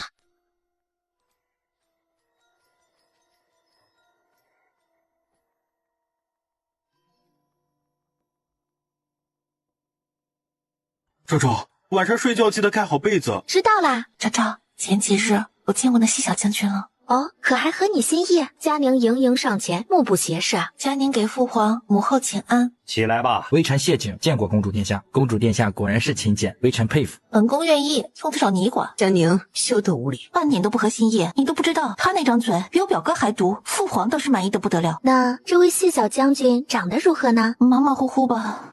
那便好，至少啊不会越看越生气啦。昭昭，日后我若是真的成了婚，就可以住在公主府，那时候我们就可以时常见面了。是啊。昭昭，前些日子听母后说，那武顺侯夫人在外应酬时说，萧雨柔同薛二公子的婚事就定在今年了。今年？那最多也就3、4个月了。这武顺侯夫人可当真是连表面功夫都不做了。那萧家二姑娘今年也16了，不赶紧把萧雨柔打发出门怎么行？那位周表妹可不是个善茬，薛二公子虽然心善，却也是个拎不清的。若是别人也就罢了，可他如今连个靠山都没有，若是被欺负了，怕是都没有人给他撑腰。宁宁，你说若是云阳侯府也去提亲的话，那武顺侯府会答应谁呢？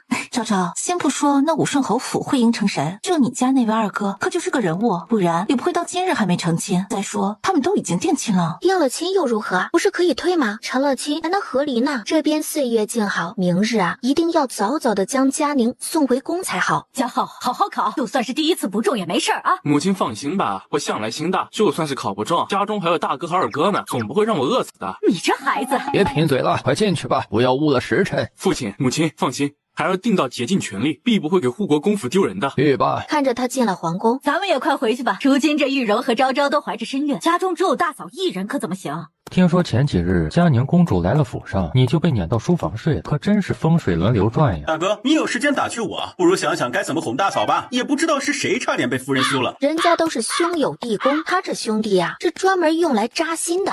家臣，不是为父说你，你看看谁家的儿郎像你这般没用啊？成婚2年才有孩子也就算了，媳妇儿还差点跑了。这事儿要是传出去，我都不好意思说你是我的儿子。父亲教训的是。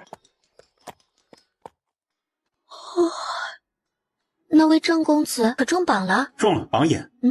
这婉英的眼光当真是不错的，想来这位郑公子日后必定大有作为的。夫人，你当着我的面夸别的男子，我也是会吃醋的。沈家眼低头轻咬了他脖颈间的软肉，沈家言，你是属狗的吗？他笑了笑，没有说话。沈家言，你日日同我二哥待在一起，可知道他喜欢什么样的姑娘？你二哥他还能有喜欢的女子？那岳父岳母就不用替他着急。你觉得萧雨柔同我二哥般配吗？夫人，你还真是个人才啊！哎呀，你不知道薛二公子的那位表妹有多膈应人，要是换做旁人也就罢了，可萧雨柔如今连个靠山都没有，若是被欺负了，都无人给他撑腰。那你问过你二哥的意愿吗？他的意愿，依我看啊，他的意愿他是要出家，只是如今他们都定亲了，说是哪日能退亲就好了。夫人，夜深了，咱们歇息吧，有什么事明日再说。明日啊，你去了大理寺，一定要记得问问我二哥究竟喜欢什么样的姑娘，若是忘了，明晚你就去书房睡。知道了，快睡。唉，还没吃几口肉呢，又变和尚了。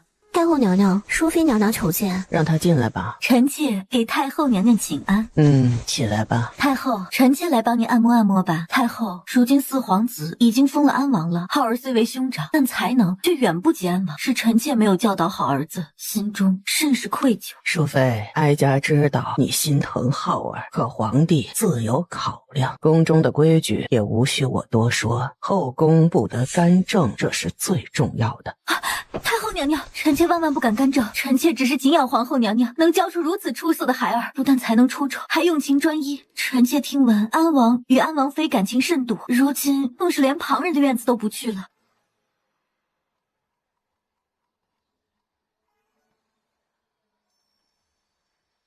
齐嬷嬷来了，可是皇祖母有何吩咐？奴婢进来给安王妃请安。妾身代王爷谢过皇祖母。安王妃向来聪慧，定能明白太后娘娘的意思。如今安王府子嗣稀少，太后不免忧心。这2名宫女出身清白，性子温和，定能伺候好王爷和王妃的。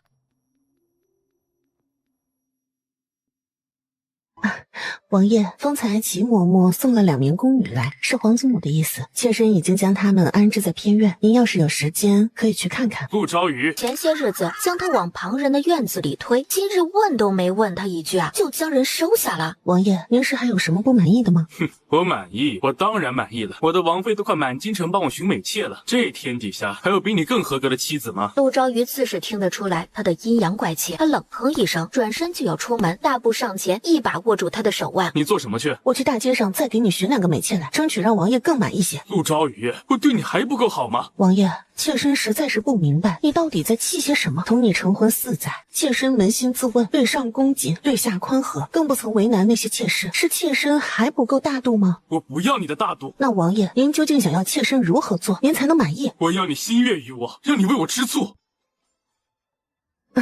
王爷，您今日是在说胡话吗？从前我是4皇子妃，如今我是安王妃，这府里的妾室从未断过。您要我吃醋，是怕我活太久吗？再者，您还记得大婚当晚您同我说过什么吗？看着他皱起的眉头，他便知道他定是不记得了。您说过，做您的皇子妃要大度，不可拈酸吃醋。我何时说过这种？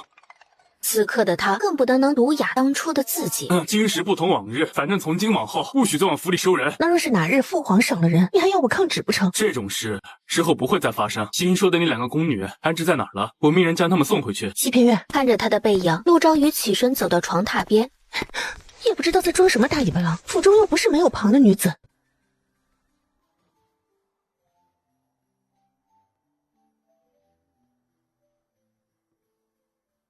喂，我让你问我二哥的话，你问了没？问了，你二哥让我转告你一句话。什么？他说他不喜欢女子，让你不要乱点鸳鸯谱。这话究竟是我二哥说的，还是你心里想的？陆昭昭，你这是要谋杀亲夫啊！还不喜欢女子，难不成喜欢男子啊？真是的，人家萧雨柔不一定能看得上他呢，老光棍一个。夫人，凌云院那边有动静，想来应该是大少夫人要生了。琉璃，帮我梳妆。凌云院。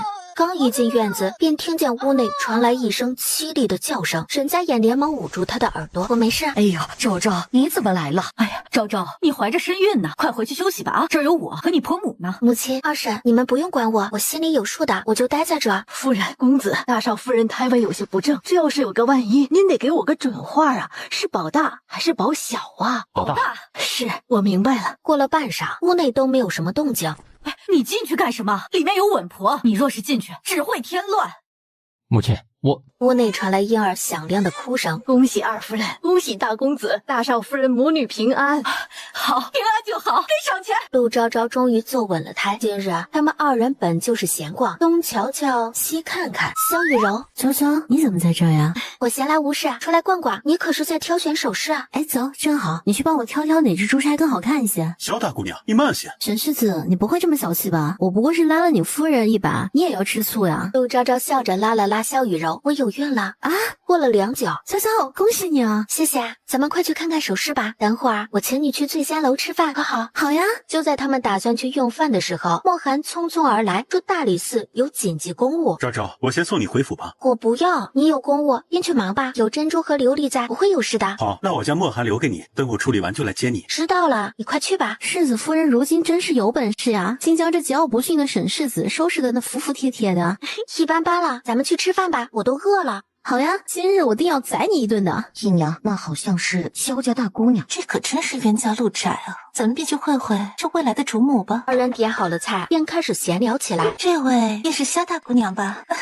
百闻不如一见，切身有礼了。不知如今是该唤周姑娘还是周姨娘？世子夫人喜欢便好。周姑娘这里我受不起。萧姐姐，日后待你嫁进昌平侯府，咱们可就是一家人了，日后应当互相照顾的。他还以为这位周姑娘能有什么长进呢。周姑娘，请你自重。莫说我与薛二公子只是定亲，便是日后成了亲，我为妻，你为妾，谈何互相照顾呢？若是我不愿意，你便是连同我说话的资格都没有。萧姐姐，我知道你出身高贵，瞧不起我这般家道中落的人，可我也不过是想有个依靠，你为何便容不下我？起身利落地泼到周玉婉的身上。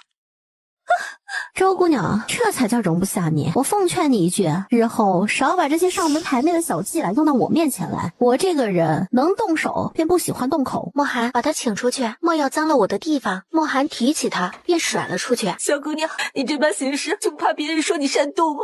就不怕我表哥不喜欢吗？谁要他喜欢？我同他不过是父母之命，媒妁之言，他喜不喜，与我何干系？既然你这么惦记薛二公子，不若让他去退了这门亲事，娶了你做正妻好了。门外没有回音，想来是莫寒将他打发走了。陆昭昭看着生机勃勃的萧雨柔，轻笑出声。萧雨柔也跟着笑了起来。陆昭昭，连你也笑话我是不是？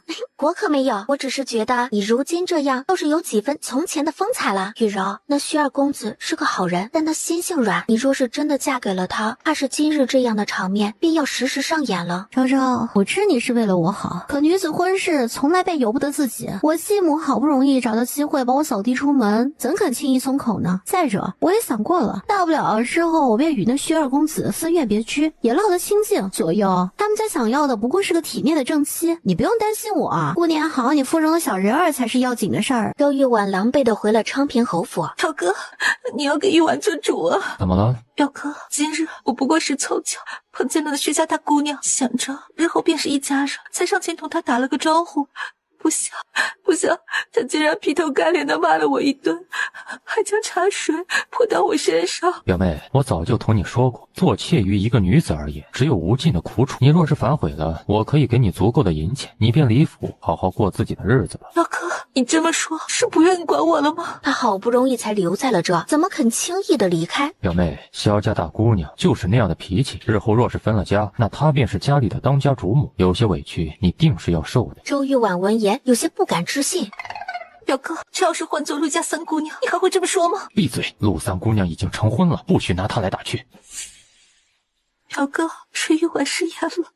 你先回去吧。陆昭昭，你真是一刻也不肯消停啊！怀着身孕还乱跑，若是被母亲知道，定会说你的。哼，你要是不说，母亲怎会知道？还有啊，你有时间不如好好的管管自己，都一把年纪了，连个媳妇儿都找不到，咱们陆家的脸面哟。萧雨柔闻言轻笑出声。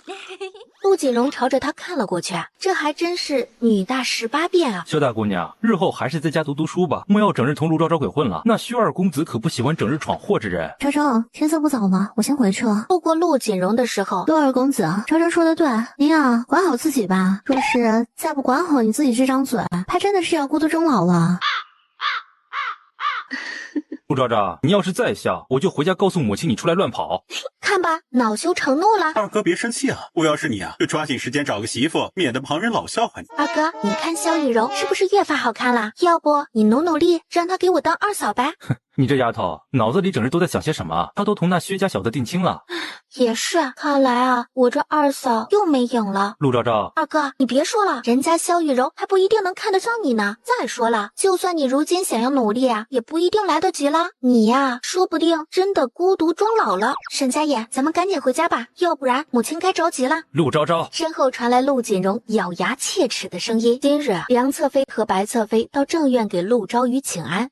王妃，妾身听说前些日子太后娘娘送了2名宫女来，这是着急王爷的子嗣啊。这梁侧妃又在花样作死了，想要子嗣去同王爷说啊。柔渊，让真儿带你出去玩好不好？母妃，好。梁侧妃，你是不是忘了自己为何被禁足了？怎么还不长记性？太后也是你能议论的。王妃说的是妾身失言了。这偌大的王府只有大公子一个子嗣，要旁人如何想啊？哼，你身为侧妃，却惦念着王妃之职，当真是辛苦啊。梁侧妃想着前几日淑妃宫里给她传信说，她父亲在前线又立了战功。王妃，妾身不敢，但说句僭越的话，以妾身的家世，梁氏，今日就算是王爷在这儿，我也照打不误。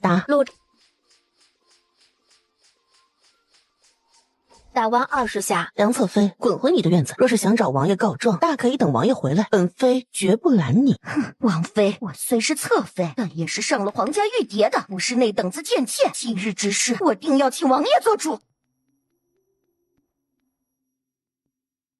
白侧妃，今日之事与你无关，你不用害怕，回去歇着吧。妾身多谢王妃。看见安王面带喜色的走了进来。王爷，侧妃娘娘有事请您过去一趟。看见他，安王的面色立刻变得阴沉了。去同王妃说一声，我去趟东偏院，即刻就回去。梁侧妃就朝着他扑了过来，他连忙侧身躲开。梁氏，你这是做什么？王爷，您今日定要给妾身做主啊！我不过是多说了几句话，王妃就让那个老奴将妾身的脸打成这个样子。那你说了什么话，使王妃生气至此？我不过是说眼下膝下子嗣少。梁氏，本王子嗣是多是少，与你有何关系？只见他看向自己的目光，仿佛看个陌生人一般。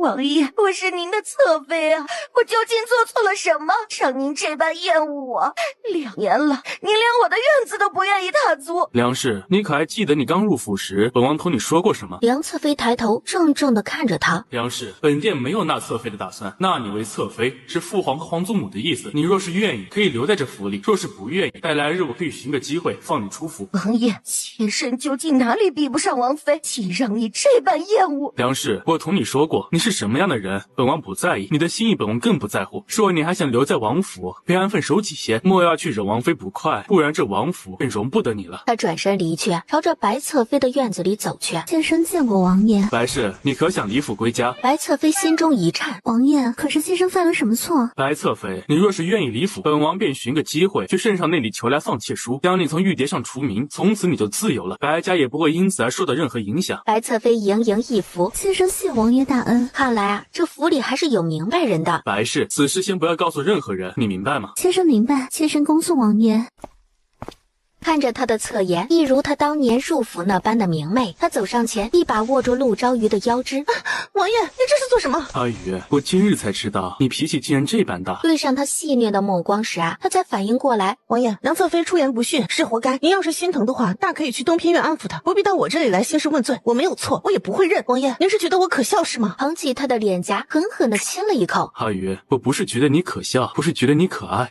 王爷，你又在说胡话了。阿宇，我许你一生一世一双人，换你敞开心扉可好？陆昭瑜的心不可抑制地颤了2下。阿宇，我心里从始至终只有你一人。他想说的其实是啊，他这辈子便只有他一个人。大嫂，一欢的满月宴都准备妥当了吗？都备好了，要是依我和你大哥的意思，就不必办了，自家人一起吃个饭也就罢了。这可是咱们家的第一个孩子啊，自是不能这般敷衍的。只是我那位嫡伯母，她也是要来的。陆昭昭伸手拿起茶水，抿了一口。前些日子我听家眼说，那柳玉莹和顾昌俊在牢里疯疯癫癫的，那位柳夫人倒是想着法子的塞银子，想让她女儿过得好一些。只是柳玉莹成日吵嚷咒骂，怕是少不了苦头吃。害人害己，罪有应得。昭昭认同的点点头。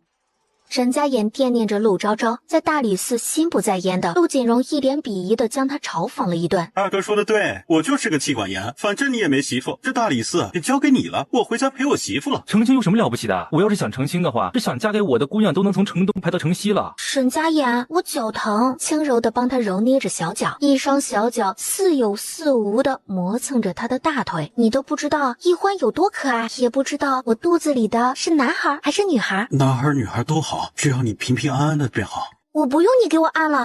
昭昭，我又不是禽兽。你怎么不是？琉璃，打盆水来。陆昭昭，你还嫌弃自己啊？哼！夜深人静，屋内传出令人脸红心跳的声音。沈家言，你怎么还没好啊？明日你别去书房睡。翌日，看见陆昭昭一脸笑意的坐在桌前。夫人，别生气，击打伤身，正好为夫这几日脾气，不然你帮我松松。既然世子有这般要求，我就恭敬不如从命了。没过一会儿，昭昭，我错了，别拧了。吴氏满脸笑意的逗弄着沈老夫人怀中的孙女儿，沈家辰则是一脸温柔的看着妻女，如今竟然过得这般好。但好在啊，他生了个女儿。沈家好刚回府啊，迎面便看见曹夫人走了出来。庄伯母，曹雨荣一直低着头，乍听见男子的声音，他下意识的机灵一下，这姑娘的胆子也太小了一些吧。阿浩回来了，你母亲他们都在你大嫂那儿呢。庄伯母，那我便先过去了。也不知道钟伯母这般泼辣的人是如何生出这般像小绵羊似的女儿的。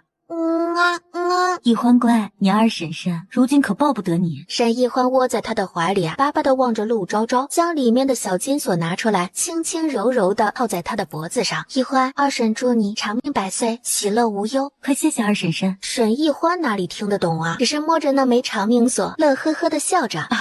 今日多谢各位夫人前来捧场，席面已经准备好了，大家入座吧。雨柔，这些日子可还好？我一切都好，你怎么样？屋子里的小家伙可折腾你？他呀，乖得很呐。呀，世子夫人同我家大姐姐当真是亲厚啊。只是这同为侯府嫡女，命却是全然不同。可我母亲也委实是没有办法呢，毕竟这大姐姐的名声。萧二姑娘，雨柔是你的长姐，你可知和为一家子姐妹同气连枝，共荣共损？你这般诋毁她的名声，与你又有何意？是，您说的对，今日不过是觉得与世子夫人一见如故，这才一时口误，还望您见谅。我并不喜欢你。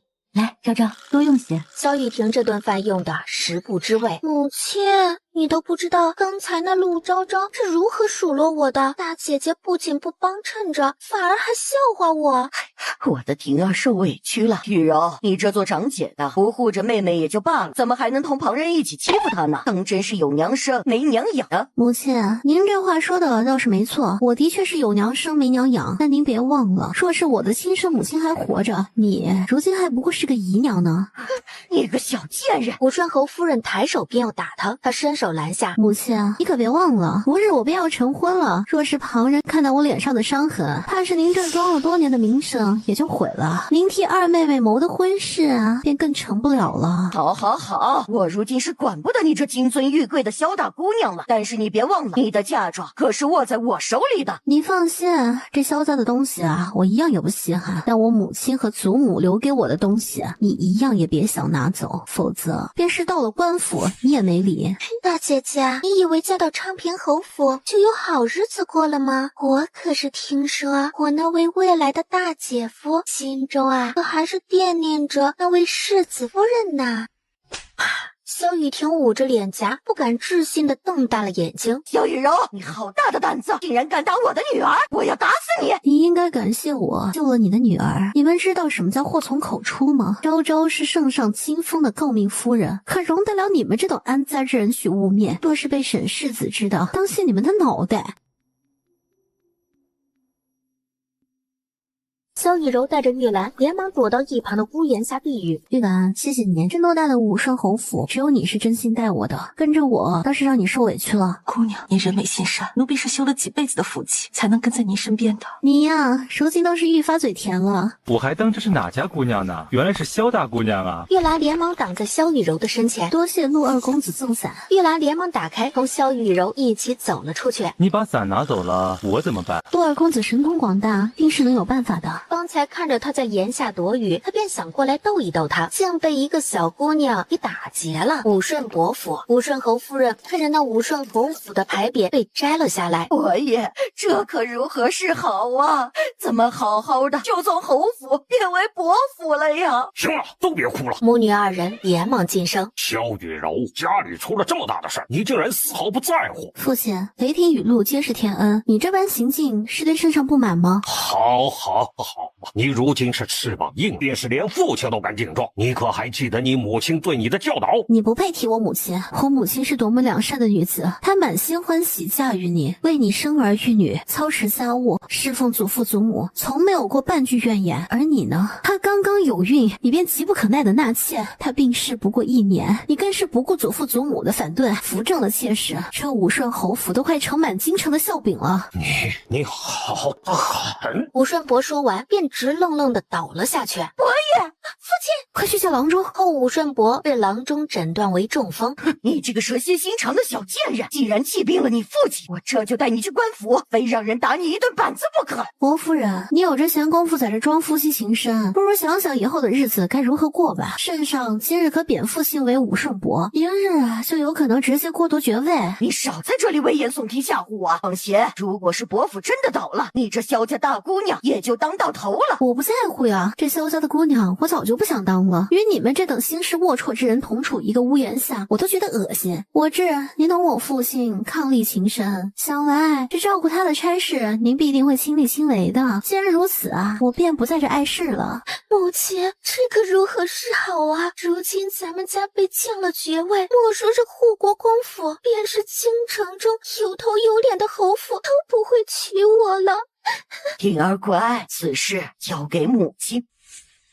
萧雨柔，我虽不是你的生母，与你没有生育之恩，但怎么说也有养育之恩吧。哼，伯夫人，莫说是你，便是我父亲与我都不曾有过养育之恩，我是祖父祖母一手养大的，你就不要在这充什么长辈了，有什么话不妨直说，我没得这闲工夫同你在这唠家常。行，既然你这般说，那我也就不客气了。我虽对你没有生养之恩，但我如今是你父亲的正妻，更是这府里的当家主母，所以这府里的事都由我做主。所以呢？所以你的婚事也该由我做主。我要你去同昌平侯府退婚。这世上还有这般好事啊？退婚之后呢？大姐姐，之后的事就不用你管了，你只需要知道这门婚事与你无缘了。然后你便想取而代之，嫁进昌平侯府是吗？是又如何？你是嫡女，我也是嫡女，凭什么你嫁得，我却嫁不得？哦，对，我忘了，你如今是嫡女了。萧雨柔，你别说这些没用的。今日我便以当家主母的身份告诉你，这婚你退也得退，不退也得退，容不得你做主。凭什么？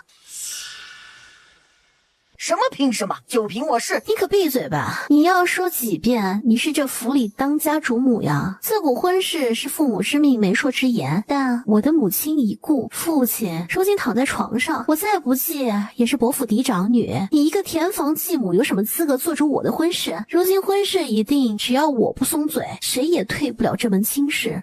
你个小贱人！伯夫人，求人便要有求人的态度。若是你答应我这2个条件，我倒是可以答应你退了这门亲事。什么条件？他倒是要看看这个死丫头要如何信口开河。第一，我要你立下字据，日后我的婚事自主，你不得插手。可以，不只是你，还有父亲的手印。行，我答应了。第二，除了我母亲和祖母留给我的东西，我还要拿走这府里属于我的那一份。他原本想着将他的那一份扣下，那些东西都是我的。哦，那就要问问你的母亲究竟是想要这份钱财，还是要为你谋门好姻缘了。好，答应你。好了呀，那便将这2份字据交给我。赶紧走，去昌平侯府退亲。从今以后，她便是自由身，没人可以逼着她嫁给不想嫁之人。走吧，昌平侯府。还有林姐姐，多日不见，近来可好啊？劳烦妹妹挂念，都好，只是不知妹妹今日到访，所谓何事啊？林姐姐，此事我都不知该如何开口了。这丫头顾念着她祖母刚过世，所以不愿意这么早成婚，我这也是为难呀。夫人，这是婚书，今日我便将此书还于您，望您见谅。萧大姑娘，可是你和继承的婚事，京城众人皆知，这不是让旁人看了笑话吗？罢了，就当做咱们两家没有缘分吧。林姐姐，这婚事是咱们两府定下的，虽然我们家大姑娘是嫁不成了，可我们家也不止一个女儿，不是？吴顺伯夫人，这虽然都是萧家的女儿，可却是不同的。林姐姐，这左右都是萧家的女儿，况且玉婷还更懂事些呢。伯夫人，有些话就不需要我说的太直白了吧，免得伤了和气。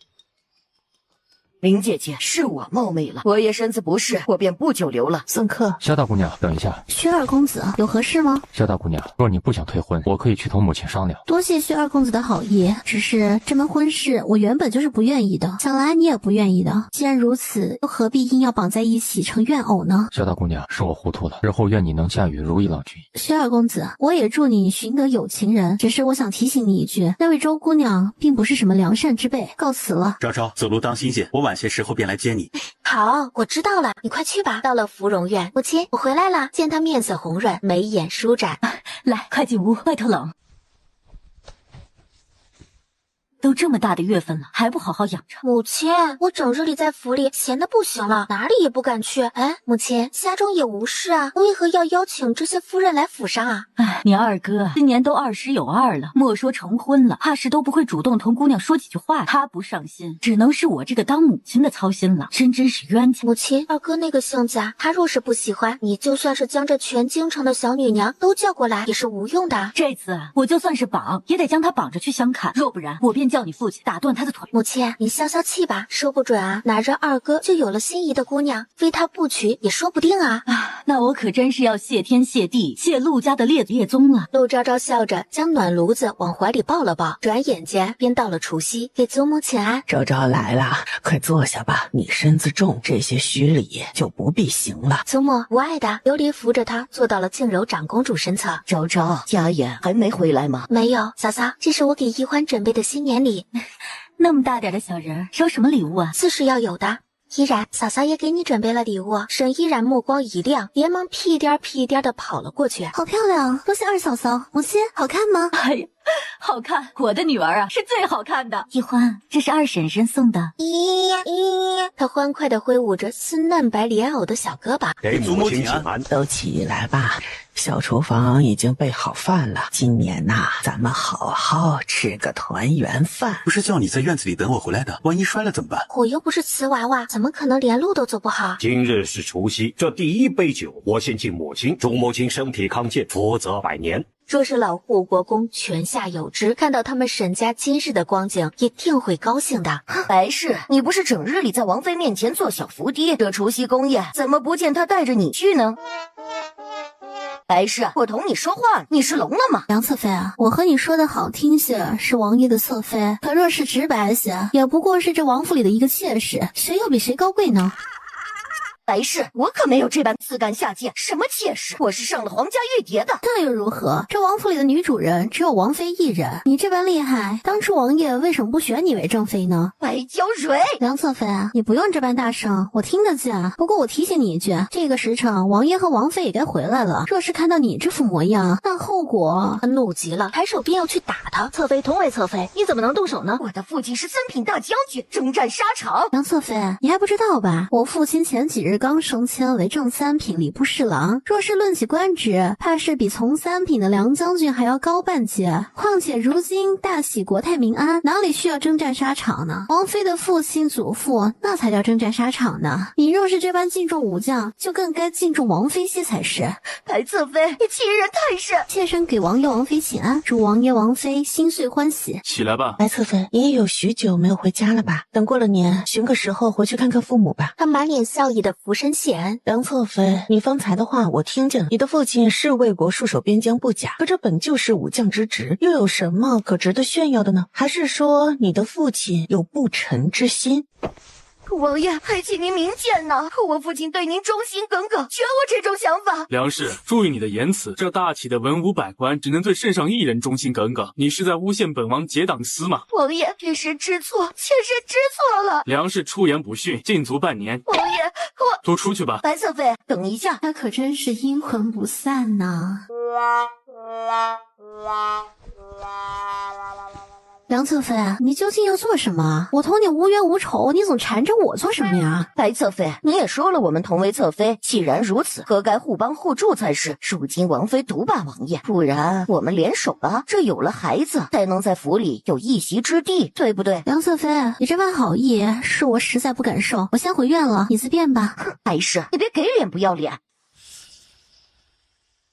老娘若是能娶，还有你什么事儿啊？一把年纪了，连个媳妇儿都娶不到。若不是圣上仁厚，看得起咱们家，将公主下嫁，京城里又有哪个姑娘愿意嫁给你，成日担惊受怕的？母亲，我才22，怎么就一把年纪了？嘉宁公主才18，与之相比，你可不就是一把年纪了？也得了便宜还卖乖。我告诉你啊，此婚圣旨已下，日后待同公主成亲后，你若是敢欺负她，看老娘不扒你一层皮！你母亲说的对，日后嘉宁公主让你往东，你便不能往西。疼爱夫人可是咱们家的优良本土，若是毁在你小子手里，看我不打死你！这媳妇儿还没有进门呢，他便没有好日子过了。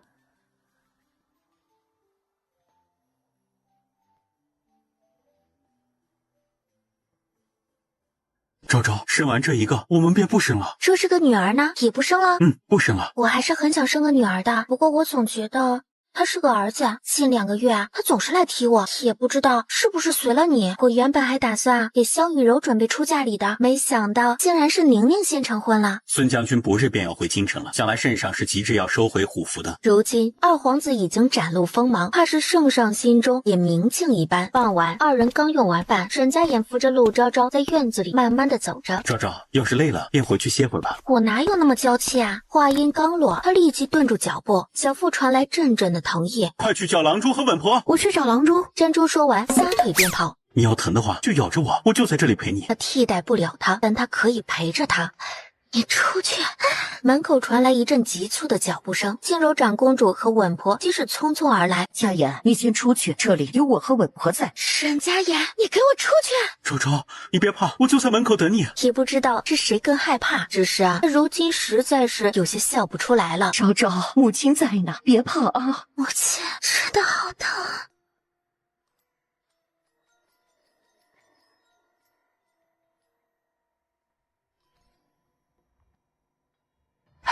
家妍呢？怎么样了？家妍，女子生产都是如此的，幸好昭昭平日里身子健康，定会母子平安的。屋内，世子夫人，您再用力些，看见孩子的头了。陆昭昭满头大汗，紧紧地攥着身下的琴背。昭昭，马上了，再坚持一下。沈家妍，你混蛋！昭昭，是我混蛋，日后不管你说什么，我都答应，我只求你平安。恭喜世子，世子夫人给您生了个小公子，母子平安，重赏。祖母，我们进去吧。走，我们去看看。床榻前，沈家妍看着面容苍白的陆昭昭，一滴泪从她冷峻的面颊上划过，滴落在她的发丝中。昭昭，你辛苦了，真的好疼啊！你日后要对我更好一些才是。是夫人说的是。家妍，这孩子可是昭昭拼了性命给你生的，你这做父亲的是不是该看一眼呢？像你，你胡说，我哪有这般丑？不知道是不是感觉到了父亲母亲的嫌弃了。好孩子，你辛苦了。祖母，劳您挂念了，多谢二婶，多谢大嫂。一家人何必说谢呢？平安就好啊。昭昭，我们只要这一个孩子就够了。陆昭昭靠在他怀里轻嗯了一声，然后便合谋睡熟了。昭昭，谢谢你。沈家衍和陆昭昭给孩子取名为沈逸轩。小逸轩，快来让外祖母抱抱。昭昭，身子恢复的如何了？母亲，您瞧我这脸蛋儿都快能掐出水来了，哪里像不好的样子啊？也是。母亲，您前2个月不是说要给二哥相看适龄的姑娘吗？结果如何啊？你二哥就是个混账高子，我邀那些夫人带着姑娘来府上，你二哥可好，要么就是不露面，露了面就跟个哑巴似的，一声不吭。我真是不愿意管他了。他就说吧，他二哥对萧雨柔就是和对旁人不同。母亲，您可有邀请过武顺伯夫人？谢氏闻言蹙了蹙眉头。谢姐姐，但我说你也不必这般犯愁。景荣这孩子，兴许只是没遇到可心的姑娘呢。若是遇见了，说不准非他不娶呢。夫人，武顺伯夫人到了，进来吧。见过谢姐姐。雨婷见过谢伯母，见过云阳侯夫人。雨柔，你小的时候还经常来府上玩的，如今怎么还这般见外了？谢伯母，是我的错。武顺伯夫人，萧二姑娘，快坐下吧。谢姐姐，这人都到齐了，还不让你家那位二公子出来见见？平日里不愿见那些小姑娘也就罢了，今今日总不至于连我们这些伯母的面子都不给吧？房主，去看看二公子回来了没？是，夫人。见过母亲，见过各位伯母。哟，简荣今日倒是来得挺快啊，没有推三阻四的，也不知是着急见谁呀？冯伯母果真是慧眼啊！别贫嘴，好好说话。是，母亲。只是说话时啊，眼神却不住的往他的方向看去。谢氏如今要是还看不明白啊，就是瞎子。带回了武顺伯府，被萧雨婷给拽住，抬手就要打他，反手就是一耳光。哼，你个小贱人，以为自己勾搭上云阳侯府的公子，这家里也能任你横着走了是吗？恬不知耻！哼，恬不知耻！莫说我与陆二公子之间清清白白，便是我与他有什么，又能如何？男未婚，女未嫁，有何不耻？倒是你趁我母亲怀着身孕，爬上自己表兄的床榻，无美苟合，这才叫恬不知耻，自甘下贱！你胡说！我与伯爷是青梅竹马，两情相悦的。都在闹什么？伯爷，父亲，你们这个样子成何体统？伯爷，都是萧雨柔，她不仅动手打婷儿，还出言辱没妾身，您要给我们做主啊！父亲，大姐姐太过分了，她竟然不顾家族颜面，勾引陆二公子。雨柔啊，你母亲说的是怎么回事？她不是我母亲，我母亲的牌位还供奉在祠堂呢。还有，父亲，您莫要忘了，我如今婚事自主，便是您也做不得主，所以与您无关。我累了，便先回去了。他同他母亲倒是越来越像了。陆锦荣，今日老娘便告诉你，今年你必须成亲。你妹妹都做母亲了，你这个当哥哥的连个媳妇儿都还没娶上，这像话吗？母亲，这亲非成不可吗？必须成。那京城里这么些姑娘，你想让我娶谁，总不能随便挑一个吧？冯家三姑娘，赵家大姑娘，云家二姑娘。母亲，您还是让父亲打断我的腿吧。那萧家大姑娘，但凭母亲做主。对上他母亲嘴角的笑意和打量的目光。母亲，我突然想起来大理寺还有公务在身，先走了。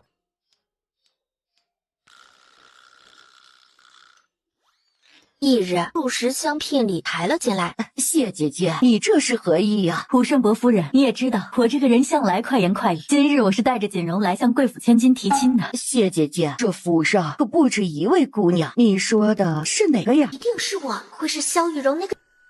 啊，伯夫人说笑了，这哪有府上大姑娘还没定亲便求娶二姑娘的？你说是不是啊？谢姐姐，不是我不答应，实在是我家那位大姑娘厉害得很。如今她的婚事，莫说是我，便连伯爷都做不得主了。我这继母也是难做啊。伯夫人既然做不得主，不如让萧大姑娘过来，问问她的意愿。大姑娘，夫人让您过去一趟。你怎么同我家姑娘说话的？哎呀，是奴婢不好。大姑娘如今马上就要嫁入侯爵府了，可真是飞上枝头变凤凰了呀！奴婢怎么敢说您呢？胡说八道什么呢？奴婢可没有胡说八道。那云阳侯夫人都带着陆二公子登门了，大姑娘还有什么不敢承认的？萧雨柔起身朝着门外走去。翠兰，掌嘴20，发卖出府。她慌乱的挣扎着。大姑娘，我可是夫人的人，夫人不会放过你的。莫说是你个丫鬟，便是你主子，在我面前又算什么？雨柔，这陆二公子来向你提亲了，你可愿意？这云阳侯和云阳侯夫人都是好人。陆锦荣虽然看着不着调了些，但好歹品行不坏。侯夫人，我就说这丫头是个有主意的吧？你看，我愿意。你说什么？不顺伯夫人，你这耳朵貌似不大好使啊。萧大姑娘说了她愿意。伯夫人，既然如此，还请告知武顺伯，我们便商量着结亲之事吧。夫人，不好了，翠兰姐姐被押着出府了。怎么回事？奴婢听说是大姑娘吩咐的。雨柔，翠兰是我的贴身丫鬟，你是否有些太过跋扈了？翠兰羞辱主家，我是这府上的大姑娘，发卖个丫鬟还需要知会您吗？伯夫人，既然婚事已定，那我便回去准备了，告辞。还真是一个小辣椒啊！这以后的日子啊更有趣了。昭家院，陆昭昭收到谢氏的书信时啊，他母亲可真是雷厉风行啊！夫人，小公子哭了，您快抱抱呀！你是男孩子啊，怎么能这么娇气呢？是不是随你父亲啊？夫人，你又在冤枉我了，我可听得清清楚楚的。反正我小时候可是不爱哭的，你儿子如今重得很，还是你抱吧。有什么好事？怎么这般开心？你今日可发现我二哥有什么异常吗？没有，他那是装的。夫人说什么就是什么。儿子还在呢，你少占我便宜。沈家眼笑着抬手去揉他的头发。宣政殿，老臣子先帝在世，时便追随左右，更曾向先帝起誓，此生必定辅佐圣上，成就千秋功业，所以万不敢懈怠。孙老将军的忠心，先帝和朕都看在眼里。只是今时不同往日，如今天下安定，大齐子民安居乐业，朕不想再平添伤亡。圣上，如今边疆虽已安定，可那些匈奴之人未必肯长久安稳下去，我们不得不防啊！有人轻笑出声。沈家衍，大殿之上，你这般行径，成何体统？沈家衍上前躬身行礼认错。既已知错，便速向孙老将军赔罪吧。这大齐的江山有一半都是他们孙家在守着。罢了，沈世子年纪尚轻，便是有些不知轻重，也无妨。多谢孙老将军大人有大量，只是不知这虎符您打算何时交还圣上呢？文武百官皆屏住呼吸，见他许久没有说话。孙老将军，这虎符放在您手里这么多年了，您不会已经把它当作私有了吧？您莫要忘了，这天下信气。圣上，老臣万万不敢有此大不敬的想法，还望您明察。既如此，朕即刻派人随孙老将军回府将虎符取回，也算全了咱们君臣之义。老臣遵旨。退朝。二皇子府，殿下，将军说了，虎符虽已交还圣上，但孙家尚有几万精兵强将，任您调遣，可助您谋救大业。回去告诉外祖父，此事急不得。属下明白，只是将军还吩咐属下问您一句，从前所言可还作数？自然作数。待我登上那95之尊的位置，宫中之位只能是孙家姑娘的。有殿下这句话，将军便可安心了。属下告退。待他得了这天下，世上便无人再可威胁他。世子夫人也来了。陆昭昭回身望去，曹夫人好。这般客气作甚呢？我同你二婶相交甚好，便是同你母亲也有些交情的。你唤我伯母便好。伯母，您唤我昭昭便好。雨柔，这是护国公府的世子夫人，上次我带你去护国公府时见过的。陆姐姐，伯母，雨蓉既然害怕，不如就让她先回去吧。这陆姐姐可真是人美心善呢。昭昭，你是不知道啊，我这个女儿自从上次从你们府上回来，真是连门都不出了。今日我可是费了好大的力气才将她拖了出来。今日多谢各位夫人赏光，小花园的牡丹开得极好，咱们去瞧瞧吧。真不知这牡丹有什么可看的，谁府上没有啊？二皇子妃往日里是多么清雅的人啊，怎么如今也开始变得俗气了？这俗气的恐怕不是二皇子妃，怕是那位二皇子呢。陆姐姐，你发髻上有花瓣。陆昭昭闻言抬手去摸，却没有摸到，她仗着胆子将花瓣摘了下来。陆姐姐，这花瓣在你的发髻上都衬得更好看了呢。你再长大一些啊，一定是一个大美人。曹姑娘小小年纪还真是会溜须拍马呀。我没有，陆姐姐就是长得很好看啊。希儿姑娘，你管好自己便可。世子夫人，果大姐姐可是马上就要嫁入云阳侯府了，到时候啊，咱们便是一家人。我这是怕你被这个小丫头骗了，才好心提醒你的。希儿姑娘，收起你的好心，本夫人不需要。况且我若是没有记错的话，你同雨柔可不是异母同胞，所以谁同你们是一家人？二皇子来了。他面露凶光，抬手从后面恶狠狠地推了一把曹雨柔，珍珠眼疾手快的一把拉住了他，还不忘将罪魁祸首一脚踢下了手。哎呦，小姑娘落水了，快救人呐！二皇子便抱着衣衫不整昏过去的萧雨婷上来了。二殿下，您这般不合规矩吧？曹夫人，您放心，我会对曹姑娘负责的。便抱着萧雨婷朝着客房走去。二皇子有些嫌弃的皱了皱眉头。殿下，皇子妃请放心，这位姑娘只是落水受了惊吓，这才晕了过去，开服驱寒镇静的方子。莲心，带郎中下去开方子吧。秦氏，你换身衣裳，待会儿随我进宫去请求父亲将曹姑娘赐我为侧妃。殿下，恕妾身不能从命。秦氏，你入府5年，连个子嗣都未曾诞下，如今还要担了这善妒的名声吗？你不怕旁人指责你父亲教你无方吗？殿下，您当真不知床榻上的这位姑娘是谁？她不就是曹姑娘吗？殿下，这位是武顺伯府的萧二姑娘，不过伯府嫡女，当您的侧妃也够了。她似是咽了只苍蝇般恶心，一甩袖子出了屋门。母亲，我们派人去寻找父亲吧，今日怎么还没有回来？夫人，我又回来了。父亲回来了。父亲，这赐婚圣旨今日可会下？什么圣旨？你还嫌丢人丢的不够是吗？伯爷，您这是做什么？怎么能无缘无故的动手呢？你可知道今日那二皇子是如何羞辱我的？他说雨婷若是非要进二皇子府的话，便只能以侍妾的身份。什么？伯爷，婷儿可是我们伯府嫡女，怎么就不能当个皇子侧妃了呢？那就要问问他的母亲是何出身了。伯爷，您这话是什么意思？妾身陪在您身边10几年，没有功劳也有苦劳啊！您怎么能这般伤妾身的心呢？雨婷，你若是执意意要入皇子府，那便只能是以侍妾的身份，不然便当做什么都没发生过。我也。正臆想着自己成为皇子侧妃的那一日，直到子时，二皇子也没有露面。殿下呢？姨娘，我必须打听了，二皇子今日去了赵侧妃那儿。一晃，他们都成亲嫁人了。佳宁坐在铜镜前，由宫里的嬷嬷给她梳洗上妆。宁宁，祝你此生顺遂，喜乐无忧。昭昭，谢谢你。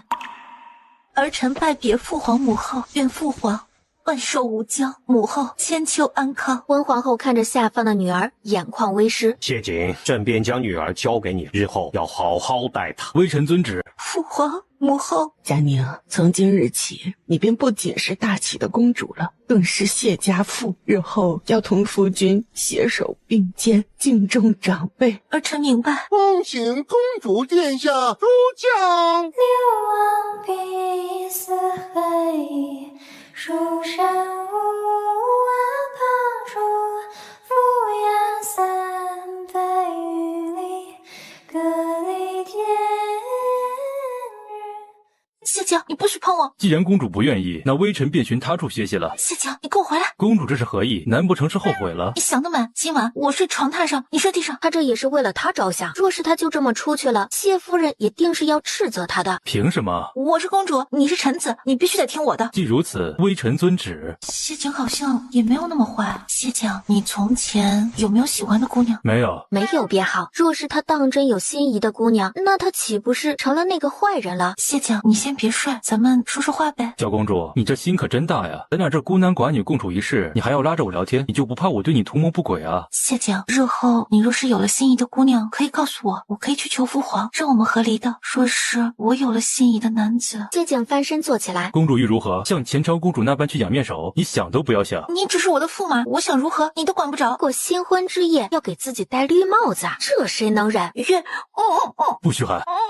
老疯狗！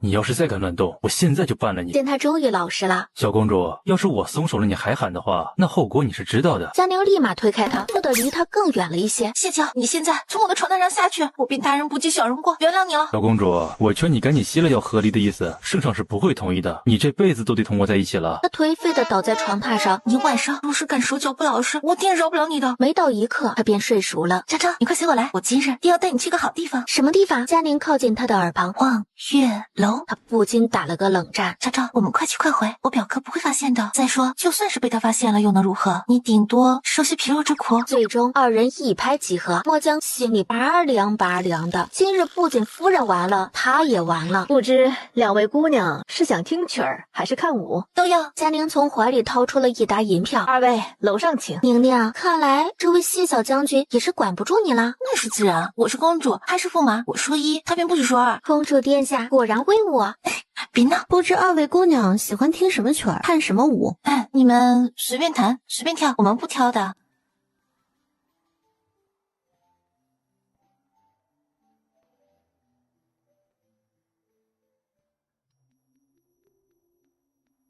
刚才还在抚亲和跳舞的二人立马停下动作，这样的场景他们是见惯了的。不过郎君这么大醋意的倒是少见。你们来做什么？当真是扫兴！这小公主还真是不老实啊！谢景，你要干什么？你要是敢打我的话，你就死定了！谢景也不废话，上前将佳宁一把扛在肩上。个王八蛋，放我下来！闭嘴！便扛着他大步流星的出去了。宁宁，夫人，你是自己过来，还是要我过去抓你？陆昭昭摇摇晃晃的起身，沈家衍近前将他抱进怀里。沈家衍一路抱着他出了望月楼。你们都下去吧。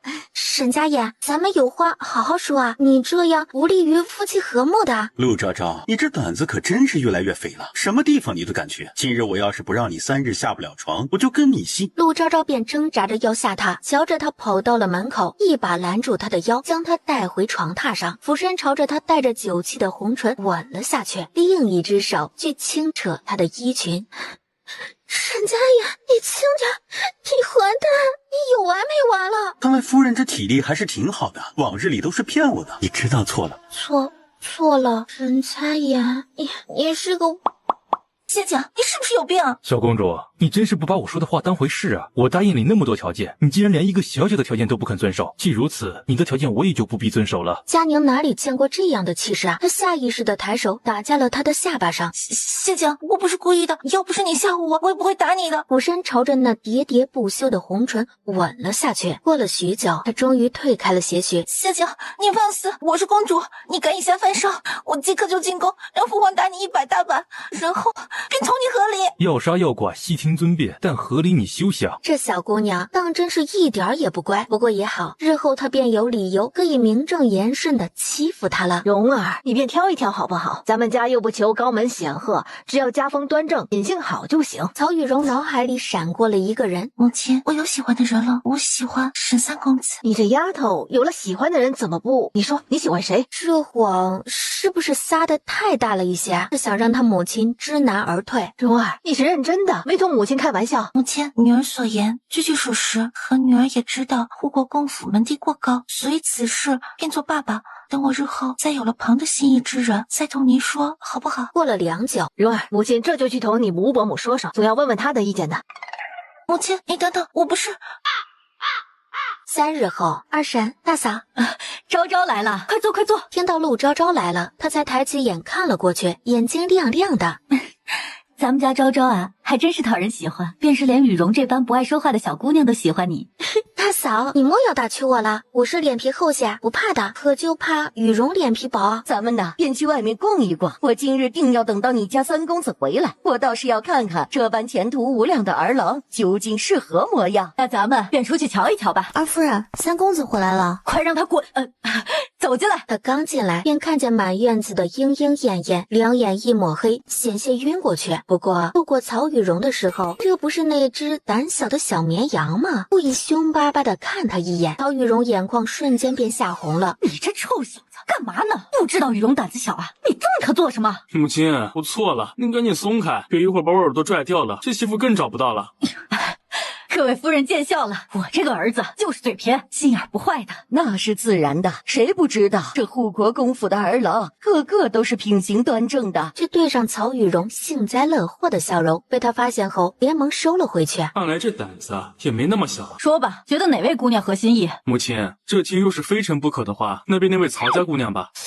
你个混小子，怎么说话呢？听你这语气还挺勉强，真当自己是香饽饽了？人家雨蓉还不一定愿意嫁给你呢。母亲，这不是您问我的吗？我说了您又不高兴。这曹家小姑娘有什么与众不同之处吗？她好玩啊！哎呀，这娶媳妇是让你玩的吗？你再不好好说话，老娘便打断你的腿！假装没看见也没听见，打了儿子就不能再打他了。母亲，那您究竟想让我如何做呢？去准备礼品，咱们明日去拜会一下曹夫人。是夫人。我告诉你，这媳妇儿可是你自己挑的，日后若是敢反悔，我就打断我的腿。他这桩心事终于要了了。翌日，妹妹，不知贵府可愿意投我们家姐两姓之好？家号年少登科，吴姐姐，你的脾气我也是清楚的。把雨蓉嫁给你们家，我自是放心的。只是姐姐你也知道，雨蓉胆子小，这日后还要劳你多费心些。哎呀，妹妹说的这是哪里的话？日后便都是一家人了。我这就回府去准备聘礼，明日我便带着家号亲自登门提亲。什么？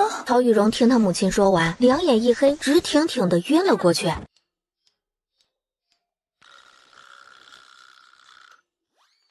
韩主任，完蛋了！你那日可是看见了，那沈三公子多凶啊！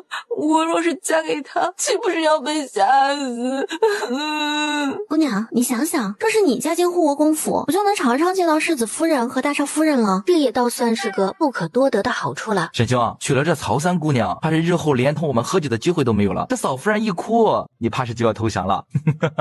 我可是放荡不羁的沈三公子，一个小姑娘如何能管得住我？沈兄，我赌你定会有后悔说这话的那一日。不可能！众人闻声低笑起来。郑兄入仕不到1年，便已官居6品，日后可是前途无量的。可有打算娶妻啊？我家中可是有位适龄的妹妹。你这就不了解郑兄了。郑兄心中都是江山社稷，哪像你们一般只知道情情爱爱。郑池笑了笑，没有说话。康世子久等了。微臣见过公主殿下。康世子，坐吧。公主还是同我生分了，说好了日后相见还是朋友的。自然是朋友，只是如今我们都长大了，总不好再像从前吧。是啊，他如今已然成婚。公主说的极是，这幅画是我亲手所作，若公主不弃，便当做公主大婚的贺礼吧。将画卷轻柔地放在佳宁身旁的桌边，佳宁抬手拿起画卷，只见上面是一对鹧鸪鸟。康世子送礼，送的倒是雅致。祝公主与驸马琴瑟和鸣，恩爱白头。多谢了，听说康世子也贼亲了，那我便祝你寻得如花美眷。多谢公主，微臣便告退了。傍晚，谢景出了校场，去了东街新开的糕点铺，想着给阿宁带上一份。哎，你知道我今日路过公主府，看见谁从里面出来了吗？谁啊？康泽臣。啊，那有什么稀奇的？你这话什么意思啊？这佳宁公主才成婚1个月有余，便有旁的男子登门，这谢驸马的脑袋岂不是绿油油一片了？你这消息也太不灵通了吧！这满京城谁不知道康世子对佳宁公主有意，不然为何至今还不肯娶亲？不过他也是痴心妄想，他区区侯府世子，如何娶得到嫡公主啊？那这佳宁公主对康世子就当真没有半点情意，要我说啊，一个巴掌拍不响。驸马爷，我们这是乱说的，您大人不计小人过，饶了我们吧。是啊，我就是嘴贱，下次再也不敢了。管好你们的嘴，日后若是再让我听到你们敢损毁公主清誉，你们的舌头也不必要了。是驸马爷，我们再也不敢了，不敢了。嬷嬷，这给驸马拿床被子吧。不用了，我今晚就住这儿。便转身进了静房。这谢景还真不拿自己当外人啊，他想睡哪就睡哪，我还没同意呢，他就擅自做主了。谢景，给我出来，赶紧睡书房去，本公主还没允许你回来睡呢。等了良久都没有听到他的回应。谢景，谢景，他再也顾不得其他，抬脚冲了进去。小公主，看得过瘾吗？若是不过瘾的话，微臣还可以再拖一件。谢景，你无耻！沈家浩同曹雨荣的婚事定在了年底，沈家眼旁若无人的握着陆昭昭的手。二哥，你如今还真是个贤夫良妇，便是连应酬都不去了。你小子也不用嘚瑟，你成了婚，我倒是要看看你能与我有什么分别。我才不会像你和大哥这般没出息呢！你们都是夫唱妇随，事后我必定是夫唱妇随。有些话不必说得太早，当心打脸打得太响。吴氏起身走到沈家浩身旁。你个混小子，是不是要造反了啊？媳妇儿还没等进门呢，便想着要欺负人家了，真是你父亲的好儿子。淑珍呐，你说儿子就说儿子的，牵连我做甚呢？吴氏转身刚想开骂啊，母亲，是儿媳失态吧？没事，你继续。我老婆子也真是许久没见过你骂清寒了，倒真是有些怀念了。弟妹的脾气啊，这些年可是愈发的好了，让我险些忘了，她入府时也是个火爆脾气的。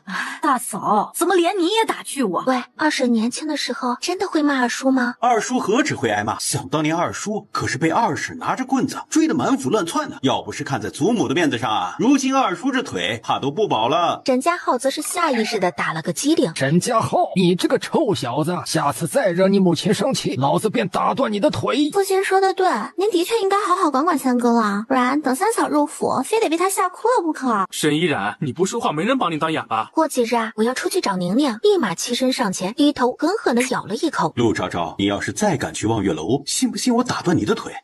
沈世子啊，你真的舍得吗？他呀，就是仗着自己喜欢他。说吧，又要去干什么坏事？哎呀，你胡说什么啊！我何时做过坏事啊？我要做的明明是正经事。再过1个月，便是我二哥和雨柔成婚的日子了。我这个做妹妹的，总是要送一份像样的礼物吧？咱们家那么多好东西，还不够你送的？你懂什么？我总要给雨柔送件天装礼呀。想来那个继母也不会用心帮她操办的。不过日后有我母亲和二哥在，谁也不能再欺负她了。你确定你二哥不会是那个欺负人的？不会。他若是敢欺负雨柔的话，我母亲也最擅长打断腿了。等过几日我休沐了，陪你一起去。你如今在我这儿已经没有信誉可言了。可以啊，不过你要是去的话，你就得给我付银子。夫人，家里的钥匙可都在你手里，便是连我的月俸都被你搜刮了1干2净，我哪里还有银子啊？没关系啊，沈世子这皮囊可是值大价钱呢。既然如此，那为夫今晚定让夫人满意。沈世子今日倒是闲得很啊，大理寺没事让你做了吗？公务再忙也比不得夫人重要。二哥，你们2个大男人在那磨磨唧唧的做什么呢？渣渣，你说他们两个是不是脑子有病？成日里正事不干，总盯着我们做什么？我觉得你说的极对，大街上已经围满了看热闹的人。这是怎么了？夏言，那好像是晚音哎。只见人群中，你赶紧放开我家姑娘，再不放开我们就报官了。美人，跟着我，保你此生荣华富贵呀！被人狠狠甩到地上。谁敢对本王动手，不要命了吗？对上沈佳言，他瞬间被吓得清醒了几分。我劝你啊，少管闲事，不然让你吃不了兜着走。婉音，你还好吗？二表嫂，我没事，今日多谢你。昭昭，这是怎么了？婉音，你别怕，今日啊，我们定会为你做主的。拿下！墨江和墨寒便上前将恭郡王死死压住。放肆！我可是从一品郡王，竟然敢对我动手！大起律法，当街调戏妇女者，杖责100，皇子犯法，与庶民同罪。霞姐，我是你的亲堂兄啊，你得救救我呀！皇室居然出了你这种放荡子弟，当真是耻辱。带回大理寺，杖责100。他方才可是听见了，他唤那陆昭昭为表嫂。好，公主殿下英明。大家都起来吧，今日换做任何一个小女娘，本宫和沈大人都不会坐视不管的。公主殿下千岁千岁。婉音，我们先送你回家吧。婉音失谢二表嫂，公主殿下。你个孽障，那可是郡王啊！你得罪了他，日后你父亲在朝堂上还如何混？你就是个讨债的。母亲，此事我何错之有？他是郡王又如何？他再有权有势，还能高得过大起律法吗？林婉音，你心中是不是还惦记着那个小官？我告诉你，只要我活着一天，你就休想嫁给他。你是我的女儿，你就必须得为林家出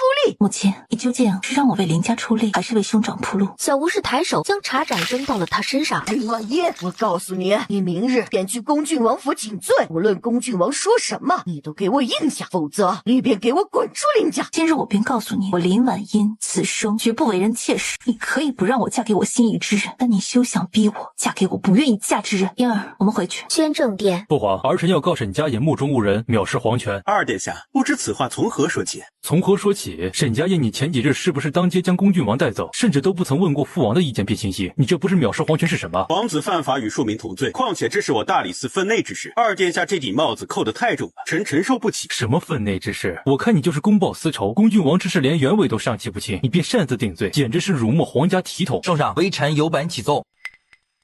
转奏，微臣状告恭郡王强抢美女，欺压百姓，徇私枉法，结党营私，以上所言句句属实。将手中的奏折呈给启帝，原来是站到太子那边了。老二，这便是你说的不清楚原委。父皇，儿臣不知，儿臣真的不知。此事交由大理寺，一经查实，即刻剥决圈禁，不必再来禀明朕。臣遵旨。昭家院。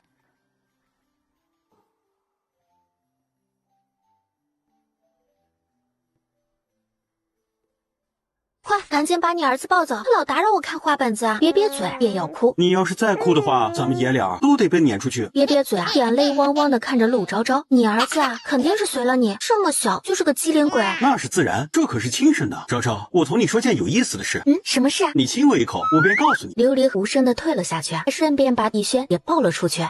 没正想，刚想退开，便被他扣住后脑勺，深吻下去。你不要脸！好了，不逗你了。今日朝堂之上，有人举发恭郡王墨江和墨寒已经去恭郡王府抓人了。是谁举发的？你知道这个人的？郑池。郑池是你引荐给太子的？是不是觉得你夫君看人的眼光特别好？那你可知他同婉音是什么情况？他升至6品的第1日，便去林府提亲，却被林夫人回拒了。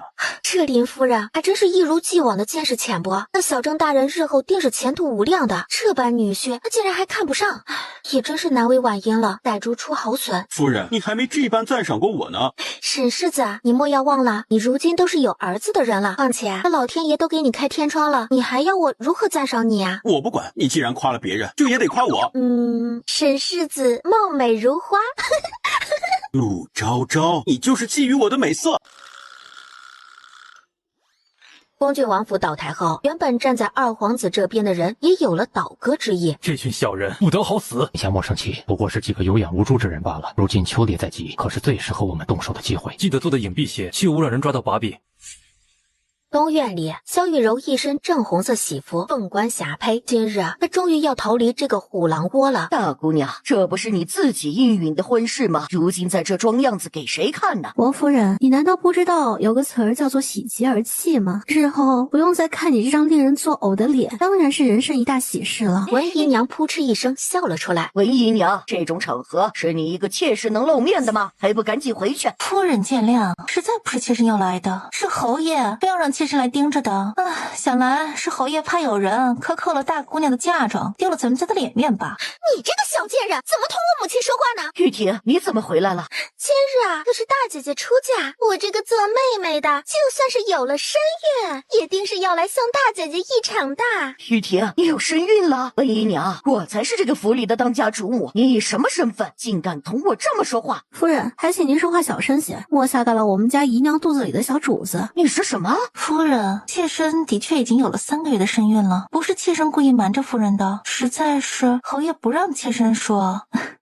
如今这不才做稳了胎，便告知夫人了。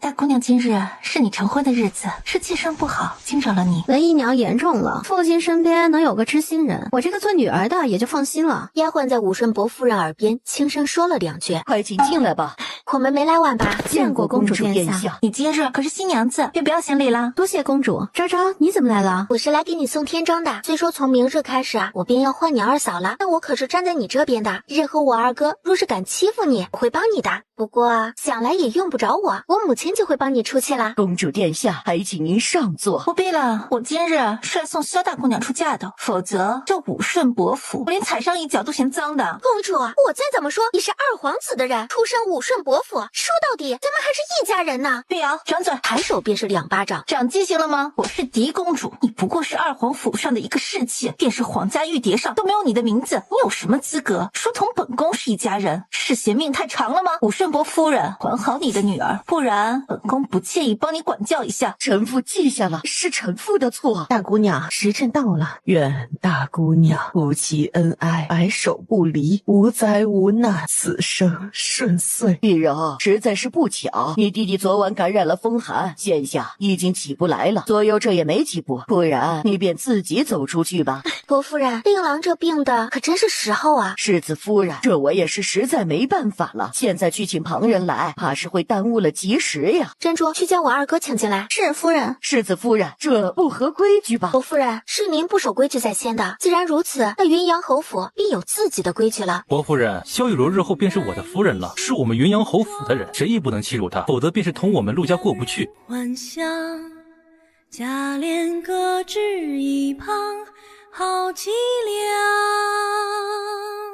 转眼间又到了9月中旬，又是狩猎的大好时候。昭昭，2年前我便是在这儿向圣上请旨赐婚的，如今倒是有些后悔。沈家言，你居然敢说你后悔了？好啊，明日我便带着你儿子改嫁，本姑娘还不稀罕你呢。低头在他脖梗处轻轻的咬了口。陆昭昭，你要改嫁，我就打断你的腿，你便是要给我扣罪名，也要先听我说完啊！我后悔的是没有再早些便求娶你。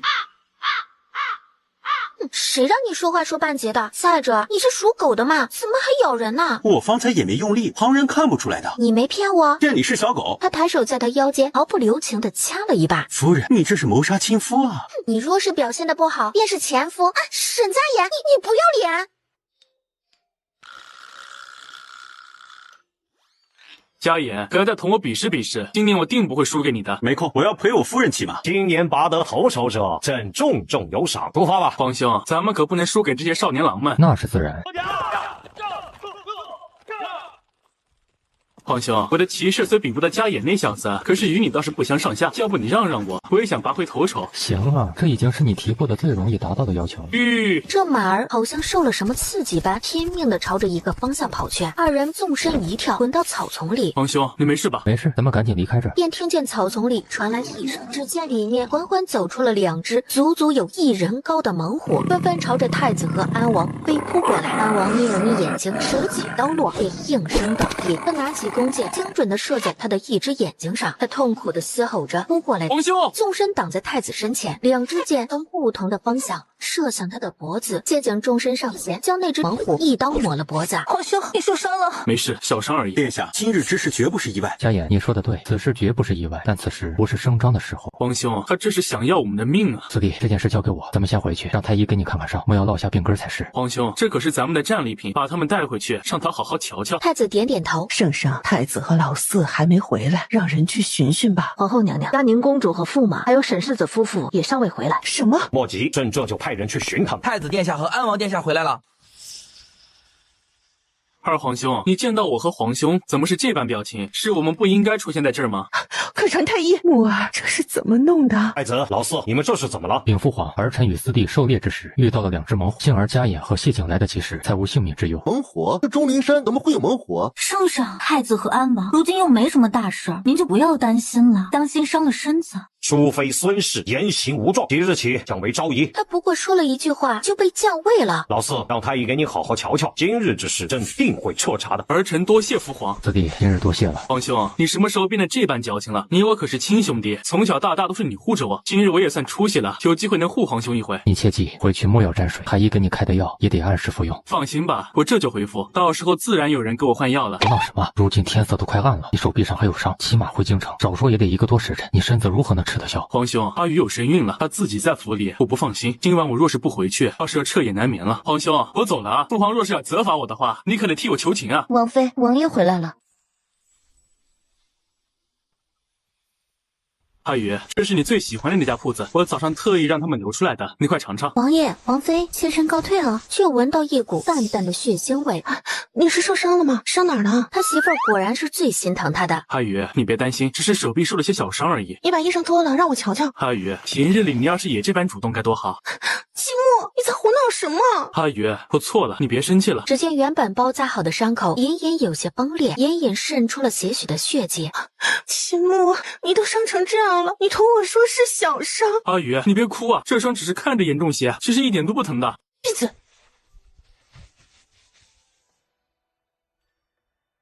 这便是你说的万无一失。太子和老四不仅平安回来了，还将那2只畜生也带回来了。这叫什么？这叫一人赃并获。二殿下，此事是属下失职。既然圣上已经对您起了疑心，咱们干脆一不做二不休。你这话是什么意思？你是要我弑君杀父？殿下，开弓没有回头箭呐！此事圣上心中怕是已经有数，谋害储君，如同谋逆是大罪。若是您此刻心慈手软，等着您的便是剥决杀头。您如今可不是一个人呐，您身上还系着孙家全族的性命啊！你先回去吧，容我再想一想。殿下，还请您早做决断。宣政殿，基地看着太子带来的种种证据，但亲眼看见之时，还是觉得有些难以接受。太子，此事还有谁知晓？禀父皇，只有老四、家眼和谢景知晓，再无旁人。太子，你进前来，朕有话同你说。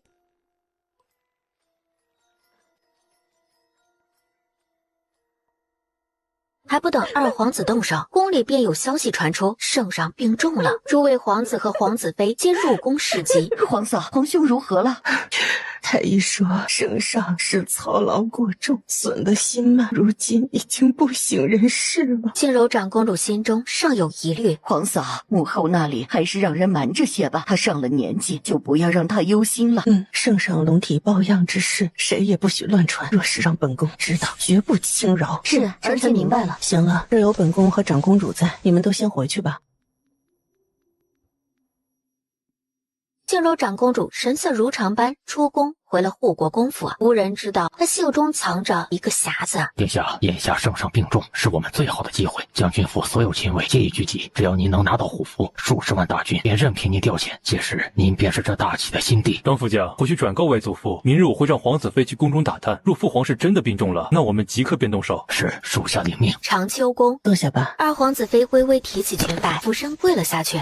你这是做什么？有什么话好好说便是。母后，儿臣知道四弟受伤一事，您和父皇心中已有数。其实明眼人谁又看不出来呢？老二媳妇，老四受伤一事尚在调查中，切莫胡说。母后，儿臣此次入宫是因为二殿下让我来打探父皇是否真的病重，有些话不用儿臣说明，您心中自然也明白。儿臣只求您，若真的有那一日，还请您向父皇求求情，请父皇饶恕孩子们和我们的母族。圣上如今身体抱恙，本宫还要侍奉左右，你且回府吧。日后这种话便莫要再说了。出来温皇后的话外之音。母后，儿臣明白，儿臣告退。温皇后瞧着他的背影，叹了口气，转身朝着殿内走去。此时，原本静寂一片的护国公府被数百名私兵团团围住。他摆了摆手，便有兵卒上前撞门。只见原本紧闭的正门却被轻而易举地撞开。张副将是在找我们吗？只见沈家眼身着红色官服，站在许多精兵身前。我奉二殿下之命前来搜查护国公府。哼，本宫怎么不知这大起何时易主了？沈世子，沈大人，你可真是好大的威风啊！只是过了今日，你们这护国公府也就到头了。我不妨告诉你，二殿下和将军已经经带兵入宫了，您再如何神通广大，怕是也来不及了。是吗？只是不知孙府那区几万兵士，可抵得过大起数十万精兵强将？沈家言，你少在这危言耸听，没有虎符，谁也不可能调动那些兵士。你怕是不清楚自己的身份，你不过是那老匹夫手底下一条疯狗，连同本官说话的资格都没有。哼！你们若是还想活，便扔了手中的兵器，不然也只有死路一条。本就军心不齐的众人开始窃窃私语。杀了他，杀了他，便是你们平步青云的大好机会。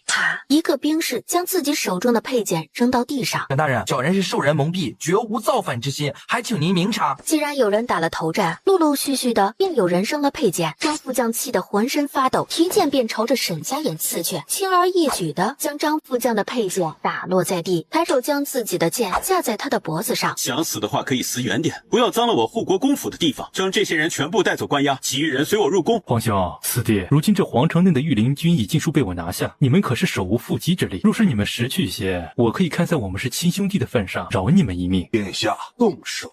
趁着护国公府和镇南将军府还没反应过来，我们快些夺了湖，天下便是您的。哼，老匹夫，终于露出狐狸尾巴了是吗？不过是让你长了几日虎符而已，你便将他当作私有了。南王殿下，老臣不知你所言何意，二殿下文韬武略，无一不精，正是民心所向。老臣不过是顺应天意罢了。哼，你们可当真是厚颜无耻啊！这造反便是造反，还偏要扯出什么顺应天意，你们就不怕老天收了你们吗？将军，殿下，沈家衍和谢景带着大军入宫了。什么？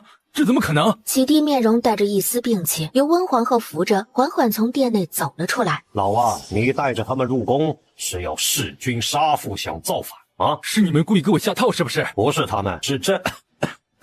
圣上，您没事吧？启帝轻轻地摇了摇头。老二，朕本想着给你个改过自新的机会，不曾想你还是这般死不悔改。你不配为人兄弟，更不配当朕的儿子。父皇，是你逼我的，明明我的学识武艺皆不输于太子，难道就因为我是庶出，便要处处低他一等吗？我不甘心。沈家衍和谢景将他们的兵士团团围住。圣上，外面的人已经全部拿下，臣救驾来迟，还请您责罚。他们这哪里是救驾来迟，什么病症，什么不省人事啊，都是用来诓骗他的罢了。将这群乱臣贼子给朕拿下！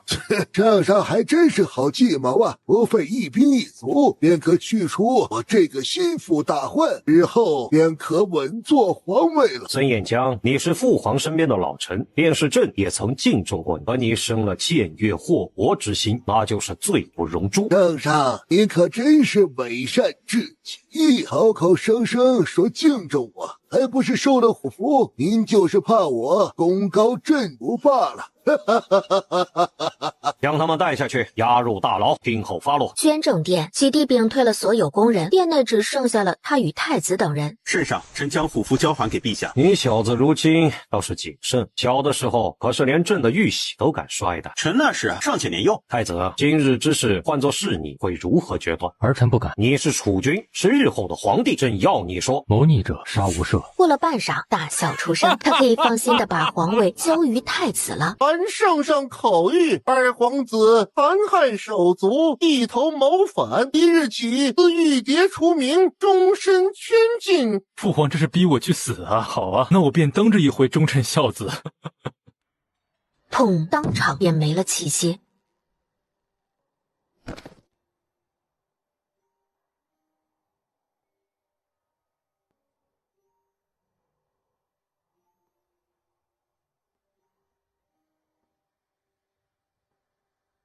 武顺伯府门前，萧雨婷面色苍白地拍着门。谁呀？门刚开，萧雨婷便倒在地上，腿间有血迹流出。这是二姑娘，快去救人啊！我这就去。武顺伯夫人匆忙地带着人赶了出来。都愣着做什么？快将姑娘抬进去，去请郎中来呀！夫人，二姑娘这胎本就不稳，近日来思虑过重，孩子定然是保住了。那婷儿的身子呢？二姑娘怕是伤了根本，日后恐再难有子了。竹篮打水一场空啊！正院里，阿宇，这臭小子如今可不轻，当心闪了身子。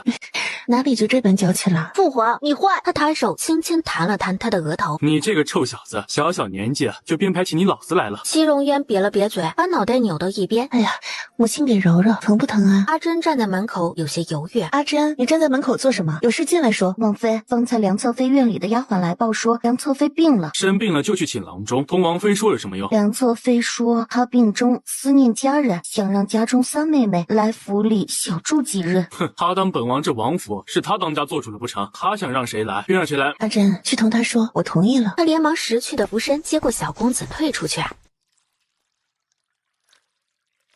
阿宇，你不会又动了要给我纳妾的心思吧？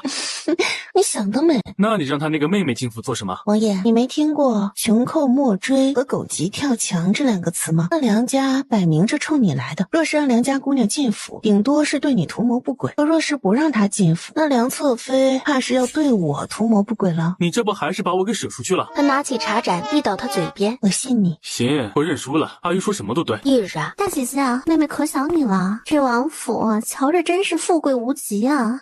妹妹既然喜欢，那便多住几日，也好陪陪我。全凭姐姐做主。偏房我已经给妹妹布置好了，你去看看吧。若是有哪里不满意，便来告诉我。等晚些时候，我再带你去拜见王爷和王妃。那便多谢姐姐了。正院里，阿王正在给陆昭瑜读着话本子解闷。听闻梁侧妃他们来了，他不是病了吗？不好好养病，跑这里来做什么？你毕竟是这府里的主君，有外人来访，自是要来拜见你的。这府里如今还轮得到我做主吗？阿珍，让他们进来吧。臣身给王爷、王妃请安。都起来吧。谢王妃。梁侧妃，你如今身子不适，就不要在意这些虚礼，好好在院中养病吧。梁三姑娘第一次来王府，日后若是有什么缺的，可以同梁侧妃说。多谢王妃。梁氏，不是的话便退下吧。妾身告退了。这梁三姑娘容貌甚好，梁将军为了王爷，可真是煞费苦心啊。不及阿宇半分。哦，那你方才还是瞧了人家姑娘呀？阿宇，你如今这气人的本事倒是愈发厉害了。多谢王爷夸赞。阿宇，夜深了，该睡觉了。2刻钟后，陆昭瑜躺在他的臂弯里睡熟了。天蓝，母亲让你带来的东西呢？从袖口中拿出了一个小纸包。大姐姐，这是什么？三妹妹，这王府的富贵你也看到了，当真不想给自己博一个前程吗？大姐姐，我自然是想的。我离府的时候，父亲可是同我说了，大姐姐入王府多年都不曾有身孕，若是我能入王府的话，兴许能一朝诞下子嗣，也是说不准的。到时候够了。吼完，他方才意识到，天蓝，你今日也累了，早些回去休息吧。疼的事便交给我，姐姐自会让你如愿的。那便多谢大姐姐了。彼时，梁嫣兰坐在圆桌上思虑着。一日傍晚，三妹妹，我记得从前在家时，你极善煲汤，不知今日姐姐有没有这个口福啊？大姐姐，你有所不知，这些年除了琴棋书画，父亲都不允许我做旁的。他说我这双手不该做这些粗活的，父亲待我那可是极好的。她一个婢子所生的庶女，倒是在她这个嫡女面前卖弄起来了。天蓝，姐姐可是很怀念你煲的汤呢。不过你若是不愿意煲也没关系，大不了我让楚姨娘来煲。大姐姐，我现在就去。若是事成了，得利的便是她。这汤我突然便不想喝了，不如我去送给王爷吧，也算是你的一份心意。大姐姐，这汤要趁热喝才好。放心，书房离咱们这儿不远，你的这份心意，王爷自会知晓的。咱们去主院找王妃，快点！王爷，妾身就是来给您送碗汤的。阿王走了出来，把汤交给侍卫，你回去吧。王爷，妾身想明白了，妾身有些话想同您说。就在这说。王爷，有些话说是被有心之人听取，妾身怕影响王妃的名声，毕竟这若传出善妒的名声。梁氏，是本王心中只有王妃一人，什么善妒？你若是再敢胡说，我便要派人知会梁将军一声，让他好好管教女儿。是妾身食言。进来吧，有什么话快些说。阿王坐在桌案前，他不急不慢地将汤盏放在桌案上。王爷，这是妾身的三妹妹特意给您包的，原本她执意要亲自送过来，是妾身怕您不高兴，所以才没让她来的。只是这毕竟是小姑娘的心意，我这做姐姐的总不好辜负。梁氏，你若只是想和我说这些废话，那你便可以回去了。王爷，妾身想明白了，与其在这里惹您厌烦，不如离府归家。如此最好，你且回去吧。择日我便进宫禀明父皇，让你们离府归家。王爷，这碗汤是小妹的心意，也是妾身的心意，您若是不嫌弃的话，便尝上一口吧。他出身皇家，这宫里什么争宠的手段他没有见过。梁氏，你真要本王喝吗？梁侧妃抬眼，便看见他脸上的冷意。去叫郎中。梁侧妃的面色唰的一下就白了。一炷香的时间，顾昭宇扫了一眼尚未被动过的汤盏，心下松了口气。阿宇，我没事，放心吧。梁氏，你是自己招，还是让郎中替你说？王爷，妾身不明白您在说什么。茶。郎中拱手上前，先是谨慎的拿出银针放入汤内片刻，未变黑。郎中又用其他办法查验了些许时候，王爷，此汤无毒，只是里面加入了大量的合欢散，也就是助兴之物。阿王摆了摆手，郎中躬身退了下去。梁侧妃便快步走到梁嫣兰身前，抬起手便要打下去。梁嫣兰侧身躲过，反手便是清脆的一巴掌。梁嫣兰，你敢打我？大姐姐，你不该打吗？王爷，你也看见了，佳妹就是这般骄纵跋扈，做错了事还不知悔改，是妾身没有管教好她，惹得家宅不宁，还请王爷责罚。梁侧妃，你的意思是，这药不是你下的，而是梁三姑娘下的？王妃，求你敢向苍天起誓，此事若是成你所为，此生不得善终。你起誓有什么用？你继父本来就是目的不纯，如今又在这装模作样的做些什么？梁侧妃，梁三姑娘的话不可信，那你的贴身丫鬟说的话总能让人信服吧？梁侧妃身旁伺候的小丫鬟便被带了上来。王妃，奴婢亲眼看见侧妃往那汤碗里下了药。竟敢污蔑我！够了，将他带下去。将哭喊的梁侧妃带了出去，小丫鬟也瑟瑟发抖的跟了出去。梁三姑娘，今日之事若是传扬出去，与你的名声也有碍，你不怕吗？王妃，这世间对于女子的束缚实在过深，名声便是最重的枷锁。但在臣女看来，这名声却是最不打紧的。人活一世，问心无愧便好，何必在意旁人的目光？梁三姑娘，种何因得何果？你今日的善意之举，终会有好报的。宣政殿，阿王将昨日发生之事一五一十的告诉了启帝。这梁勇还真是交了个好女儿，他自己意图参与谋反，他女儿便敢行此不轨之事。老四，过会儿你便去长秋宫找你母后，去拿纳妾文书，让她滚回梁家。儿臣多谢父皇。父皇，儿臣还有一请求，请您应允。老四啊，如今连你都要同父皇生分了吗？父皇，您若是知道儿臣所求何事，他就不会这般说了。您怕是恨不得打我一顿才能解气。这小子从小便和沈家眼四处惹是生非，他都没有动手打过他。你说吧。父皇，儿臣想让白侧妃也离府归家。你说什么？父皇，儿臣心中只有阿谀一人，此生再也容不下旁的女子。既然如此，又何必耽误旁人的一生呢？儿臣求您成全。白氏愿意吗？他愿意。你们都商量好了，还来同朕商量什么？罢了，随你吧，快去找你母后，我再来烦朕。儿臣多谢父皇。梁嫣然看着安王扔到桌子上的文书，自有梁家大姑娘梁嫣然，玉秀名门，言辞艳丽，养真皇太后赐予，册为四皇子侧妃。梁氏，如今玉牒之上已无你名字，从今以后，你与安王府再无任何关系，好自为之。王爷，我只是倾慕于你，我有什么错？你为何就是容不下我？若是没有陆兆宇，你会不会愿意看我一眼？阿宇，今日我总算兑现了当初的承诺。王爷，这一生可还没过完呢。好，那我便用一生来允诺。他们家这位国公爷如今可真成了香饽饽。瞧瞧这帖子写的，就差明晃晃的说让自家女儿入府为妾了。夫人，奴婢将这些帖子丢出去吧，省得您看了心烦。不用，这些可都是咱们国公爷的罪证，可不能扔了。昭昭，什么罪证啊？来，国公爷，您瞧瞧这些帖子，我该去哪一家啊？夫人，这是怎么了？谁惹你生气了？你说出来，为夫定然替你好好出这口气。就是你惹我生气了，你要如何替我出气啊？那晚上我任凭夫人处置可好？沈家爷，你再敢胡说八道，今晚就睡书房去。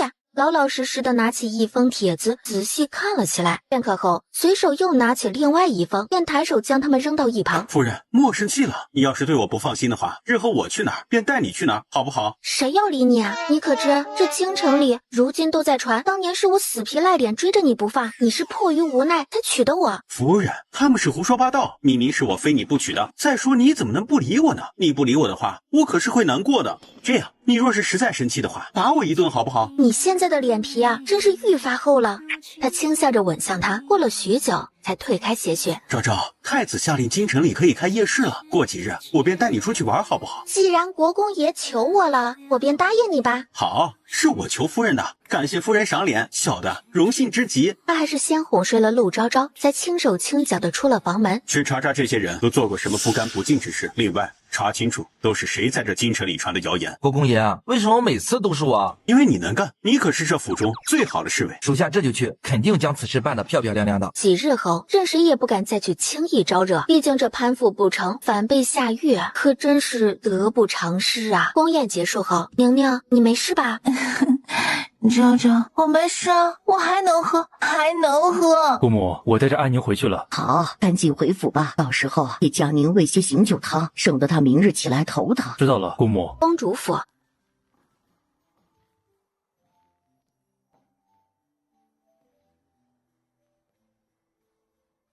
好臭，我要去沐浴。他轻轻嗅了几下，是一股淡淡的香气，将他抱进净房。安宁，你要是非要沐浴的话，那我就帮你脱衣服了，明日可不许哭。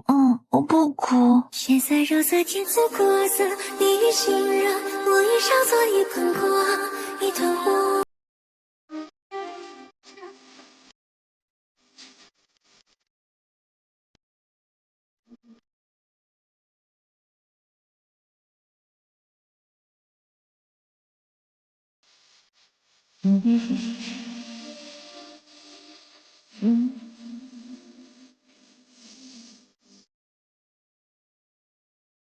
芙蓉院，二嫂，我可是要做姑母了。她抬手轻轻抚着小腹，转头看向身旁给她剥橘子的男子。昭瑜，身子可全好了？都好了。那便好，快去同你们妹妹他们说话吧，我去厨房瞧瞧。他们围坐在一起啊，聊得甚是开怀。他们则是坐在旁边端茶倒水的伺候着，忙得不亦乐乎。说什么呢？这般热闹。夫人，你要端糕点叫我一声啊，自己去做什么呀？陆仲怀，你不要以为说几句好话就能将昨日之事轻轻接过。我告诉你，从今日起，你的月例减半。母亲，父亲可是又买了什么名人字画？你们的父亲昨日竟然花了50两，在一个商贩那里买了幅画。最可恨的是，人家摊主都说了那画是仿的，不值什么银子，你父亲却非要给人家50两，以为自己捡了什么宝贝。这事儿的确是他父亲能做得出来的。陆中怀连忙转头朝着他挤眉弄眼，希望他的小棉袄能帮他说几句话。母亲啊，我觉得您做的极对。算了，他们呢比自己还没有用。夫人，你别生气了，今日啊可是你的生辰，千错万错都是我的错。哼，懒得理你。